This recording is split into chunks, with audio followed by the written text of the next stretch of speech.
Lecture 1, the 10th of May, 1960. Ladies and gentlemen, this series of lectures was announced under the title of Philosophy and Sociology, and the title itself might give rise to misunderstandings for those of you who are just beginning your studies. I think it is my duty, therefore, to try and clear up such misunderstandings, such potential misunderstandings, here at the start. Since the person who is speaking to you right now occupies a position specifically designated as that of Professor of Philosophy and Sociology, some of you might just expect that I should really try, like one of those clumsy and silly protagonists you hear about in fairy tales, to instruct you in philosophy and sociology with a single blow, so that you could somehow pick up both these fields in 2 hours of lectures a week throughout the semester. But such a thing, of course, is out of the question. It is not feasible in this series of lectures for me even to give you what would generally be called an introduction to philosophy or an introduction to sociology. What I would like to do, by contrast, and in accordance with my overall theoretical conception, is to offer you, with reference to a quite specific point, a kind of model for thinking. For what I should like to unfold for you here is something about the conflict, the problematic, that has historically prevailed in the relation between the two fields of philosophy and sociology, and which is becoming even stronger at the present time, and indeed from both of the sides involved. I should also like to try and explain, for those of you who happen to come from either one field or the other, something about the problem involved in the way these two disciplines have come to be so personally united, as it were, in the case of both Herr Horkheimer and myself, here at this university, even though, according to a very widely shared preconception on both sides, they are actually incompatible and have nothing to do with each other. Thus I would like, from a quite specific, critical, and decisive point of view, to shed some light on these two fields, and this, so I believe, will bring us right to a problem, a central one, that is of considerable relevance both philosophically and sociologically speaking, a problem that neither of these disciplines is able to evade. I am talking about the problem of the idea of truth, on the one hand, and the idea that knowledge is essentially determined by social factors, on the other, and I believe that, by starting from this single and central problem, it then becomes possible to shed some further light on the particular fields of philosophy and sociology. Thus from this quite specific and expressly chosen perspective you may also, if it is not too presumptuous to expect this, gain a certain point of entry to both fields at once, and, above all, from each of these sides I must really emphasize this, you may then be able to disabuse yourselves of the prejudice or preconception that, with philosophy and sociology, we are essentially dealing with two at least disparate, if not downright irreconcilable, spheres of thought. The pressing need for such reflections lies in the fact, on the one hand, that we constantly come across philosophers who react rather naively to the kind of philosophy that seems interested predominantly in social problems by saying, yes, but there must still be something like a philosophy which is right. The idea of being right that is at work here is generally taken over without further ado from a very specific and, I have to say right away, limited notion or conception of philosophy. What is understood specifically by philosophy here is the realm of that which immutably persists, of the purely intellectual or spiritual, of the truth that is detached from all human factors or conditions, even though we do not even bother to ask whether the philosophical tradition itself actually corresponds to this concept of philosophy, let alone to raise a more urgent and more radical question of whether, from the substantive point of view, philosophy should submit to this concept of a supposedly correct or right philosophy, a philosophy that we could perhaps best define as one in which absolutely nothing happens that essentially concerns us. On the other hand, we find in the field of sociology that many people, and specifically very many young people, who take up this discipline effectively do so because, as we know from America, this is a promising, evolving, and increasingly popular field of study that also offers all sorts of potential applications across a range of professional contexts. In other words, people believe that they can thereby acquire a number of specific skills and forms of expertise, if I may put it that way, which may bring them academic distinction, or fame, or money, or perhaps just a secure professional position. All fine things in their way which, heaven knows, I certainly do not disdain, and which I would certainly not wish to discourage you from pursuing. 3. But, in thinking of sociology as a professionalized discipline in this way, many sociologists are tempted to regard philosophical reflection or investigation as some sort of disturbance or obstruction, like sand that has got into the machinery. So we start racking our brains about how it is possible to know social reality, or about the very concept of society, or about the relationship of static and dynamic factors in society,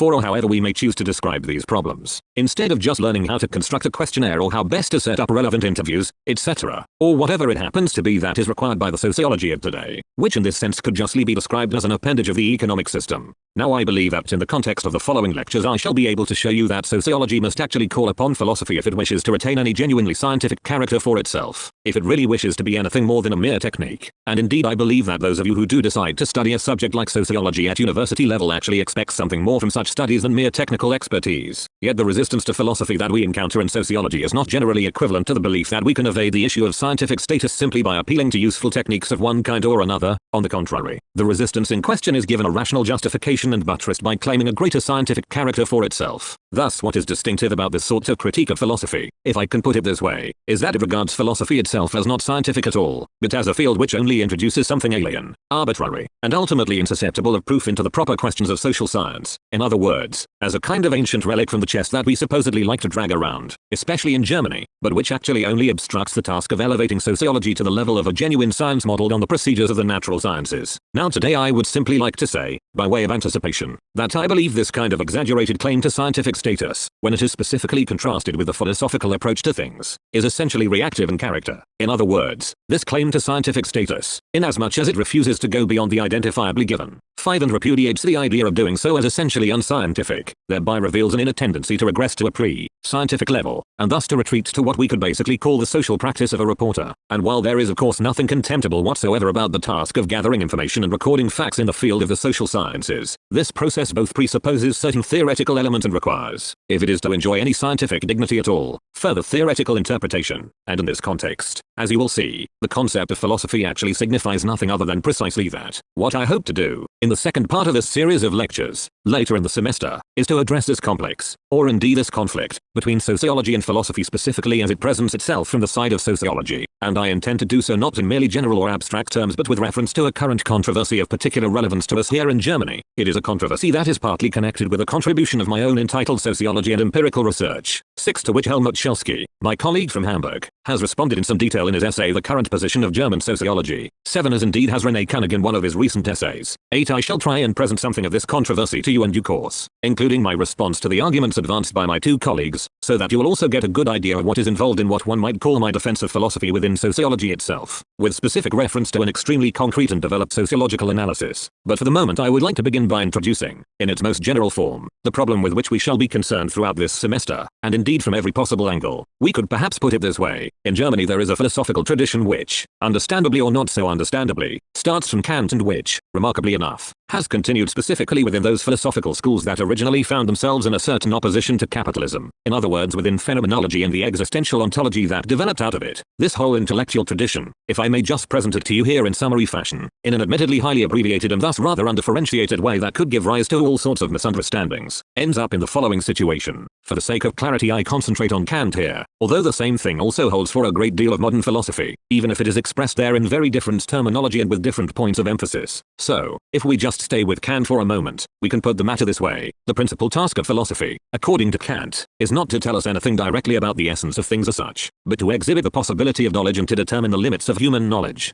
But if philosophy is to exhibit the possibility of knowledge, or, to put this in more precise and specifically Kantian terms, to exhibit the possibility of experience in general, then according to Kant's argument it cannot presuppose any kind of material content which, for its part, derives from experience but must remain pure. As Kant puts it, 9 pure in this sense effectively amounts to reflection on the cognitive function as such, in other words, on something purely intellectual that excludes any reference to real or material factors that might be reflected in this purely intellectual realm, or even form the presupposition of such a purely intellectual realm. In Kant's philosophy, specifically in the Critique of Pure Reason, this issue takes shape as the problem of what is called Constitution. 10. The Critique of Pure Reason is a work that investigates how knowledge is constituted, or, in other words, if I can express this once again in a rather abbreviated form, tries to identify the factors or functions through which something like an objective world becomes possible in the first place, and thereby allows insight into the essential connections governing this objective world, whatever it may involve or contain. In the context of this method, however, the objective world itself is regarded as secondary or, in Kant's terms, as the constituted in relation to the constitutive. 11 As that which has been generated or produced over against the purely intellectual and productive principles which make something such as experience in general possible in the first place. And from here the argument then proceeds relatively simply and relatively plausibly. Well, something such as sociology, namely the scientific study of society, or even the sociology of knowledge itself, which investigates the social conditions of consciousness. All this is a kind of knowledge which already moves within the realm of the constituted, the realm of that which has itself been constituted. In other words, the objective world, here society, already belongs to the realm of experience, and the realm of experience itself must be regarded, in accordance with Kantian philosophy, as secondary. The task of investigating it cannot properly belong to philosophy but can only fall to the individual sciences which concern themselves with the relevant field. On this line of argument, therefore, philosophy and sociology must appear incompatible with each other, unless we are to engage in a kind of hysteron proteron argument, where first principles are confused with last principles. In other words, knowledge itself would have to be derived from the object to be known, whereas for this whole tradition of thought all material or substantive determinations would already presuppose reflection upon the forms of our cognition or knowledge in general. Now it may perhaps surprise you when I claim that this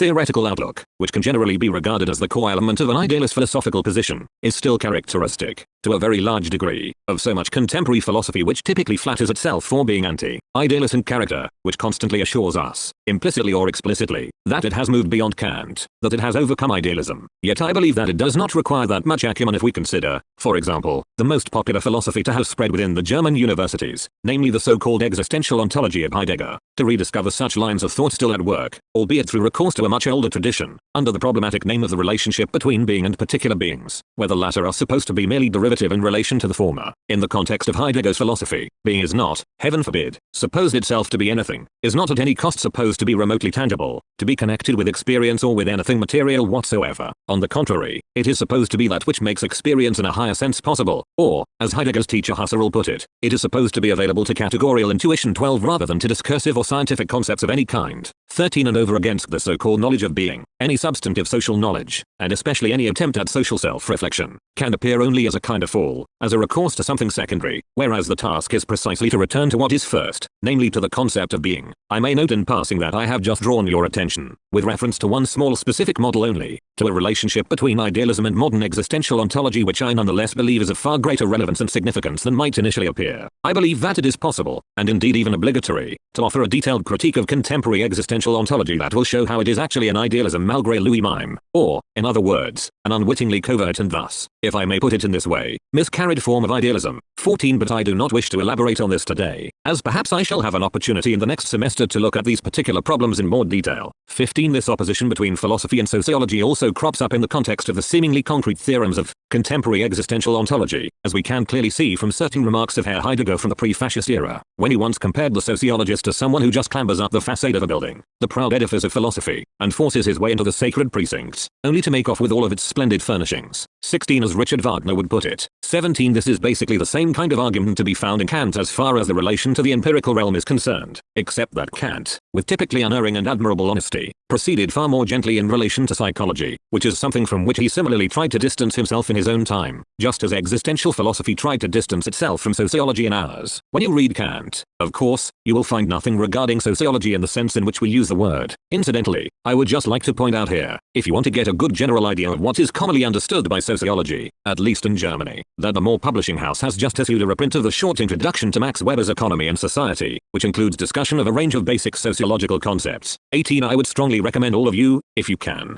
to take a look at this little text, although I myself do not share the specific conception of sociology that is defended here. I think the introduction to Economy and Society will provide an excellent starting point for those who would like to know, those of you who do not yet know, exactly what we mean when we talk about sociology. Now I have just said that you will not find the term sociology in Kant, a term which did not yet exist in his time and was first used by Auguste Comte, 19 about whom we shall have more to say shortly. However, the idea of sociology itself is actually earlier and derives from Comte's extremely insightful and important teacher, Count Saint Simon. 20 But the principal writings in which Saint Simon actually lays the foundations of sociology were only composed and began to exercise an influence when Kant was very advanced in years, or indeed only after his death, and he practically knew nothing about them, and the extraordinarily rich body of material on sociological issues that had emerged in the context of the French Enlightenment, especially in the writings of d'Holbach and Helvetius. 21 But also among the so-called ideologists. 22 Can hardly have been known to Kant either. The creation of sociology as a specific discipline is a relatively late phenomenon. We can say that this discipline comes to reflect upon itself as a kind of science only very late in the day, and there are very particular reasons why this is so, something that I shall also have more to say about in one of the coming lectures. But of course, in substantive terms, we are talking about something here which is already incomparably older, and I think it is actually a very good idea for you to dispose, once and for all, of the notion that sociology is a young science, even though we constantly encounter this claim, and one which is repeatedly defended by sociologists of all people. The precise point of time at which a science becomes independent, expressly reflects upon itself, or sticks a label on itself, and the point at which such a science arises are two things which we can distinguish, though not in such a way as to conclude that a science really exists only once it has given itself its own name. And we can indeed say that, in this broader sense, sociology as a discipline is as old as philosophy, and that especially among the greatest representatives of ancient philosophy that separation between sociology and philosophy which will perhaps seem self-evident to many of you is not yet present at all. When you read Kant you will constantly encounter a vigorous repudiation of psychology, and there is a specific reason for this. For Kant's philosophy is essentially an analysis of the faculty of knowledge, in other words, of the faculty of human consciousness itself. Now human consciousness, as it presents itself to Kant, is bound up with actual, living human beings, and in a certain sense is also itself a part of the empirical world. The empirical subjects or empirical human beings, as psychology deals with them, form just as much an object of our experience as, for example, are things in space or anything else. But Kant is seeking to identify the constitutive factors of experience in general, and in his analysis of consciousness he cannot properly therefore assume this consciousness insofar as it is itself an empirical fact to which I stand in relation. You have to remember that the British philosophy of his time, which represents one factor in the Kantian parallelogram of forces, 23, and particularly the philosophy of Locke and Hume, understood itself as a kind of psychology, as an investigation of the elements of consciousness, 24, and the fact that this British psychology, this British philosophy, was empiricist in character, and thus essentially denied the prevailing conceptions of valid knowledge as such, springs directly from the way this philosophy starts from our actually existing and transient empirical consciousness. But Kant wanted something very different. He specifically wanted to salvage eternal truth, but he wanted to salvage this precisely through an analysis of human consciousness. That, of course, is why he was particularly allergic to any conception of consciousness or the mind which would have turned this consciousness into something merely factual, simply into a piece of empirical reality, and that is why, in accordance with Freud's famous thesis concerning the pathos of the smallest differences 25, he always strove with a quite particular passion to distinguish his own analyses of the mind, of consciousness, or of whatever else it might be, from psychology in the most emphatic possible way.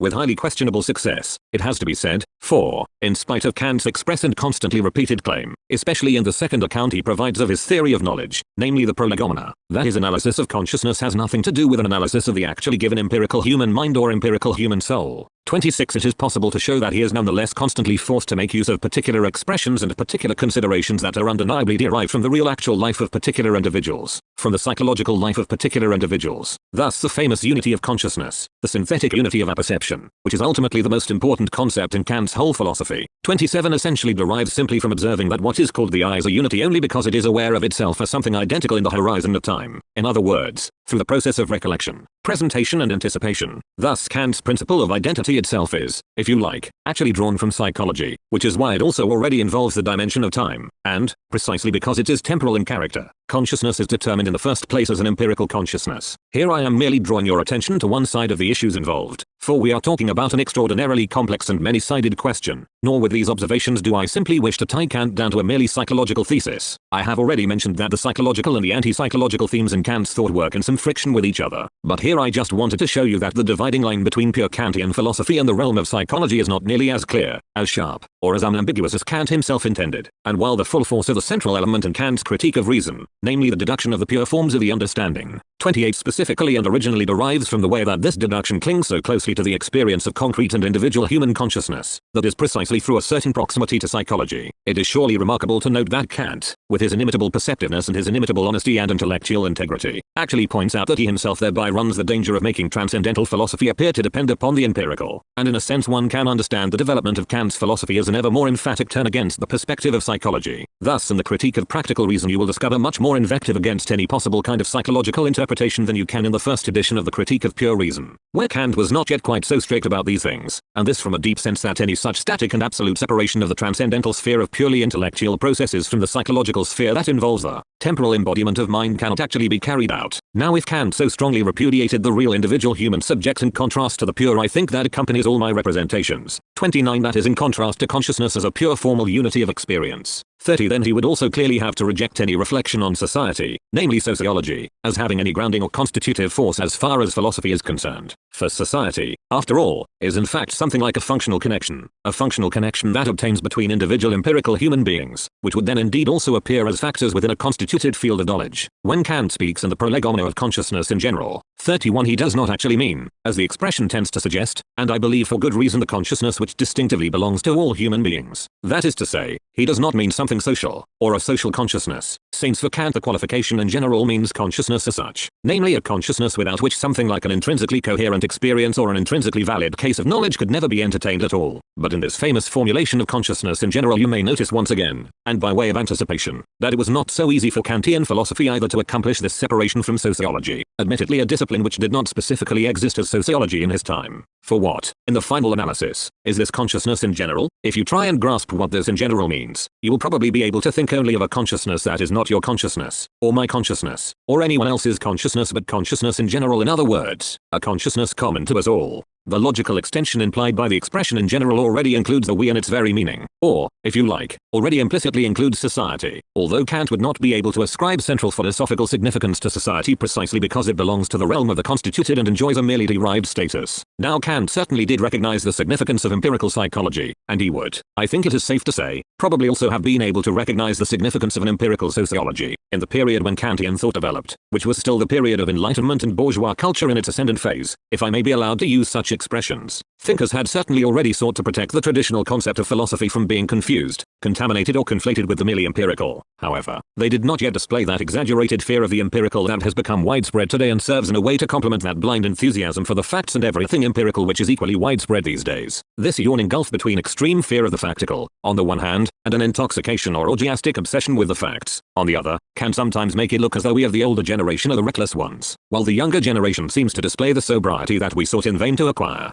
32-but things were not yet like that in Kant's time. On the contrary, in the context of his critique of reason there is still plenty of room for psychology and, I might plausibly add, for sociology too, as long as we make the following qualification. All this belongs to the realm of the constituted. None of this may provide your starting point of departure. If you are trying to justify the fundamental principles of philosophy itself in the climate that prevails today around the problem of philosophy and sociology, there has been a quite decisive change precisely in this regard. When I said right at the beginning of this lecture that, in a sense, the Kantian problematic is still directly relevant for us in this connection, I must now correct that claim somewhat or present it in a more nuanced manner. In other words, what we find today is that philosophy is now hardly inclined to allow sociology any room at all, and that both fields have parted from each other in mutual acrimony. They now display a mortal fear of coming into contact with each other and thus I might even say of infecting each other, something it would almost need a Freud to explain. The idea that the sciences must be legitimated as purely and autonomously as possible without borrowing anything from elsewhere is an inheritance from the 19th century which has played a very important role in connection with the problematic notion of presuppositionless inquiry. 33 A notion that continues to draw on that inherited idea. While philosophy is increasingly thrown back upon its own resources as the sphere of its authority is progressively cut back by the advances of the so-called positive sciences, and it is of the essence of scientific progress that poor old philosophy, which once also embraced geography, medicine and who knows what else, increasingly finds itself robbed of any connection with such fields. The result is that philosophy guards even more jealously the position that it has now at least managed to establish for itself as just one branch among other branches of inquiry, which is why it not only refuses to tolerate any invasions of its own territory on the part of sociology or psychology but even attempts wherever possible to attack these disciplines even in areas where they perhaps seem to be most appropriate. Thus in the Kantian tradition today, insofar as this still survives in Germany, we no longer find that Kantian tolerance toward psychology as a kind of positive science in contrast to philosophy. There is no question of this, and what we find instead is that psychology and especially sociology appear from the start as a threat to the philosophical peace, and where modern existential ontology does pay any attention to psychology or sociology, it specifically tries to do so in a way that gets rid of the empirical salt, of the empirical thorn, and seeks to grasp the psychological realm by means of extremely formal categories that have been purged of any actual concrete meaning. In this connection you might think of the fashion for so-called Daseinsanalyse or existential analysis. 34 A trend which is very pronounced today, in contrast to the psychoanalysis that explores psychical life as a field of concrete experience. Thus we can say that modern philosophers in general, if they are philosophers in an emphatic sense and not simply methodologists like the logical positivists for example, are anti-sociological in outlook, with the exception, I would add, of a very few individuals, some of whom you will find here in Frankfurt.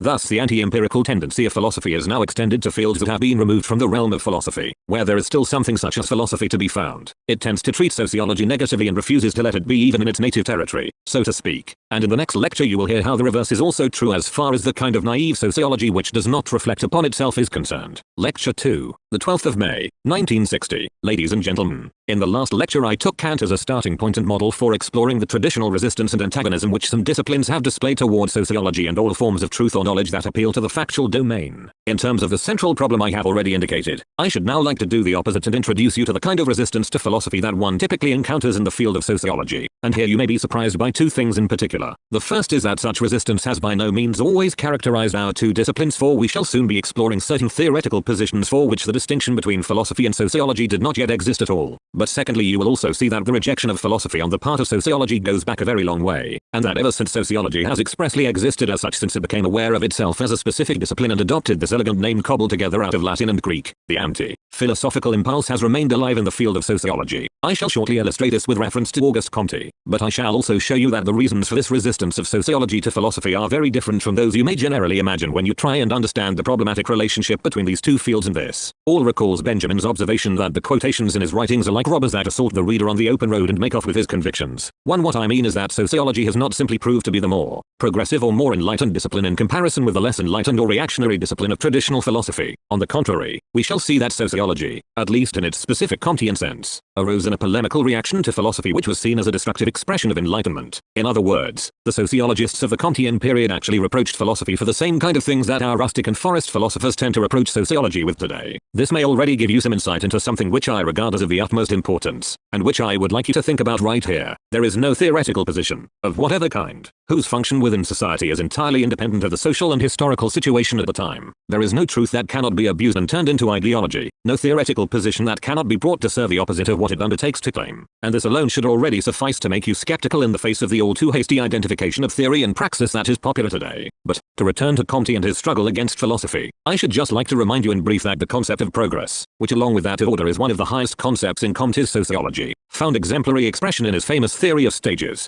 2. He assumes 3 stages in human historical development. Firstly, the theological dogmatic stage. Secondly, the metaphysical stage. And, thirdly, the stage which he calls the positive or scientific stage. The stage which in Comte's eyes culminates in sociology. The really noticeable thing here, and this already reveals one of the remarkable analogies between the arch-positivist Comte and the arch-idealist Hegel, is that the real polemical thrust of this conception, and one never knows with Comte whether we should speak of a philosophy or a sociology here, is directed more against metaphysics, in other words against philosophy, than it is against theology, and this is precisely because in his own time Comte was concerned principally with speculative philosophy as a specifically critical force. You have to realize, and this is the only really essential difference between Comte's theory and that of Saint Simon, which Comte basically just devoured and simply expressed in different terms, that, while Saint Simon still expressed the entire pathos of revolutionary 18th century bourgeois culture, Comte already betrays anxiety in the face of the disintegrating tendencies of the bourgeois revolution. Throughout Comte we detect the fear that philosophical concepts, especially those of freedom, equality and fraternity, in other words, the Enlightenment ideas that in a certain sense lay behind the French Revolution, threatened to undermine every kind of social order and thus led to anarchy.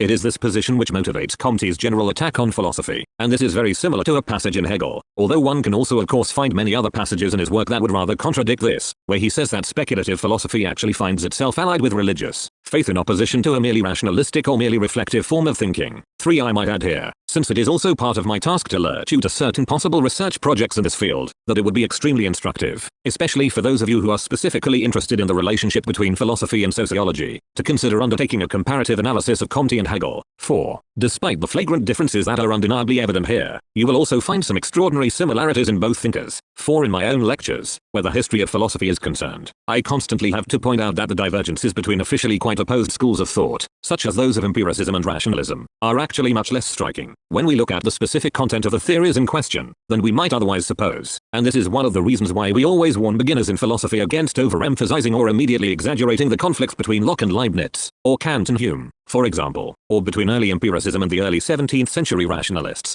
between Descartes and Hobbes, or at least we must warn against taking these oppositions as if they were absolute. And indeed I think we shall have good opportunity in due course to see why these mutually antagonistic schools do not actually constitute such absolute oppositions as we might easily believe. What Comte calls the metaphysical stage, the second stage of human development, is characterized by the way in which it supposedly objectifies or ascribes independent existence to various intellectual essences or entities, as Comte puts it, 5 over against the facts which are subsumed by means of them. This argument is simply that of a rigorous nominalism that rejects the objectification of any concept as mere dogma, and Comte regards such objectification of concepts over against the facts as nothing but a kind of semi-secularized theology. He tells us again and again that metaphysical concepts are actually nothing but theological notions that have been half-heartedly filtered through reason. Let us just look at a couple of revealing passages to see how Comte uses sociology to argue against philosophy. I shall be quoting mainly from the little selection from the Cours de Philosophie Positive, which was published by Kruner in 1933 and edited by Friedrich Blaschke. 6. It is of course no longer that easy to lay your hands on this edition today, but it is probably still easier to find than the huge Dornwintext translation that was published by Gustav Fischer and Jenner in 1923, which is incredibly unwieldy. 7. If you want to familiarize yourself seriously with Comte, as I certainly recommend that you do, I would just advise you, for humanitarian reasons as it were, to try and get hold of the little selection of texts that I have mentioned and take a good look at it, for the 3-volume edition is truly monstrous and indescribably dogged, garrulous and repetitious. No human being could reasonably be expected to read it from beginning to end. In any case, I am completely opposed to the mendacious academic practice that insists that one must have closely studied great tomes of this kind, even though we all know we will never read them from start to finish the moment we pick them up, and in Comte's case this is simply impossible. On the other hand, you will certainly come across some extremely interesting and thought-provoking things in his work, and Blaschke's edition, to the extent that I have perused it, is very useful in this regard.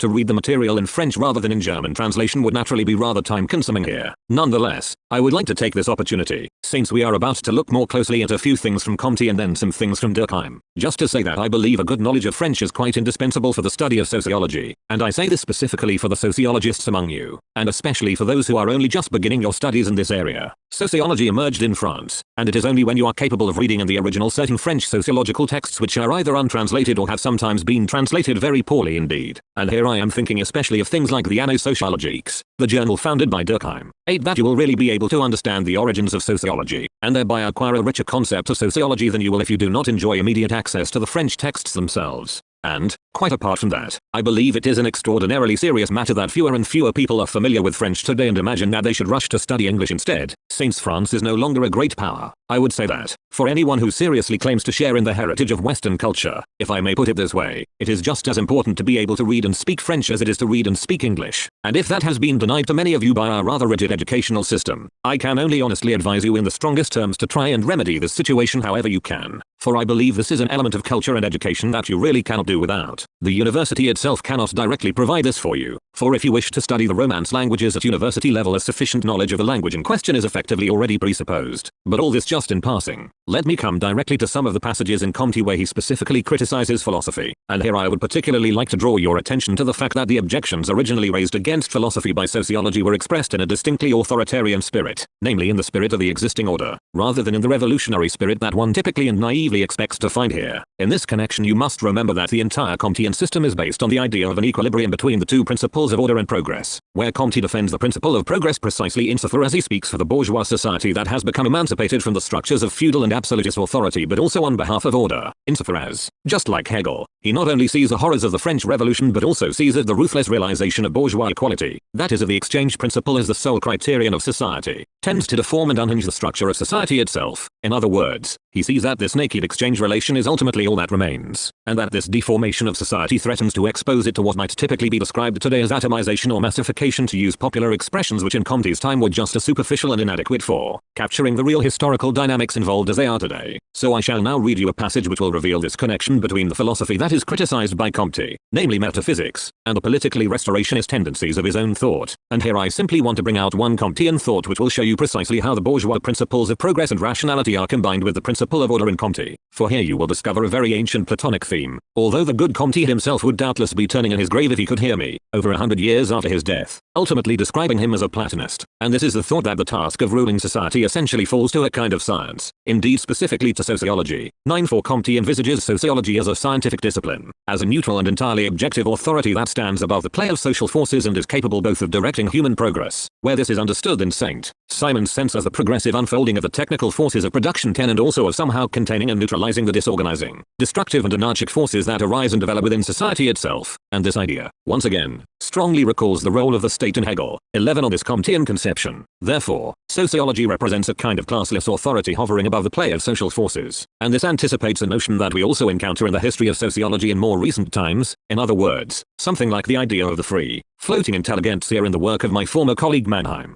12. This idea is already present in Comte's doctrine, and ultimately in St. Simon's doctrine as well. What Comte says is basically as follows. He criticizes the principle regarding the freedom of conscience, namely the principle expressed with particular force by Fichte 13 but already affirmed by Kant, which claims that every single human being is responsible only to his own conscience, a principle which, as Comte quite rightly sees, embodies one of the most fundamental impulses of the bourgeois metaphysics of freedom. And it is typical of the way Comte already links philosophical concepts to specific social developments when you find him coupling this concept of the freedom of conscience with the concept of national sovereignty. Thus he goes on to say, in a passage you can find on page 49 of Blaschke's edition, it is also quite easy to estimate the value of the principle of the sovereignty of the people. It is the second conclusion drawn from the principle of the freedom of conscience, one which has been transferred from the intellectual domain to the political domain. This new stage of metaphysical politics, in other words, a politics which is supposed to spring from pure principles rather than merely conforming to the given facts. The kind of politics espoused by Fichte in a rather extreme way 14 was required in order to proclaim the downfall of the old regime and prepare the way for a new constitution. As you can see, you already have a kind of sociology of knowledge here. Comte continues, the peoples had to award themselves the right to change the already existing arrangements at will, otherwise all restrictions could only proceed from the old regime itself. the existing authorities would have to be maintained, and the social revolution, in other words, the French Revolution, would have failed. It was the dogmatic canonization of the sovereignty of the people alone that made new political experiments possible, and then you can see the trajectory of Comte's thought when he immediately goes on to say, under any other procedure the political transformation, the element of utopian participation, would have required the very powers that it was supposed to destroy. Yet, despite the temporary assistance provided by this dogma, we cannot fail to recognize the tendency to anarchy it involves, for it generally opposes any kind of institution, condemns those higher up to a dependence on the mass of people below, and transfers the much censored divine right of kings to the peoples themselves. This metaphysical spirit finally manifests itself in a similar way as far as the relations between peoples are concerned, and so on and so forth. He then goes on to speak, rather perceptively, about the anarchy which increasingly afflicts the relations between peoples and countries with the emergence of the modern nation state. This anarchy only encourages the possibility of utterly devastating wars, and that to greater extent than was the case under the Ancien Regime, where in the 18th century monarchs could sometimes wage war with one another for decades without these wars necessarily impinging that much on their respective populations, apart from the people involved in the armies themselves or connected with the regions immediately affected by such conflicts. You can see that Comte here accuses philosophy, critical thinking itself, because it would tend, through its abstract reasoning as Hegel would say, 15 to dissolve actually existing institutions. And from this he concludes without further ado, without providing any real justification for this view, that this critical effect would be synonymous with anarchy. In other words, that it would prove entirely destructive and ultimately undermine the self-preservation of society itself. The notion that a society of self-responsible individuals enjoying civic equality might lead to a more meaningful arrangement of things by virtue of its own internal dynamics and its own objective character, namely because all individuals share an interest in their own self-preservation. As Kant could still suggest in his idea for a universal history with cosmopolitan intent 16, this notion is something that has really already fallen away in Comte. Instead we find him bestowing a right to exist on institutions as such, an idea that can be traced back to the older tradition of the French Enlightenment, and particularly to Montesquieu. 17. The process of critique and the resulting dissolution of institutions is basically identified with anarchy. The deeper reason for this, of course, is that at the time of Comte and Hegel independent civil society had reached a critical point. In other words, a point where it had already begun to produce pauperization from within itself, where it was no longer possible to see how society could be preserved within civil society and the formal equality that came with it, the idea of the self-preservation of society in spite of these antagonisms or through these increasingly evident antagonisms was first really developed by the early socialists in opposition to the great bourgeois philosophers of the same period whose thought already betrayed a certain apologetic character, and insofar as Comte came to speak for a bourgeois class that already felt threatened by the emerging power of third estate, we find in his work that the concept of social institutions retrospectively assumes the very luster that it had forfeited in the French Revolution. This luster is no longer guaranteed simply by tradition, however, but now has to be renovated, or, to put it more exactly, has to be restored precisely by means of the science of sociology whose mission this is. I would like to supplement the passage I just read out to you with another one which you will not find in the little edition but only in the very large one I mentioned earlier.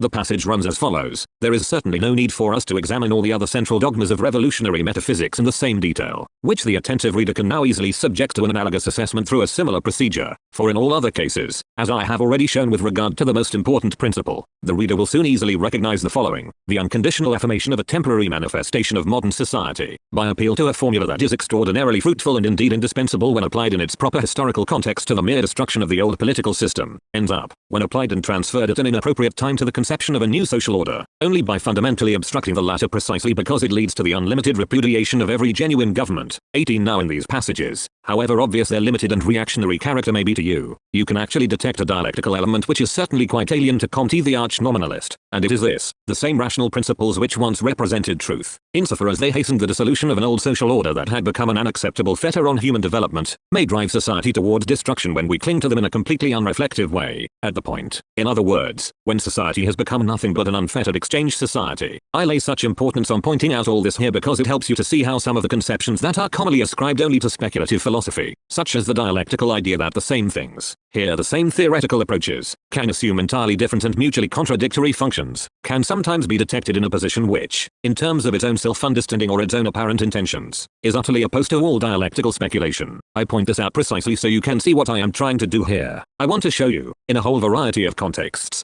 that the sources of dialectical thought do not lie in the speculative inclinations of the individual thinker, or in any merely intellectual processes as such. I want to show you how thinkers such as dear old Comte, who would never be suspected of harboring such inclinations, nonetheless find themselves driven to dialectical conception simply by the force of the subject matter they engage with. Thus we find that Comte, and this is really a point where this positivist philosophy crucially differs from philosophy in the emphatic sense, sets social organization in dogmatic opposition to the idea of freedom of conscience on account of a hidden premise that is not really examined at all. This is the premise that it is better that something such as organized society should exist than that it should not exist. But this effectively ignores the fundamental question which preoccupied many schools of thought in the ancient Greek Enlightenment, such as the Cynics, that wondered whether organized society was not deeply problematic, and hardly something to be endorsed, in comparison with the state of nature. This philosophical question has already been decided in Comte, and the profound hostility to philosophy in this kind of sociology is ultimately sustained by the way in which a whole series of premises, which philosophy would reflect upon and specifically examine, are here simply assumed as something positive. Now the term positivism is actually ambiguous in a very deep sense, as you can see in an exemplary way if you study the work of Auguste Comte. Thus, on the one hand, the epithet positive implies that the scientist, for example, should stick to the facts, to what is positively given, to what is really there, rather than getting lost in useless fictions or illusions. But at the same time, positive also always implies a certain theory of value, one that claims we should ascribe higher value to what is the case, to what one clutches as it were, than to what is merely possible rather than actual. Thus positivism always harbors the idea, rather like a moral maxim, that the bird in the hand is worth two in the bush. These two concepts of positivity play into each other. If Comte believed, although at first this appears highly paradoxical and barely credible in view of his scientistic self-understanding, that he might ultimately be able to found a positivistic religion. 19. This is intimately connected with the way he literally makes a cult of the facts. Looked at more closely, this essentially involves the idea that those who administer the facts as facts, namely the representatives of organized science, also claim to be able to direct and control social reality completely. To put this another way, the decisive turn which this sociology adopts in contrast to the concept of critical philosophy, a concept which Comte expressly opposes, is that his own thought is one that moves in advance within the parameters of the rules, of the facts of society as it actually exists.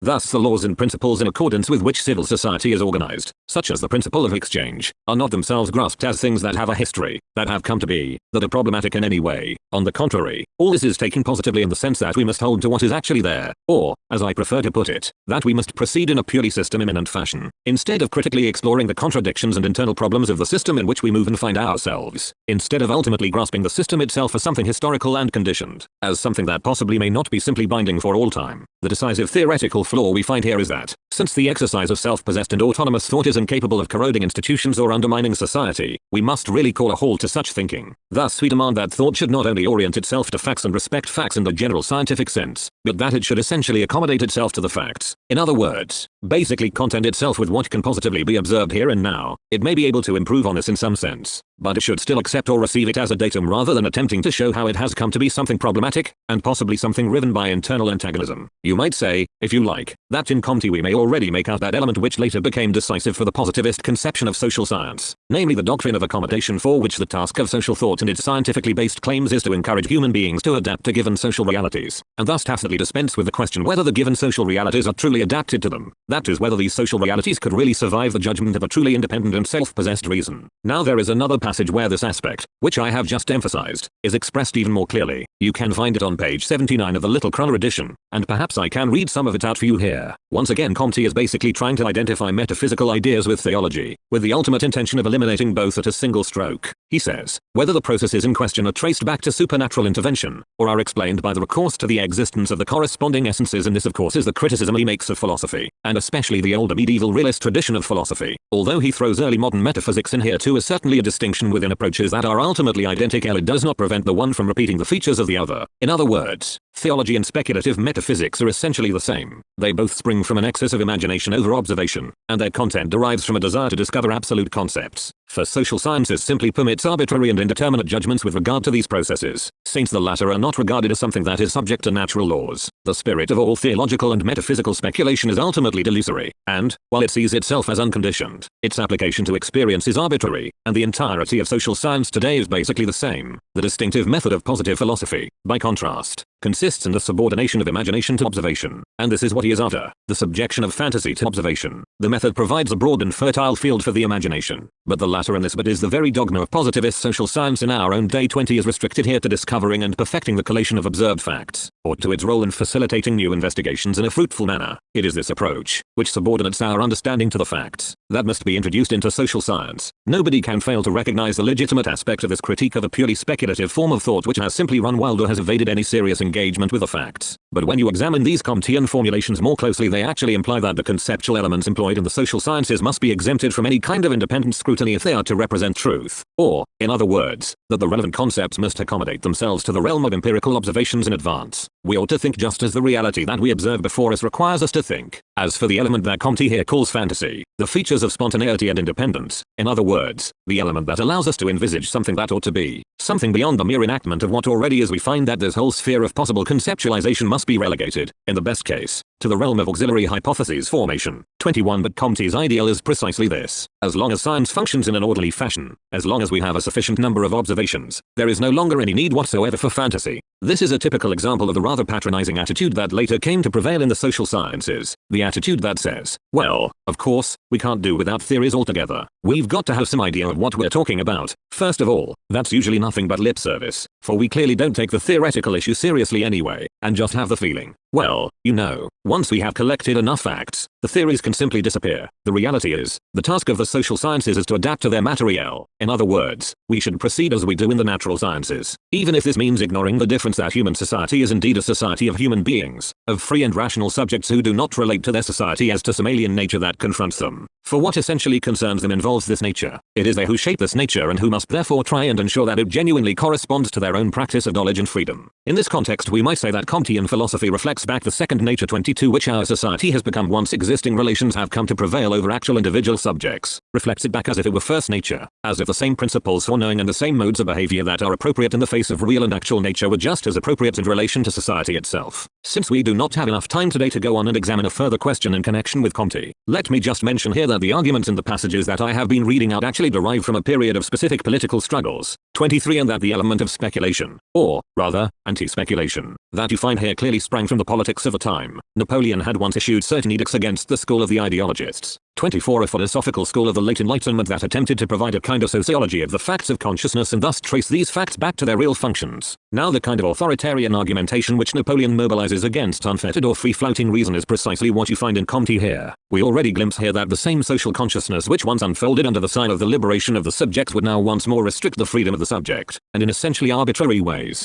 through the power of institutions, a tendency which eventually culminated and found its most consistent realization in the heteronymous politics of fascism, in the total state. Lecture 3, the 17th of May, 1960. Ladies and gentlemen, I would like to continue our discussion of certain passages from Comte's Core de Philosophy Positive that we began in the last session, and I would just remind you that we talked about the way in which the concept of observation and therefore of what is factual gets played off in Comte against the realm of the imagination. I would also remind you that Comte believes that the neglect of the facts is encouraged by the untamed exercise of the imagination, a neglect that he identifies with a failed or inadequate adaptation to the actual given circumstances of society. In Comte, therefore, you already find, in rudimentary form, something like the theory of adaptation that later played such an important role in Spencer, and indeed has continued to dominate the field in American sociology to this day. I would add, in passing, that all this is not without interest in historical terms, for many of you will know that the theory of adaptation in the context of sociology is what has appropriately enough been dubbed social Darwinism. In other words, Darwin's theory of adaptation, of the survival of the fittest, of the specimens that are best adapted to the actual conditions of life, is essentially transferred to sociology. But you find such theories, or at least this general idea, in Comte even before the development of Darwin's theory of adaptation, which surely shows that the spirit of positivism in sociology unfolded in an imminent way and certainly has no need to be traced back to influences from biology. The fact that the concept of adaptation first makes its appearance in the context of sociology, although it now certainly enjoys a more secure scientific status in biology than it does in sociology, seems only to strengthen the possibility that the Darwinian conception itself was influenced by social ideas that actually derived from the competitive mechanisms of modern society, from the question of survival or otherwise in the specific context of economic struggle. This possibility has already been suggested in various ways, and, in connection with our own concern with the relationship of philosophy and sociology, it clarifies the relationship between sociology and other concrete particular disciplines. Thus I suggest that these ideas can ultimately be traced back to sociology and found their way into biology only later on. 1. And that this account is more plausible than the tired old story about Spencer that you get from the standard histories of science. 2. Now the downgrading of imagination in comparison with observation, a direct consequence of the theoretical approach we have been considering, gives a distinctive twist to the concept of the subject, and this is actually what defines the relationship of philosophy and sociology. If you just recall for a moment, including those of you who have not specifically studied philosophy, what you know about the great idealist systems of the post-Kantian period, especially those of Fichte, Hegel and Schelling, you will certainly be aware that a remarkably elevated and emphatic concept of subjectivity stands at the heart of all these philosophical doctrines. It is quite true that Hegel's philosophy of objective idealism restricts the unrestricted validity of the concept of the subject as an utterly creative and spontaneous agency, a view that is particularly characteristic of Fichte. But in Hegel too the entire world can ultimately be regarded as the product of subjectivity, and the exemplary demand which this lays upon knowledge, upon philosophy as science, is precisely this. Thought must exert itself to move beyond the mere facts, to penetrate the facts in a really thoughtful way, and, to express this task in traditional philosophical language, to bring out the very essence of the matter. Of course, we cannot just talk about this tendency in a purely general and unqualified way. I need to say this because I feel obliged to present these things to you in a properly differentiated fashion, for there is a real danger that such general characterizations threaten to obscure or obliterate significant distinctions, and I believe that it is the duty of a lecture course such as this not to pass on any misleading ideas merely for the sake of offering you a straightforward orientation at the start. Now, the concept of the subject, as you find it in philosophy, is itself ambiguous in many ways. Thus in Fichte, and to a certain sense already in Kant, the subject is distinguished from the individual. 3. The subject can be seen either as a social subject or as a purely intellectual entity, that is, as an abstraction from the actually existing empirical subjects, or again as the ideal subject of scientific cognition. We might say, as the spirit of science is distinct from the individual human subjects who may embody it. Now, this emphatic concept of the subject, which you can trace back to Kantian philosophy, of course also already implied for the German idealists some restriction of the meaning of actual empirical subjects. Thus even the most extreme speculative idealism would not have claimed that any individual, if I may put this rather crudely, could just think away wildly in their own way and simply construe a world of their own making. Rather, each thinking individual serves as a representative of this higher, universal, transcendental or objective subject, must try and live up to the full and undiminished significance of what can be found and observed, and thereby correct the limited and arbitrary aspects of a merely individual subjectivity. Hegel's philosophy already follows this through to the very end when he calls, with the seemingly paradoxical expression, for freedom towards the object. For this refers to the capacity on the part of the subject to abandon oneself to the object, to immerse oneself as thinking subject in the matter itself, instead of simply spinning this out of oneself, turning it into a mere product of oneself, as it were. Nonetheless, the thought of the thinking subject as a spontaneous and productive subject is crucial for German idealism, and indeed for the entire philosophical tradition. It is no accident if, in contrast to the passage I have already cited, where Comte speaks of the excess of imagination over observation, we find something very different even in Kant, a thinker who was notoriously cautious and reserved in his attitude to speculative thought. For Kant accords a central place to the concept of the imagination, and specifically to the original and productive power of the imagination which gives unity to the things of experience. In other words, what you find in sociology, to put this rather crudely here, is a kind of anti-subjective tendency. On this view, the subject is not supposed to inform or shape reality in any way through its own intellectual processes or through its own activity, but simply keep to what reality provides. And in the course of time this has produced a requirement that anyone who is engaged with empirical sociology today can readily experience for themselves. 5. And this, if I may exaggerate somewhat just so you understand what I am talking about here, is the requirement for the self-liquidation of the thinking subject.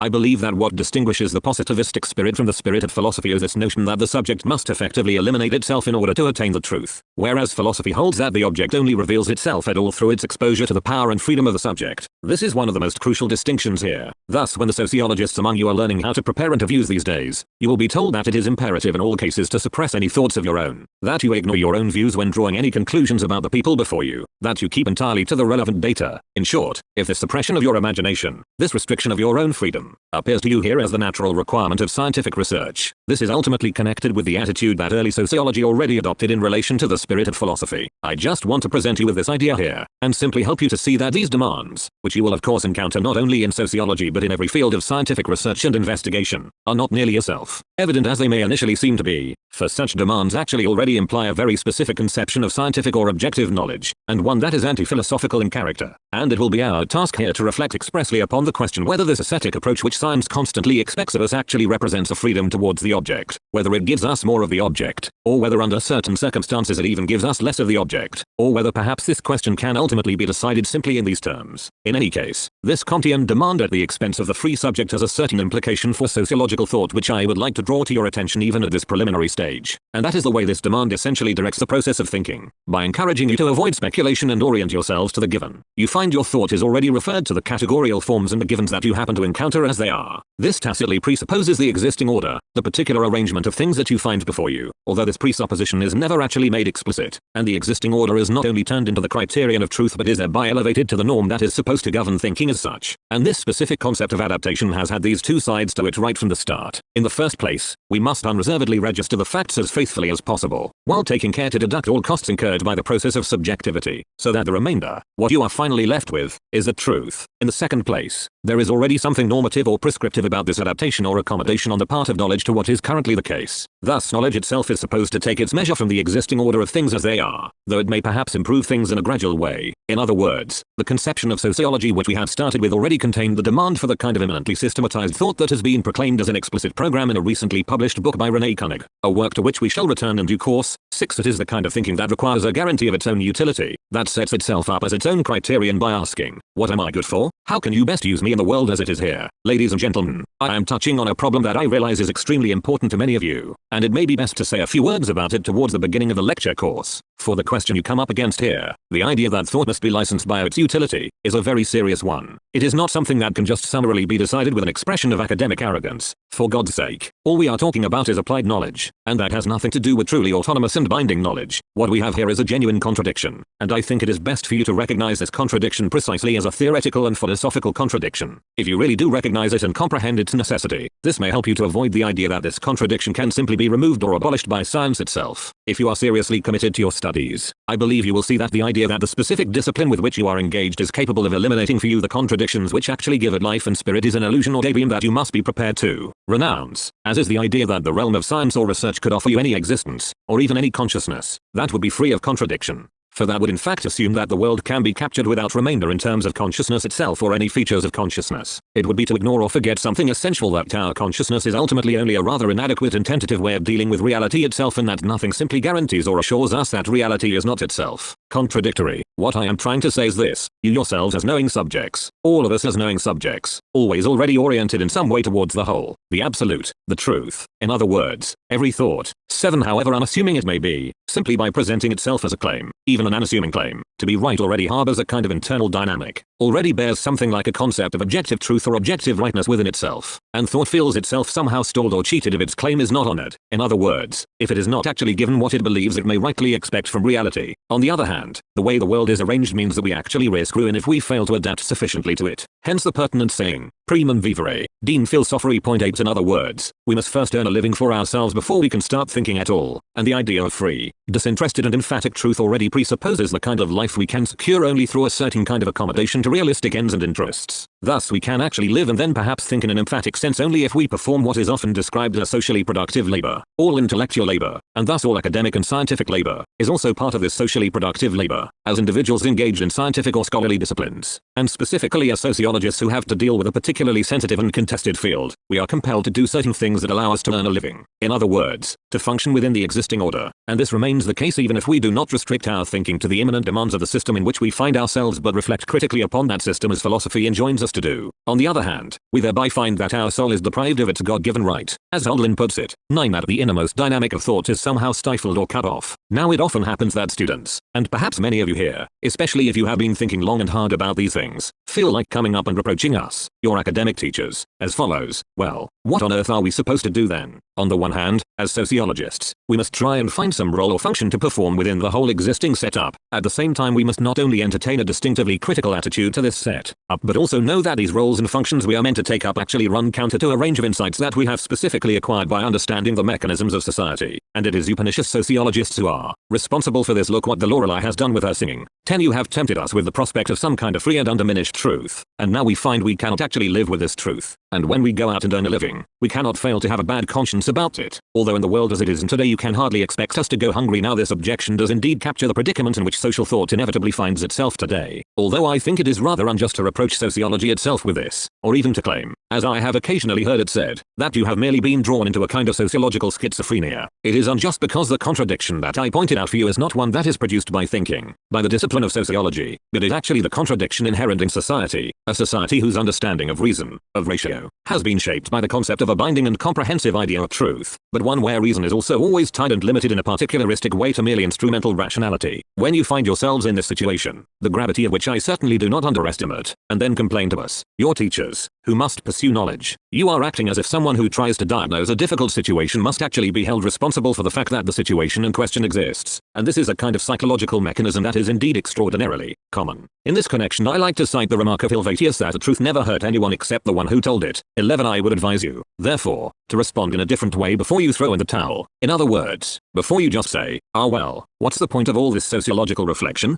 I'll just learn the required skills and techniques and get a decent job at the end of it. This damn sociological theory can only lead me astray. To the devil with it. So before you go down this road you would be better off, I believe, if you at least try and understand this contradiction, under which you and I can assure you all of us suffer, as an objectively grounded contradiction, and reflect upon it as such, my own view, if I may introduce us here, is that you will actually get further in your knowledge of facts, of the relations and connections involved in society, if you take on board these uncomfortable theoretical reflections than you will by just focusing relentlessly on the functional connections of society. For it is a rather remarkable paradox that when we simply try and perform our functional roles within society, when we reduce our own knowledge to this merely functional level, we generally find we actually no longer know or understand anything at all, or that our knowledge is extraordinarily impoverished as a result. In other words, to put this in logical terms, if you completely reduce the practice of thought to the mechanisms of social adaptation, if you allow thought no other possibility beyond that of unreserved accommodation, then thought ends up as nothing but tautology. It ends up with what empirical research likes to call the preparation of the facts, where you basically have no more than what you have already. Any judgments you come up with are all really nothing more than analytical judgments, mere repetitions or classifications of what is already there anyway. Yet I would suggest that the spirit of science, if we are still using the word science in all seriousness and are not merely referring to various techniques and procedures, surely consists precisely in bringing us further, in giving us more, allowing us to see or understand more, than the orderly and efficient repetition of what we already hold in our hands. Now the objection against imagination in favor of observation, which I talked about earlier, naturally has a certain plausibility. There is no doubt that the notion that mysterious forces are at work in society, things beyond the world of observable fact, can easily lead to all kinds of wild speculations and mythological explanations. If you consider Plato's doctrine of the state from this perspective today, for example, and try and picture the essential character of a human society that is supposed to follow from assuming the reality of pure forms or essences or supposing that the soul essentially consists of a rational, a spirited and a desirous element. 12. What you will find is an extremely arbitrary and highly stylized expression of the actual society of the time. On the other hand, it has to be said that it is only the imagination, only the element in sociology which goes beyond the recording and collation of connections, that is able to bring such facts into any meaningful connection with one another, and this is a central problem which I hope these lectures will specifically encourage you to think about. Comte's line of argument, and here Comte can really stand in for the positivist position in its entirety, supposes and essentially starts from the idea that all connections between social facts are fictive in character, or, as we might put this today in slightly more polite, friendly and elegant terms, are simply scientific models, while the only thing that is true, by comparison, are the facts themselves. The problem that I am trying to draw to your attention here is this assumption, in which you are unreflectively raised as sociologists, already downplays the possibility that social relations and connections precede and pre-form the individual data. I am talking about the kind of approach that says that something like a system of society doesn't really exist at all. It's just something that exists in the heads of philosophers, and here that means in the heads of certain backward sociologists who are not scientifically respectable in the first place. The objector might continue. Something like a social system is not actually present, and it is highly questionable whether we can even speak of social systems at all. The only real thing here are the facts which can be observed and collected on the basis of our questionnaires and controlled experiments. The facts which can be captured in our protocol sentences. The facts we can take home with us. Here is the reason, to state it very simply, why I believe we should hold on to a philosophical concept of society in the context of modern sociology, a discipline which is now even proud to be a sociology without society, as René Koenigs puts it. 13. To state the matter simply once again, it is surely impossible to avoid recognizing that we actually live in an all-encompassing social system, that the facts we find and the things we encounter within this system are already significantly preformed through this system. All the individual social acts that we perform as social beings are interrelated, and not in some merely arbitrary way but in accordance with certain rules within a quite specifically organized context. Even in our immediate experience we find that we encounter individual social facts within the context of a system that cannot be pinned down as readily as facts themselves may be, and this is the justification for continuing to hold on to the idea of society, of critical reflection, of an interconnected whole, of a predetermining structure, of a system, in short, for continuing to hold on to the social categories which sociology originally took over from philosophy. Here, of course, we encounter an objection which is frequently raised by the philosophy of science and by contemporary empirical sociology, the objection which Helmut Schelsky specifically raised against me quite recently, something about which I shall have a lot more to say later on in these lectures. 14 runs like this. You all talk about a social system that somehow goes beyond the individual facts. You say there is an exchange society in which equivalent elements are exchanged for one another, in which we encounter real things that at the same time are not real things. 15. You make all kinds of clever remarks in this connection, but where, after all, is the system you talk about, the system that allegedly stands behind the facts? If you don't also have the facts themselves, are you just relying on some special intuition? That would surely be a very curious or indeed laughable situation for someone who appeals to self-conscious reason as emphatically as you do. Or are you just trying to play off your own so-called simple pre-scientific or pre-reflective experience against the demands of science? You certainly won't get far with that. For if you want to be rigorously scientific in your approach, this kind of pre-scientific experience can only be regarded as basically dogmatic, as something that is not ultimately binding at all. You have to start by bracketing out such experience and subjecting it to the scrutiny and control of science if it is to serve as a reliable source of truth. Now I do not wish to go into this question fully at this point, but it strikes me like this. The idea that the system which we ourselves experience as an extreme form of compulsion itself requires theoretical justification in terms of individual facts already implies a kind of reversal of the order of knowing, of the process of experience, a reversal that is already framed in terms of the basic rules of the established sciences. 16. But I think I may venture to say, even at this point in today's lecture, that we experience the social pre-formation in question whenever in our own social behavior we try to act in a way other than that which the pre-existing social system essentially requires of us. This is a fact which was accorded an undeniably central place even by empirical sociology in relatively recent times, and I would say 17 I am referring to Durkheim, whom we shall soon have more to say about in a different context, and to his concept of contrainte sociale or social compulsion. 18. Durkheim effectively put it like this: if you want to know what society is, just ask where it hurts. It's where you come up against something that is so much stronger than your own action and your own behavior that you cannot really do anything about it or even resist it without provoking the most tangible and specific consequences. I think you have only to perform the thought experiment of imagining what would happen to any one of you if you no longer consistently observed the rules of exchange, if you no longer subjected your labor to the law of equivalent exchange, if you no longer arranged your private life in such a way that you also get something back for what you give, if you were no longer prepared to put your life on anything unless you expected to receive the equivalent in return. You cannot just discover this ubiquitous principle of exchange, this omnipresent principle, as another fact precisely because it expresses a structural totality which is never simply or exhaustively given in any finite or particular case, but this fundamental aspect of social compulsion, in other words, the way you have to conform to the regular norms of the organized already existing whole, is something you can directly experience for yourselves from the resistance you meet as soon as you try to act otherwise. This force of the social, which finds its most powerful expression in the so-called folkways, 19 in the established mores and practices of a specific culture, had such a tremendous impact on Durkheim's sociology that he even employed the concept of chose, or thing, to capture it. 20. He not only made this contrainte sociale, this alien compulsion that is opaque to us and to every individual, into the social as such, but also regarded it as the ultimate fact, the fact that appears largely independent of ourselves precisely because we do not experience it as our own. Instead we experience it as something alien and opposed to us, almost like a brick wall we must bang our head against. With a positivistically inclined sociologist such as Emile Durkheim, and perhaps he is the last sociologist of whom this may be said, you find that a central question of philosophy, the conceptual entwinement of social fact through the system that goes beyond these individual social facts, is transformed into the ultimate social given. This immediately leads to a considerable problem, since Durkheim, who was particularly hostile to any tendency to hypostasize concepts, here goes down the same road precisely by hypostasizing something that is itself mediated and conceptual in character and turning it into an ultimate criterion. This is not something purely immediate in character, it is a nexus of facts, rather some particular fact in the sense in which we use the word in the context of experimental observation. For example, I just wanted to point this out here to show you how the simple exercise of reason, even in what you might call a pre-philosophical sense, already reveals how we can go beyond the concept of particular observable facts without thereby falling into fanciful speculation. Let me just close for today by saying that philosophical concepts, if they are worth anything at all, are not concepts that dwell in some other separate world, in all famed higher spheres that lie far beyond the particular sciences or disciplines. On the contrary, philosophy is ultimately nothing but rigorous self-conscious reflection upon the actual world, upon what you encounter in the experience of your own field of research or investigation. This should already suggest that, while we have indeed begun by exploring the difference between the spheres of philosophy and sociology, these disciplines are not merely antithetical but also constitute a functional or dynamic unity. Lecture 4, the 19th of May, 1960. Ladies and gentlemen, I would now like to look at another passage from Comte, and this will allow me to say something more about the original motivation behind the highly critical view of philosophy which sociology has tended to adopt. There is one particularly relevant passage, which I shall now read out for you, although it is not entirely clear in all its details. I shall not try and interpret those parts of the text which are very difficult to clarify in unambiguous terms, a situation that is hardly rare in Comte's work. The passage starts as follows: metaphysical philosophy, namely the kind of philosophy which Comte contrasts with positive philosophy with regard to its method and doctrine, resembles theological philosophy. In every case it can only amount to a simple transformation of the latter one. Here in a thinker such as Comte, who defended a historical and developmental approach to things, you may recognize, for the first time, a thought that would later play a major role in sociology and in the theory of science in general, and possessed a great significance for Nietzsche in particular.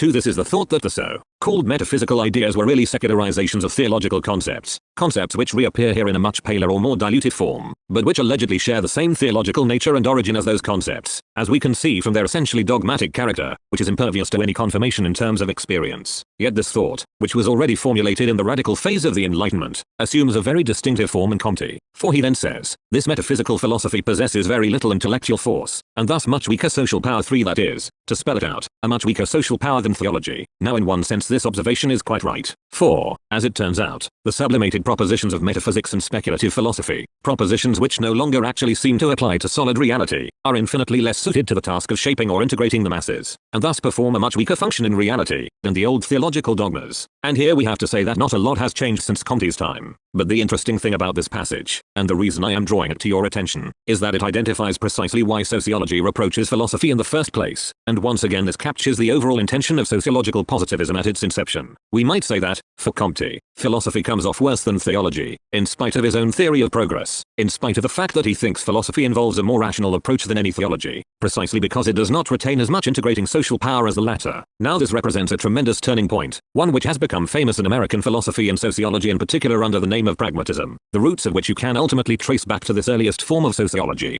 It involves the idea that the truth of a theory can be defined in terms of how it holds up or finds itself confirmed in reality. In later forms of pragmatism, especially in the work of John Dewey, for this doctrine has been developed in a very subtle and sophisticated way. Here in Comte it is expressed in a rather crude and primitive form, and this very crudeness allows us to look behind the scenes at what we could perhaps call the primal history of pragmatism. The underlying thought here is just the notion that a philosophy or theoretical position is to be measured in terms of its power to promote society or to encourage the social community. As we recently used to say, we should thus ascribe positive value to those theories which have the power to maintain society and enhance social cohesion, and a negative value to those which lack this power. When people talk about the destructive character of intellectual reflection and philosophy, the cheapest and most pathetic charge that we may regularly expect to hear in the intellectually enfeebled climate of today, you will recognize this attitude in its ultimate consequences and its basest shape. I say basest, because the question of truth is neglected here in favor of the question of effect, of the effect on society, because the factor which maintains or promotes the social order, something which in itself is quite alien and external to the truth claim of what purports to be genuine knowledge, is unwittingly taken to be the criterion of the proper truth claim in question. This is already implicit in Comte here, and you should recognize this as a motif that we shall encounter later on in our discussion of sociology, where it is even presented as a kind of philosophy, for you will find that the sociology which is so proud of its own allegedly more rigorous or scientific character in contrast to philosophy unwittingly ends up somewhere else. It smuggles in a certain element, allows this element to creep in unawares, as Kant would say, that cannot be reconciled with this supposedly scientific character at all. To put it quite bluntly, because it takes society in the process of socialization as its specific object, sociology concludes that whatever helps to strengthen this process, to promote the cohesion of society, is itself also something positive, like society as the true object of sociology, and that whatever weakens this cohesion is thereby something negative. Yet the really fundamental question as to whether this process of strengthening the existing network of social relations must be something unconditionally positive is not raised at all. You will find the effects of this approach everywhere, for I do not want you to imagine that, because we started with the venerable Comte, I am really just shooting fish in a barrel here, and that all this is no longer relevant to the much more exact and rigorous social science that we do today, for you can see the effects of this Comtean attitude in what is probably the most influential and comprehensive sociological system today, at least where our Western world is concerned. I am talking about the theory developed by Talcott Parsons. 6. He specifically distinguishes between the concepts of a functional and dysfunctional social system, where functioning social systems, those which are basically capable of maintaining or preserving themselves, come off better than those which do not function successfully. A higher value is automatically accorded to the former, although the extraordinarily far-reaching philosophical question that undoubtedly arises here does not come into view at all. It is surely enough to point out to you that we can easily conceive of societies that may function at an extraordinarily high level and effectively perpetuate themselves. Thus we might think of the society which existed in Central America at the time when Cortés conquered Mexico 7, or of the Egyptian society which survived for thousands of years in a rather ossified state. In this connection we might argue that this functioning meant that, in a sense, there was no such thing as the human individual, that the functioning of such societies was achieved at the expense of what such a society might be thought to function for, namely the existence, the development, the productivity of the particular element out of which that society is composed. You can see, therefore, why it is worth staying for a moment with Comte's formulation of the issues, with the passages I have read to you, and which one might easily be tempted to pass over without further thought because they just sound like a very stale expression of common sense. But if we examine them a little more closely, they may let us glimpse certain implications that one would otherwise never have suspected. This is the secret here. We can discover something if we tarry with such passages and give some serious and sustained attention to the seemingly incidental remarks which frequently crop up in Comte's massive tomes, even if Comte himself did not ultimately accord that much significance to them in their original context.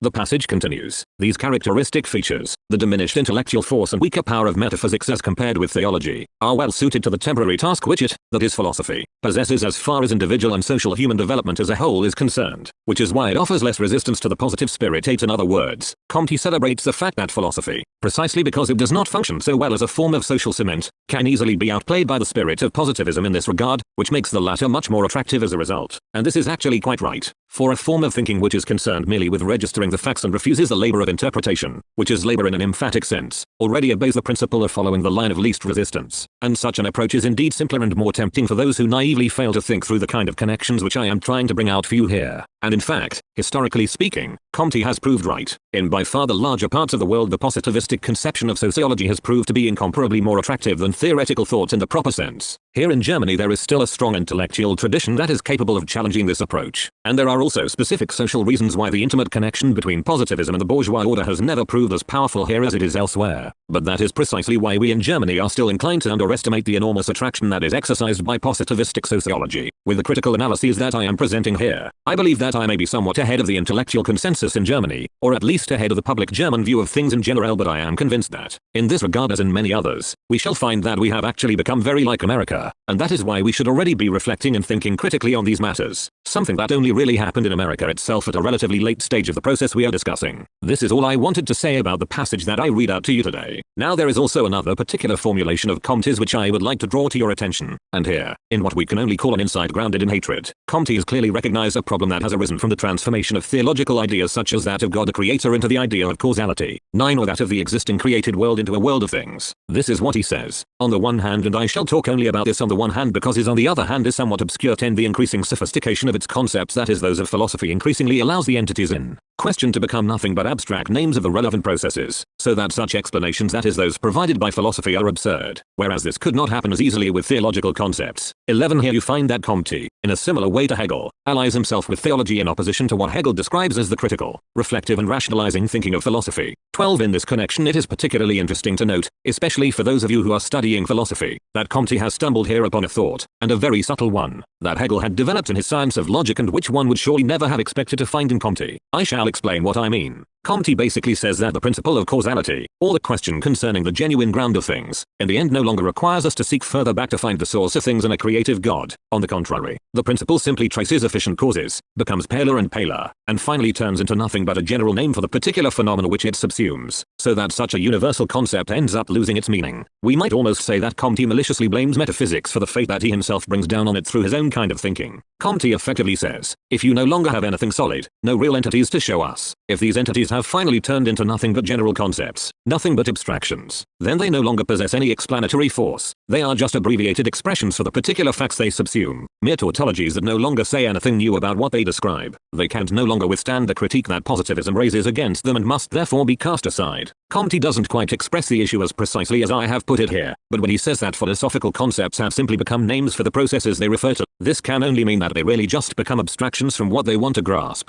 As nothing but abstractions that are drawn from the latter, they cannot serve in turn to explain it. Hence Comte concludes, to use his words, that they are absurd. Now you can find a very same line of argument in a very interesting passage from the second part of Hegel's Science of Logic. In the section of the text that specifically discusses the problem of ground. 13 There is something else that I would just like to emphasize here so that you are not tempted to pass over these things too quickly. Comte owes so much to the general trend that we can describe philosophically as the spirit of nominalism that he is actually able to lay his finger, in an extraordinarily consistent and perceptive manner, on one of the most vulnerable points of so much philosophy, which naturally operates with general concepts in order to explain what these concepts intend, yet no longer actually reflects upon the relationship between the concept and what it is supposed to grasp. Now I would just like to read you one more passage from Comte. This is the last one, in order to clarify the original conflicts between philosophy and sociology, this time from the side of philosophy. Comte writes as follows, the theological stage. But if you are to follow all this, I must just remind you that he distinguishes 3 basic stages of development. This is Comte's famous law of 3 stages, which is supposed to govern the progress of reality, society and the human mind. 14 The first stage is the theological dogmatic stage. The second is the metaphysical stage, where concepts take the place of dogmatically posited essential beings or agencies. And the third is the positive stage. This is the stage where our thought turns directly to society, operates by means of observation and classification, and basically models itself on the natural sciences, an approach which is now widely accepted as a matter of course in empirical sociology today. Thus the idea that the natural sciences should provide the model for empirical social thought, and that society itself represents a kind of nature, is something you already find here in Comte. I believe that I pointed out to you earlier how this reflects the way that society in this phase has already assumed such power and predominance over human beings that it has become something like a second nature, as Hegel specifically calls it. 15 We then come to believe that a second nature can be observed and investigated as an objective reality, that is, as a reality that is independent of us human beings. But in a rather remarkable way the thought that this second nature is distinguished from that other nature, from first nature, precisely because it consists of us human beings, is forgotten or repressed. In other words, as subjects we are not just confronted with a radically different and separate object, for the object of the social sciences already involves the subject human beings who seek truth, as a necessary and decisive element. You must keep all of this in mind if you really want to understand all Comte's talk about the theological, the metaphysical and the positive stages of thought. You will always find this characteristic slant in his work, that in spite of his confessedly scientific mentality he is always ready to flirt a little with the theological approach, in the name of the purely positive, basically in order to execrate speculative philosophy. Indeed, it borders on the grotesque to see how in his later period Comte actually tries to develop a sort of positivist theology. 16 In other words, he derives from society certain static forms that are supposed to represent absolute concrete essential structures, although the thought never strikes him that this ultimately amounts to a gigantic tautology. In reality here society effectively just venerates itself, as indeed Durkheim later consistently argued in relation to all kinds of primitive societies, showing in detail how their religious ideas are really projections of their own collective spirit, or, in other words, precisely how society venerates itself in this way. 17 But it is a remarkable fact that, for a very long period of time, sociology has wavered over whether it should expressly recognize and criticize this process by which society venerates itself in and through its own ideas, or whether instead it should make its own positive contribution to this procedure, as I have briefly attempted to show you today that Comte tried to do. 18 Now the last passage I am going to read for you today is this: the theological and metaphysical regimes, since they turned the human mind into the supposed source of universal explanations, gave speculative tendencies a presumptuous and overweening character that served only to remove them from the humble procedures of ordinary wisdom, that is, from ordinary reason as we might say today, whereas everyday reason contented itself with observing events and thereby discovering certain relations that allow it to make predictions of a practical character. The pride of philosophy scorned such successes and expected the revelation of impenetrable mysteries from some kind of supernatural illumination. Sound philosophy, on the other hand, that is Comte's own, replaces essential causes with real laws and connects its own speculations with easily understandable concepts. 19 There are two things worth noting here. One is the charge of vanity, which positive thinking always likes to level against speculative thinking. Thus it is said that, if we take our own concepts, something that we have created, as the warrant or essence of truth, instead of humbly keeping to what reality offers us, we simply puff ourselves up immeasurably and take an illusory pleasure in what Nietzsche expressed positively when he claimed at the beginning of Zarathustra that he enjoyed his own spirit. 20 A human being who is truly free, who is not fettered in a positivistic sense, does take joy in thinking, can experience happiness whenever something is revealed that cannot just be read off from the facts that are presented to us. But here this is all reduced to a vain and selfish pleasure on the part of an individual who deems himself superior to every demand for solid and reliable insight. Now I will not deny that philosophical speculation involves the possibility of such self-glorification or self-aggrandizement, although the philosophers who are most often suspected of this are also the keenest to insist, perhaps because of this very danger, that the concept of the creative subject that is ultimately identical with the truth, and Kierkegaard once directly said that the subject is truth. 21 must also be distinguished from the feeling, contingent and merely empirical subject that every single individual is. But when you read Fichte, or also Hegel, or his archenemy Kierkegaard, you will probably also discover this undertone, and you will certainly encounter it in Nietzsche,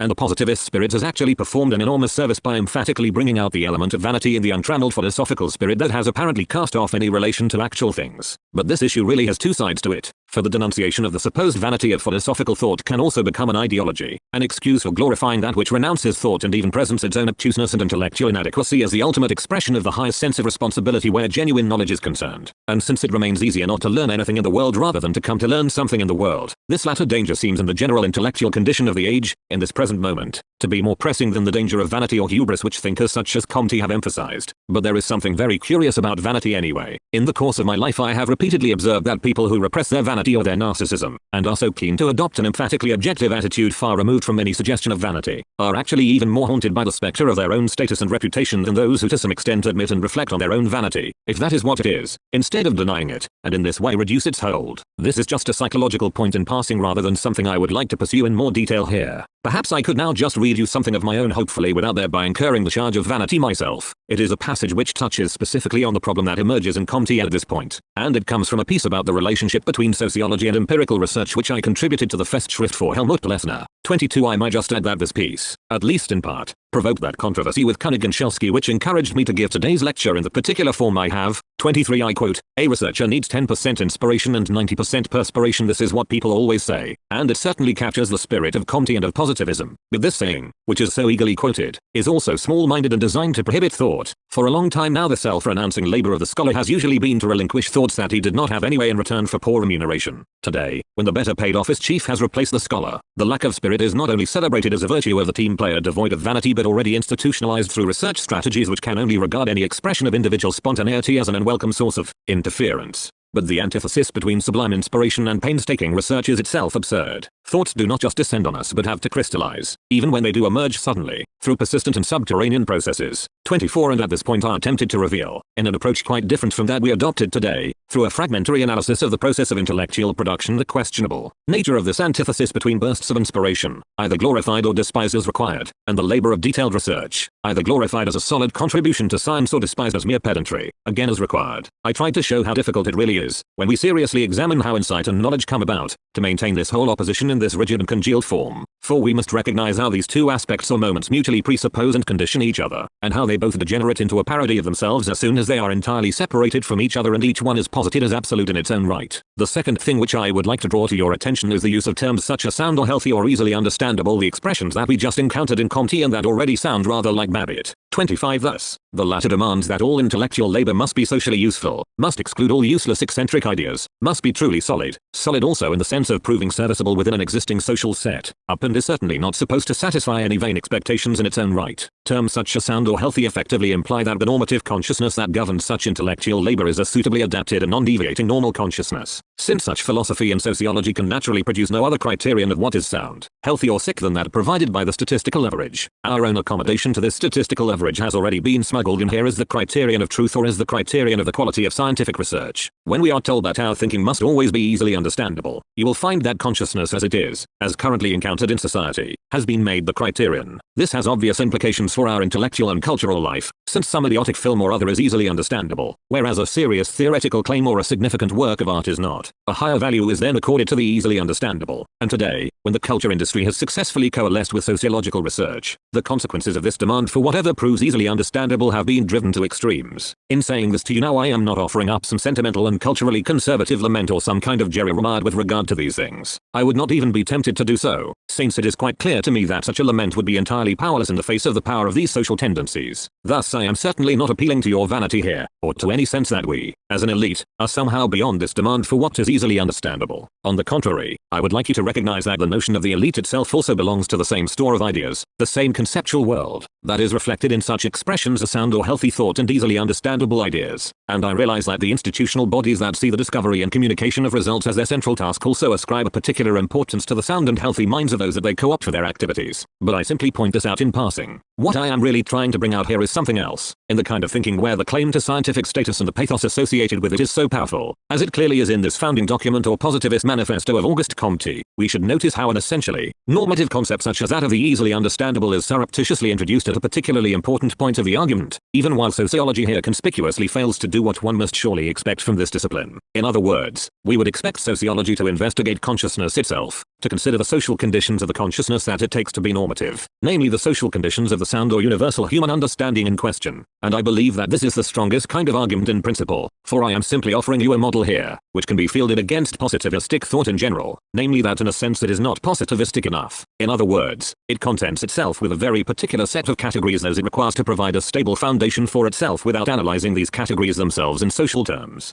Thus you find that, when they say that something must be easily understandable or generally intelligible, people are appealing to a general consciousness which is not some inborn or natural human faculty of reason, not some pure logos supposedly independent of all particular conditions, and Comte himself, of course, would certainly be the last person to claim such a thing. On the contrary, they are appealing to a consciousness that for its part is socially produced. What is introduced here as a criterion for science and thereby for society is itself something that has arisen within society, something the social defects and origins of which can be analyzed. This is the reason, if I may point this out here, why I undertook to develop a theory of health culture in a contribution that was presented last year at the Berlin Conference of the German Society for Sociology and that has been published in the Proceedings of the Society. 26 In this piece I specifically attempted to examine categories such as the healthy or the easily understandable, categories which are treated as normative for social science, and to explain them in social terms. In other words, I tried to show that the normal consciousness presupposed here is not really normal at all but is actually a product of social debilitation and oppression. Now I would hate you to suspect here, to say this once again that I am just digging up things which are merely arbitrary or incidental, merely lapsus linguae on Comte's part. things which are of no great significance for the general attitude or consciousness that is at issue here. I shall entirely disregard the fact that all these themes which I have just extracted from Comte will surely be quite familiar to you in your everyday experience of intellectual life, and that, in a sense, you will have seen and heard all this before. But I would like to draw your attention to this point in particular. The intellectual approach which Comte effectively inaugurated now claims to have found exemplary scientific formulation in the contemporary theory of logical positivism, which has presented these things, from the mathematical point of view, in the most advanced and sophisticated way. And precisely here, in this logical positivism, we find that one of the criteria for meaningful propositions is that they can be presented in terms of everyday language 27, so that his theory too comes very close to the category of the easily understandable or readily intelligible. Here we see how a category such as everyday language, fraught as it is with innumerable social presuppositions, unwittingly appears as if it was somehow before or beyond society, namely in terms of logical constructions. Yet it is exactly here that a positive science, and specifically sociology, would have every reason to be skeptical and would certainly wish to subject this category to further critical examination. With this I would like to conclude, for now, what I wanted to say about the structure of sociological thought in terms of its opposition to philosophical thought, and here I have claimed the right to reflect upon these things, as I believe we should have to reflect upon them from the perspective of philosophy. But do not imagine for a moment that I intend to stop and rest up at this point, for I shall soon go on, in a very similar fashion, to reflect upon the anti-sociologism that is so characteristic of philosophy, and I hope to be able to show you that this antithesis is wholly unfruitful and thereby offer a possible way for you to get beyond these rigid conceptions and oppositions. To begin with, however, I shall continue this structural analysis of some fundamental problems of social positivism in the next lecture by looking very briefly at Emile Durkheim's specific criticisms of Comte. This will also give me an opportunity to bring out certain fundamental problems of positivism in general, and particularly its paradoxical attempt to produce a kind of thinking which effectively lacks concepts. Lecture 5, the 24th of May, 1960. Ladies and gentlemen, 1, 2, T. His is what facts mean here. I shall come back to this later on when I have occasion to present this concept in more detail. We are talking about facts which, above all, reveal a certain character of resistance and impenetrability with respect to the subject, where the understanding of the subject is concerned, and also, even more decisively for Durkheim, where the behavior of the subject is concerned. We are talking about des choses, about things in the sense that, for Durkheim,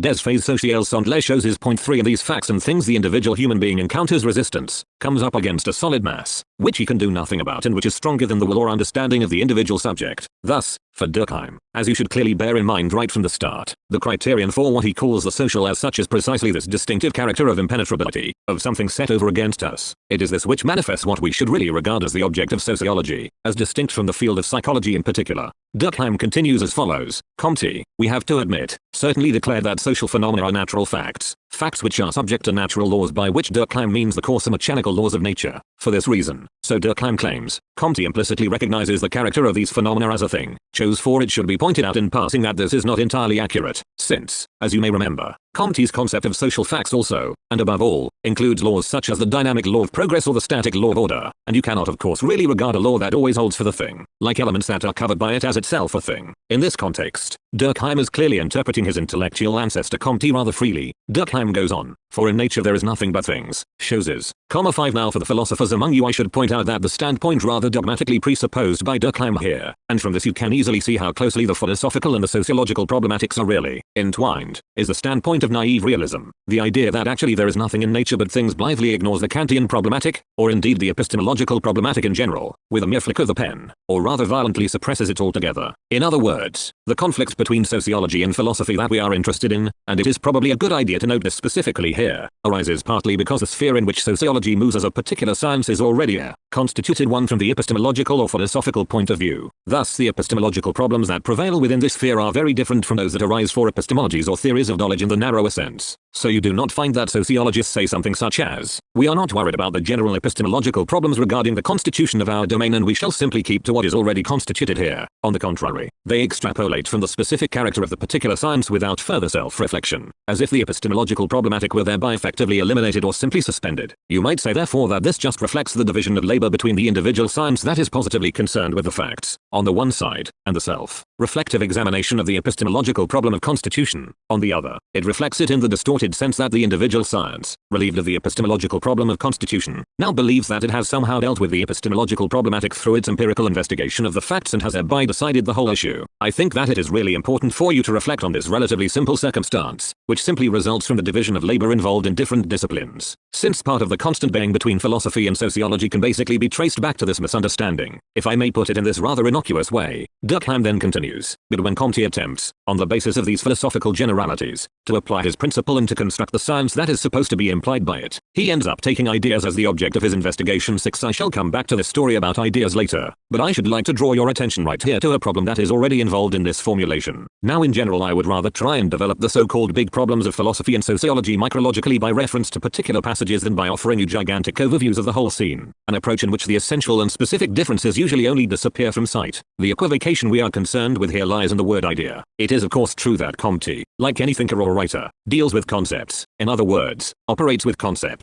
This is just as true for the good Durkheim, as I shall soon show you, as it is for Comte himself. But the word idea is ambiguous here, for on the one hand it serves to designate concepts, unities involved in facts, conceptual forms and structures, in short, the conceptuality we cannot help deploying when we make use of language at all. On the other hand, it can look as if Comte's sociology is also concerned with ideas in the way, for example, that intellectual and cultural history are. Thus when we write a history of the idea of progress, or the idea of freedom, or the idea of humanity, or the idea of the nation, or whatever it may be, we are naturally talking about ideas in a quite different sense. Given this equivocation, Durkheim treats Comte as if he were really a kind of cultural and intellectual historian, as if he was specifically concerned with the history of ideas, such as the idea of progress, whereas this kind of interest, which was certainly characteristic of Dilthey 7, was really quite foreign to Comte, for when Comte spoke of progress he was following in the footsteps of his teacher Saint Simon and thinking primarily in very concrete and tangible terms about the progress of the technological forces of production and thus of the growing quantity of goods and commodities that have become available to human beings in the process. Durkheim continues, the principal object of Comtean sociology is in truth the progress of humanity in time. 8. Here again I must say that this is expressed a little bit demagogically, insofar as the concept of progress, and those of you who have any knowledge about the history of dogma will already know this, is only one aspect in Comte's general theory and is balanced in turn by the complementary concept of order, and I believe it would hardly be going too far to say that the real pathos of Comte's thought, the ultimate interest behind it, derives more from his concern with social order than from the idea of progress. Indeed, the latter already appears here in something of the problematic and ambiguous light that has accompanied the concept of progress from the later 19th century and right up to our own time. I would also like to say, in all fairness to him, that at this point Comte is more complex and differentiated in approach than he appears to be from Durkheim's account. The latter says, Il part de cette idée. I think Durkheim means that he starts from this idea, where the il refers to Comte himself. Thus he says, he starts from this idea that there is a continuous and uninterrupted development of the human species, one which consists in the ever more complete realization of human nature. He uses the word realization. Today we would probably speak of Selbstverwirklichung or self-realization, if I may be permitted to use a German word that is as unattractive as the French here, and the problem that he addresses is that of discovering the order that is the law-like character governing this evolution. This development 9. Now the sentence that follows is really very interesting, and I would like you to pay particularly close attention to it, since we shall have to discuss it in more detail as we proceed. Durkheim says, to suppose, to stipulate, or we might even say to make the fundamental assumption that this evolution, that is this continuous self-realization of humanity exists, just means that its reality can be established, that is, can properly be verified only once science has been established. Once scientific investigation has been carried out, and from this Durkheim now concludes somewhat boldly, I have to say, in a way that hardly seems logically compelling. Thus, and thus is key here, we cannot even make this progress into an object of investigation unless we take it as a mental conception de l'esprit, rather than as a thing. 11. Now Durkheim's conclusion is clearly not compelling, since no one can possibly object to our constructing social progress as an ideal type, if I may invoke the conceptual apparatus of Max Weber here, to determining specific criteria for this ideal type, and then comparing empirical reality with the latter to see if that reality corresponds to it, if we are to shun any form of concept that is not already saturated in facts and observations, as Durkheim does in this passage. This effectively and literally amounts to sabotaging insight and knowledge itself. For without such conceptual anticipation, then anything such as the empirical domain, anything such as empirical research, is not conceivable at all. Thus, for example, if you do not have any concept of the family, of what the family is, of the crisis in which it finds itself according to whether one holds that it will inevitably succumb to this crisis or will actually display its resilience and overcome the crisis in question, and both claims, as we know, have been defended with substantial arguments in our own time. 12. I repeat, if you do not have some such conceptual construction at your disposal, it is quite impossible to undertake any empirical investigation regarding the family at all. In other words, you can observe something here that is very characteristic of the sphere of positivism as a whole, but especially so of the positivism defended by practitioners of the natural sciences. What I mean is this: as soon as they begin to philosophize, they always prove more Catholic than the Pope. They prove more hostile to philosophy and much more hostile to the world of concepts than they ever can be at the moment when they are actually pursuing their investigations.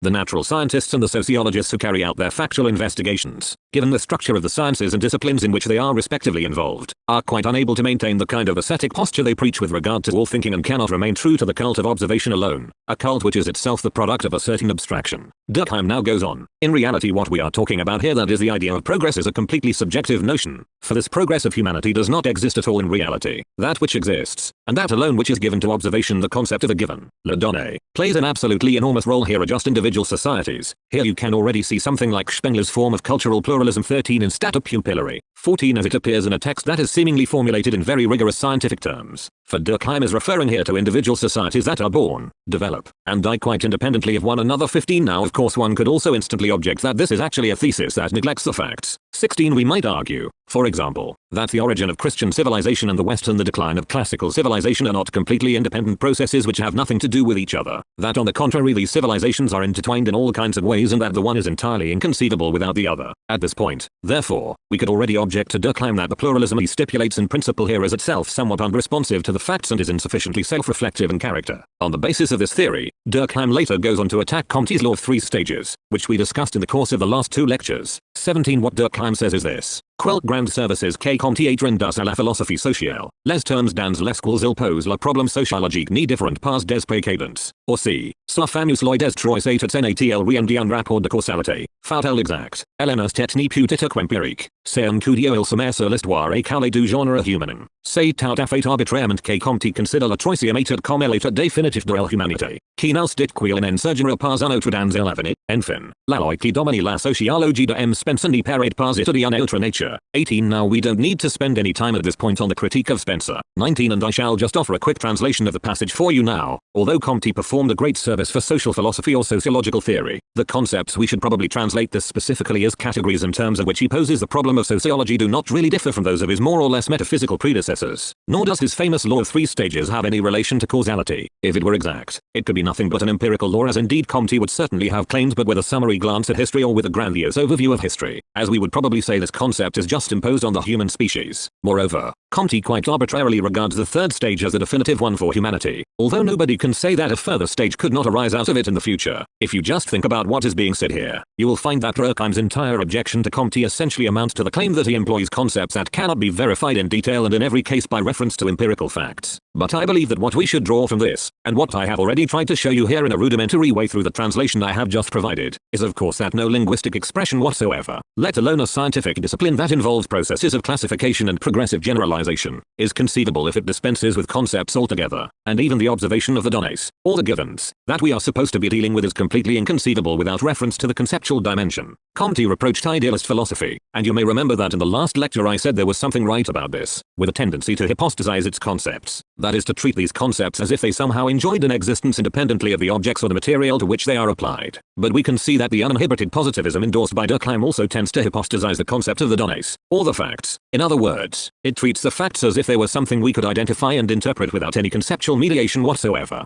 But just as there are no concepts, or no concepts that can be described as true, unless they are fulfilled, unless they can be corroborated in relation to some material content and refreshed or regenerated with reference to such content, so too there are no facts that we can simply gather and interpret independently of the relevant concepts. For I should like to point out to you here, if I may be allowed a brief excursion into intellectual history, that this whole and, in a sense, very extreme theoretical position of Durkheim's contradicts his own practice, which ultimately led to a large-scale theory involving the explanation of social phenomena in terms of collective spirit. You can probably understand the emergence of this theory and the enormous influence that it exercised only if you appreciate the relevant cultural and intellectual context. You have to remember the decisive controversy that preoccupied the French intellectual world around 1890 or 1900, let us say specifically around 1900, namely the contrasting positions adopted by Bergson and Durkheim. 20 Thus Bergson employed a metaphysical concept of intuition in order to criticize that concept of fixed and rigid fact which is presupposed by the natural sciences, and therefore he also insisted on a quite different aspect of human knowledge. Durkheim, on the other hand, brought the whole weight of the tradition of the natural sciences in particular to bear against Bergson himself, a fact, incidentally, that is not without a certain irony, since it was actually Bergson who came out of this very tradition and in reality enjoyed a closer relationship to the natural sciences than Durkheim himself. But we might say that in Bergson the sphere of the mind, and indeed of the mind conceived as independent of the entire causal, mechanical structure based upon the classification of facts, is itself hypostasized in a way that is very similar to the manner in which the facts are hypostasized in Durkheim, and we can probably only understand the one-sidedness, let us call it, or a certain narrowness, that characterizes the two great theoretical minds in France around this time, and that both exhibit in their own way, if we see each thinker as a corrective to the other. Although I should also say here that we cannot restore a truth or a philosophical concept that has broken apart into separate halves merely by adding together or recombining the fractured elements. for we would surely find ourselves in a very sorry predicament if we tried to produce the truth about society by appealing to some kind of synthesis of these elements. The view that I have talking to you about here, the really crucial issue and central argument of the passage from Durkheim I just read out for you, is thus the idea of Chaucism, namely the idea that science is essentially concerned with things. 21 Let me just say en passant that, in comparison to the epistemological positivism that prevailed at the time, namely the so-called empirio-criticism that was defended by Ernst Mach, Avenarius and their followers, 20 to this doctrine of Chaucism is a remarkably heterodox or heretical one, for they would certainly have claimed that the things in question here are not given to us at all, whereas it was precisely the givenness of things that Lenin, as is well known, so strongly emphasized in his famous polemic against the empirio-critical school. 23 In this respect, we might say, he was actually Durkheimian, although he would certainly be turning in his grave to hear himself described in this way, and it was the real empiricists, by contrast, who always said that what is given to us, what is immediately given to us, is nothing but the facts of consciousness, and that we only really know anything about things once we synthesize these facts of consciousness and thereby come to form regular and law-like connections which then possess a certain stability. I mentioned earlier that, from an epistemological perspective, there is a specifically dogmatic or, if you will, a pre-critical or naive, realist element that has found its way into this theory of Durkheim's which takes itself to be so scientific, but, as we usually find in such cases, in thinkers to whom we must concede considerable intellectual powers, and who, like Durkheim, possessed an astonishing wealth of material knowledge, the genuine problems are actually hidden in conceptual errors and false inferences of various kinds. That is why I would like to take this opportunity to say something about this problem of Chaucism. I pointed out that the criterion for what constitutes unfaith social chose, a social fact considered as a thing, which is precisely what sociology is supposed to address for Durkheim, is a certain impenetrability to the understanding, is the resistance which the social domain exerts with respect to human activity.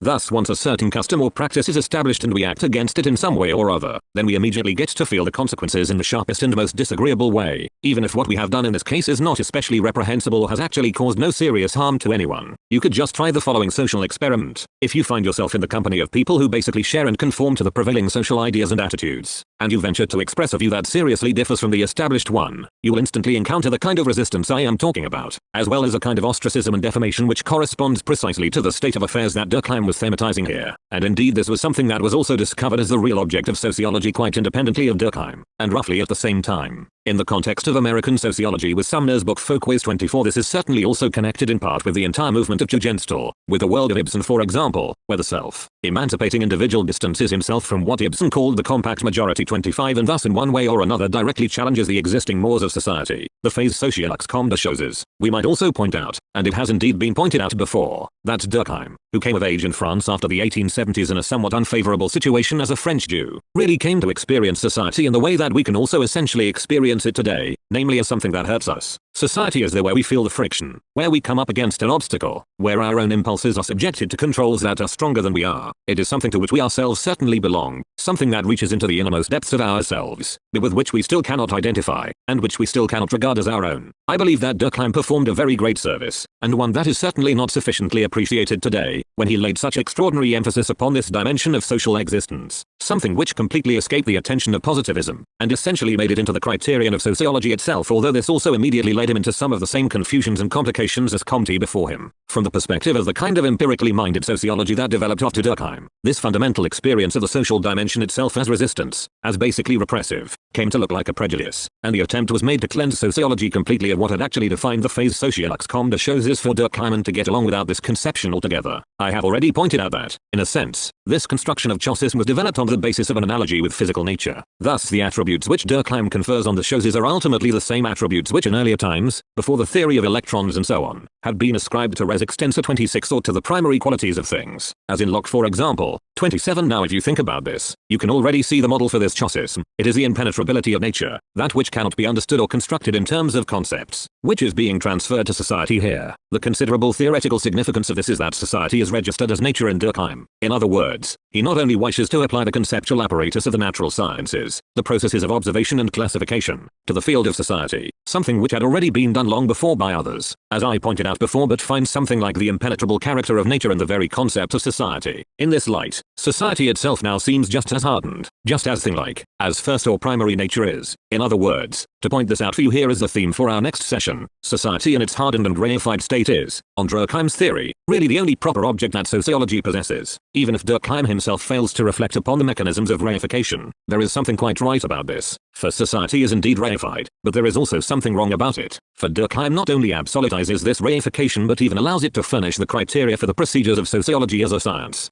To this extent, therefore, what is demanded of science is not to disclose reality but to take up our earlier remarks, simply to adapt to it. Lecture 6, the 31st of May, 1960. Ladies and gentlemen, despite the rather long break since our last session, you may recall how I said on that occasion that the principal objection raised by Durkheim, from the perspective of the intermediate phase of positivism he represents, against Comte and the older form of positivism associated with him can be expressed as follows. He complained that the concepts employed by Comte were not strictly derived from the field of observation but were developed rather freely as conceptual anticipations that cannot really be justified in scientific terms. Now there are two things you can learn in this connection, and this is basically why I am focusing on these two contrasting positivist authors in terms of their relation to philosophy in the context of these lectures. In the first place, you can learn that the trial to which sociology submits philosophy, one which in a certain sense we may simply extrapolate to cover the entire process of the European Enlightenment, actually has no beginning and no end. In other words, you can learn, from the perspective of this kind of positivism, that there is no form of thinking whatsoever that cannot somehow be accused of indulging in metaphysics, and that there must surely be something not quite right about this form of argumentation which finds itself intrinsically afflicted by a sort of bad infinite in this way. Now I have already drawn your attention to what is not quite right here, and in a sense it is something extremely simple. It is just the point that thinking without concepts, and thus also that thinking without anticipations, a thinking that does not move beyond experience, beyond the merely observed, beyond the domain of protocol sentences, cannot in principle be avoided. Without concepts there cannot even be order in a positivist sense, although no concept is ever wholly fulfilled by that which it subsumes. And that difference between conceptual theses and the claim which concepts possess within a positivist intellectual framework, one which has characterized sociology for the last 150 years, will give rise again and again to the process we have indicated, where one thinker will berate the preceding thinker as a theologian in disguise. This can easily make the whole process itself appear extremely confusing, indeed almost maddening, although we should try and think it through very carefully rather than just swallowing such a narrative. I say that we should not simply be confused by it, and thus just reject it out of hand, for it cannot be denied that the sort of criticism which Durkheim directs at Comte is also based on something true. In other words, the kind of grandiose structure, the imposing Veronese-style fresco, that the good Comte has designed Conte-Cœur is actually incompatible with the concept of positivism that he himself defends. And it is also true that the force of that aspect of the Enlightenment through which it constantly consumes its own predecessors has something irresistible about it. Even at the opposite pole of such thinking, namely in Hegel, we find that the irresistibility of the process of the Enlightenment, and thus also of positivism, is illuminated by philosophy itself. When for example Hegel speaks in this connection of the fury of disappearing,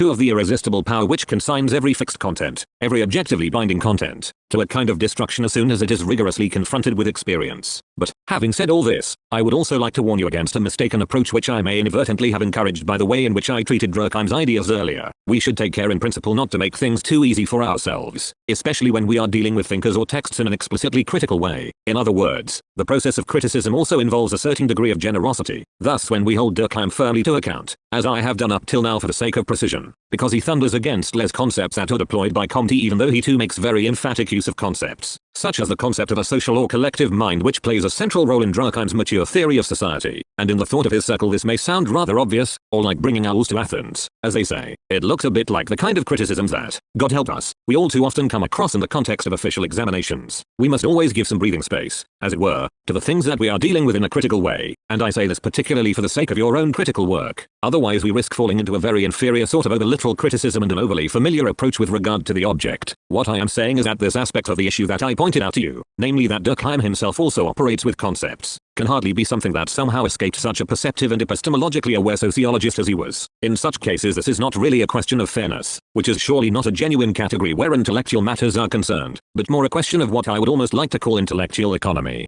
Thus, in cases where we seem to come across egregious blunders in the context of otherwise highly significant intellectual achievements, we should never simply rest content by triumphantly exposing such things but, rather, should try and get behind what was meant by these particular formulations, even when they seem as limited and rudimentary as the ones which I presented to you in our last session. Thus I would suggest to you that what really motivated Durkheim's criticisms of Comte, what he really meant to say in this connection, is that he finds that, after all, Comte has ascribed a kind of overall meaning to history, and therefore if not exactly a Hegelian, for Comte actually had precious little interest in Hegel, he was still somehow enthralled to the old metaphysical tradition. For this tradition proceeded on the basis of the reality or substantive nature of concepts and interpreted individual existing things in terms of these concepts. In this sense it was always inclined to ascribe the content implied by those concepts to the phenomena themselves as their inner meaning. Thus what is basically at issue here is the controversy between the idea that history has a kind of meaning and the idea that it does not, and Durkheim can quite rightly and plausibly object to Comte that, as a positivist, he is obligated to reject the notion of history having a meaning, even though he does bestow a kind of meaning on history and society precisely by maintaining that history history exhibits a coherent and persisting structure and even demonstrates the concept of progress. I believe that this really takes us to the heart of the controversy between sociology and philosophy, and I would like to bring you to the point where you do not feel that you have to plump for one side or the other in this controversy but can actually recognize the serious issue that underlies this entire question. Thus, on the one side we have a view that would on no account be cheated of the idea of an ultimate meaning, since the idea that human existence itself is utterly meaningless is almost impossible to bear. Now this is hardly a convincing argument, for we cannot validly conclude from the usefulness or agreeability of a certain idea or thing to its genuine reality, as Nietzsche especially has shown in a particularly powerful way. 3. On the other hand, the idea also finds support insofar as we are aware that, in examining reality, we find certain universal and persisting structures in relation to which particular things really appear as specific details in which the universal in question is reflected. And to start with, we are simply terrified, and I would say legitimately terrified, by the crassness, the obtuseness, the sheer stupidity of the idea that we can only simply register the facts as they present themselves without even attempting to disclose what actually stands behind them. That is one side of the question, but there are also extremely weighty and serious considerations that speak for the opposite side of the question, and this is why the argument between philosophy and sociology that we are concerned with here is a serious one. This is not some merely apparent or superficial conflict that we could banish from the world by projecting a supposedly higher and superior intellectual sphere for one of the terms involved, for here we are talking about a quite genuine and legitimate antithesis which thought cannot simply avoid or instantly resolve. The pathos, if I may call it this, which attends the other side of the question is the pathos of a position which will not allow itself to be duped or taken in. I would almost like to say, if I am even going to employ the category of meaning, which is a secularized theological category, that this pathos suggests that we do greater honor to the idea of such meaning when we do not actually seek it in the world of hopeless, ephemeral and broken existence, when we hold it back from that world, than we do when we still attempt to bestow a meaning on what currently exists, something which can always degenerate into an exercise in apologetics. Here we face an aporia. 4. If we possess no idea of such meaning, we cannot even name that lack of meaning which the positivist approach requires in the cause of truth. On the other hand, however, every attempt to transform such meaning into something factual or actual, that is to ascribe meaning to existence as it is itself ideological and inevitably condemned to failure. I believe that you must recognize this basic question at issue between philosophy and sociology, and what I am really trying to do in these lectures is to address one single question rather than two different fields, and think it through in the most resolute way possible. Otherwise one runs the danger of either clinging remorselessly to the pedantic accumulation of mere material or to the pathetic delusion of digging for meaning,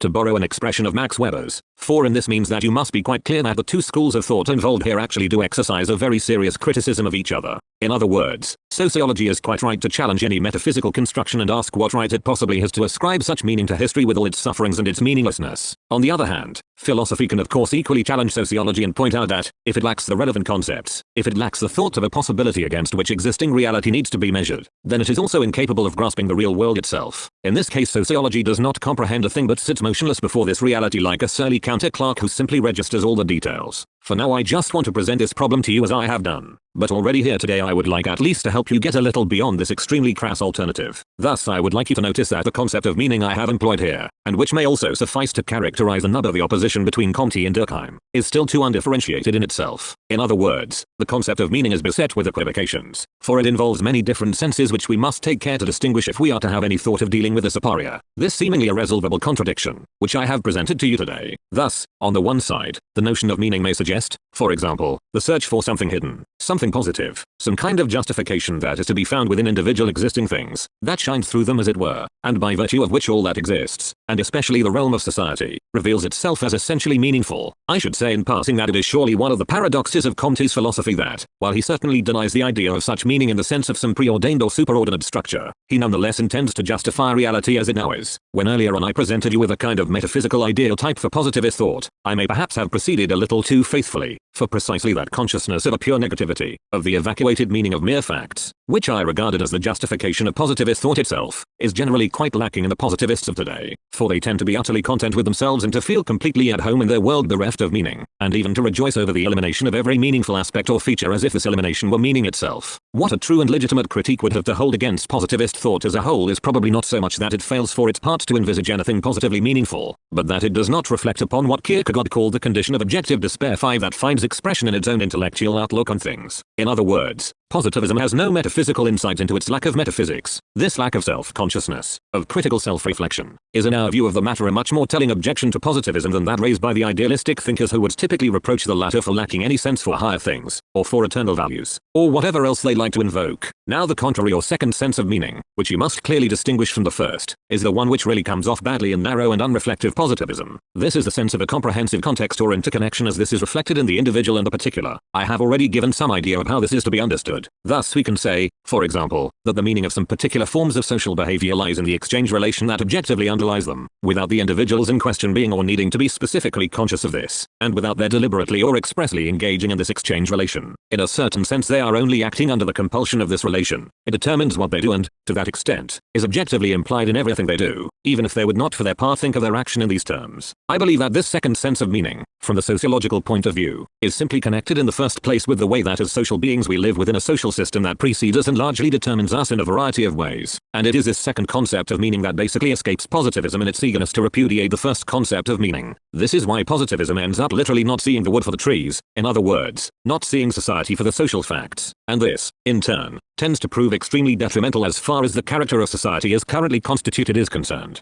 That is all I wanted to say for the moment about the situation regarding the problem of philosophy and sociology, as we have perhaps managed to elucidate it somewhat up to this point. But now I would like to look more closely at Durkheim's concept of choice, which he specifically mobilized against Comte in the passage that I interpreted for you earlier. Here again I would warn you not to dismiss this problem all too easily, for those of you who are studying the human and social sciences may readily be tempted to say, well, this is obviously a crude reapplication of concepts derived from the natural sciences and simply transfers the idea of solid and impenetrable matter that once belonged to those sciences to the field of the human and social sciences. But we have long since ceased to believe in this kind of thing even in the context of the natural sciences. And anyway the theory of knowledge has long since shown that this crude, unreflective and unmediated conception of matter has peculiar problems of its own. Nonetheless, I would ask you to join me and think rather more closely about this concept of choice. I have already mentioned the name of Max Weber on several occasions. As far as modern or, rather, pre-modern sociology is concerned, namely the sociology of our parents' generation, it is precisely here that the crucial difference between Max Weber and Durkheim is to be located, and in this connection I take the view that anyone who studies sociology today must certainly know something about the great controversies of that period. Weber claimed that the specific task of sociology itself was to understand social processes, to make these processes intelligible to systematic investigation as something that is meaningful in its own right. 6. Durkheim, on the other hand, seemingly in complete agreement with the tradition of the natural sciences in the West, challenged this sort of approach. What motivated him in this regard was simply the problem of projection. Wherever we believe that we understand something, we achieve this understanding by translating what is to be understood in terms of our own categories and our own experiences. In other words, we turn the object we encounter into ourselves, into the subject. Thus we are always in danger of putting our own image of ourselves, whether this is a wish-fulfilling image or whatever image it may be, in the place of that object which it is our task as scientific investigators precisely to cognize purely as such. But in addition Durkheim also has another very good reason for his approach, as I have already suggested to you, namely that distinctively opaque, compulsive and oppressive character of the phase sociolux, of society itself, which makes itself felt whenever we run up against it, and which does not really permit this kind of identification with ourselves, this kind of translation into the native land of our own truth. To this extent, therefore, Durkheim's thought stands in emphatic contradiction to the entire German tradition as this is represented, apart from Max Weber, by the name of Dilthey, who did not regard himself as a sociologist at all, and by the name of Ernst Troeltsch. 7. And I believe that, generally for us here in Germany, despite the American-style scientific trends that have made themselves felt more recently, the suggestive power of that older German tradition of the human and social sciences is still extraordinarily strong. So strong, indeed, that it is very salutary for you to recognize the full seriousness of the objection to understandability that finds clear expression in Durkheim's choice. Now the model for the concept of understanding itself was drawn from the field of individual psychology, as will soon become very clear to you and as has indeed already been suggested by what I said earlier. It is not just in the context of Dilthey's theory that the notions of understanding, Verstehen, and empathy, Einfühlung, are connected, for they are also remarkably closely related to each other in reality more generally, and we find a kind of empathetic understanding wherever I believe, as an individual psychological subject, that I am genuinely capable of comprehending the actions of other human beings, and in the case of sociology we are talking about social action, either the action of groups or the socially determined action of individuals. Now it is interesting to observe here that Max Weber was not entirely comfortable at this very point in spite of the contrast between the German and the Durkheimian approach to these issues. That is why he tried so hard to formulate his theoretical concepts in a way that freed his own concept of understanding from this psychological component, this psychological element of motivation. 8. When you really get up close and look more carefully at the differences between two competing theoretical approaches, you will very often discover that, in a sense, the same thing, the same issue, finds due expression in both of them, although refracted in a very different way, but in such a way that one can hardly avoid the impression that an identical experimental core also ultimately lies behind these mutually conflicting views, and that the essential task of any truly objective form of knowledge is, or would be, precisely to discover and expose this identical core. You know, or the sociologists among you know, that the concept of purposive rationality plays a decisive role in the thought of Max Weber, and that he was actually far more interested from a social perspective in the idea of rational action than he was in social reality as such. Thus, in the context of the controversy we are talking about right here, you may now be able to grasp the real significance of this concept of rationality in Weber. For on the one hand, rationality is something we are able to understand, something I can find in myself, something we can all find in each one of us, insofar as we are all members of bourgeois society, because rationality itself is nothing but that unity of bourgeois reason which is more or less effectively embodied in every single bourgeois individual at the same time. However, rationality is calibrated in advance to the demands of reality and has already been purified of the merely psychological determining features of the individual precisely in order to facilitate the self-preservation of the individual, so that rationality has become that indwelling authority within us which is furthest away and most objectively detached from the contingent aspect of the singular individual. Thus you find that Max Weber's attempt to relate understanding to forms of rationality as far as possible also reveals a moment that is not so dissimilar in a way to the Durkheimian moment, namely Weber's attempt to uncover an authoritative form of social action that transcends the mere individual, albeit a form of authority that we are supposedly able to understand. Now one might say that, at this point, Durkheim went further and proved more radical than Weber in the sense that he could not rest content with such a concept of rationality as this. For in order to discover the relevant determining social factors, Durkheim appealed to less understandable elements with which it is much less easy to identify ourselves. That is why observations regarding primitive peoples, observations of an essentially ethnological kind, play such an extraordinarily important role in Durkheim's school. If you have time to look at Sociology above all, as well as the studies by Hubert Nine and Morse 10 in particular, you will be confronted with an almost overwhelming abundance of such ethnological material which, in the sense of Chaucism, that is the identification of social facts, cannot be reduced to individual occasions for acts of understanding. In this regard we only have to consider, for example, la dot, namely the dowry, and its significance in primitive societies. This approach has also had enormously important consequences for modern sociology, for this is the source of what in contemporary sociology is now called social anthropology. 11 which in a sense reapplies this method, that makes what cannot be understood into the very object of sociology, and translates it back into the context of our own cultures. Its proponents thus attempt, as Mead 12 and Jeffrey Gora 13 have done, to grasp contemporary American society and its rituals in terms of categories derived, for example, from the society of New Guinea. I am simply drawing your attention to these conceptual and historical connections with the most recent developments in social science so that, when we really look more carefully at Durkheim's thought, you can see that this is not just some peculiar concern of les terres allemands. This Durkheimian thesis of unintelligibility, as we might call it, arises from the experience that society is really to be found precisely there where I do not understand it, where it hurts, where I encounter it as compulsion. I believe that there is a profoundly true moment to Durkheim's theory at this particular point, and I believe that you would be depriving yourselves of a crucial aspect of social knowledge if you failed to recognize for yourselves the significance of this moment in Durkheim's theory. For, in the first place, considered from the perspective of social phenomena with which as real human beings, and even as researchers and investigators, we all have to deal, society does indeed exhibit a truly reified and congealed character. Society is not something that can be understood immediately or in every respect, and it repeatedly confronts us as this enigmatic reality, this reality we cannot understand, of which Durkheim speaks with such enormous pathos. Or perhaps I can put it better this way, the methodological exclusion of understanding itself actually reflects something eminently real, namely the experience of the unintelligibility, of the very unreason, of the world insofar as we repeatedly come up against the unreason of society, insofar as we are repeatedly driven to discover that our ever so rationally organized world cannot even order its affairs in such a way that we are not imminently threatened by that world. For it seems that the whole thing, and I am not using this word in the sense of Chaucism here, could blow up at any moment. In a way this experience is rightly and legitimately reflected in Durkheim's conception of society, and in this regard the concept of rationality in Max Weber seems rather naive about it insofar as it fails to recognize the problematic character of this rationality even in a supposedly rational form of exchange society. In other words, if I may appeal to an old and famous formulation, in the world that we inhabit, with its prevailing structure of exchange, the relations between human beings are reflected back to us as if these relations were really properties of things, and the objective reason why the world appears to us in a thing, like whale, lies precisely in the reified character of our own experience. 14. Thus Durkheim's Chaucism expresses a correct consciousness of the reification of the world. It precisely and adequately reproduces the ossified character of the world we encounter, and of positivism as a whole, insofar as it makes use of intrinsically reified methods, is tailor-made to suit the world as it is. This means that the world has no good reason to moan about the way human beings are constantly subjected to tests and questionnaires, by appealing instead to the idea of human dignity, for example, even while human beings themselves, in terms of their entire consciousness and the way in which they react to things, come more and more to resemble just what is expected of them in such tests and questionnaires.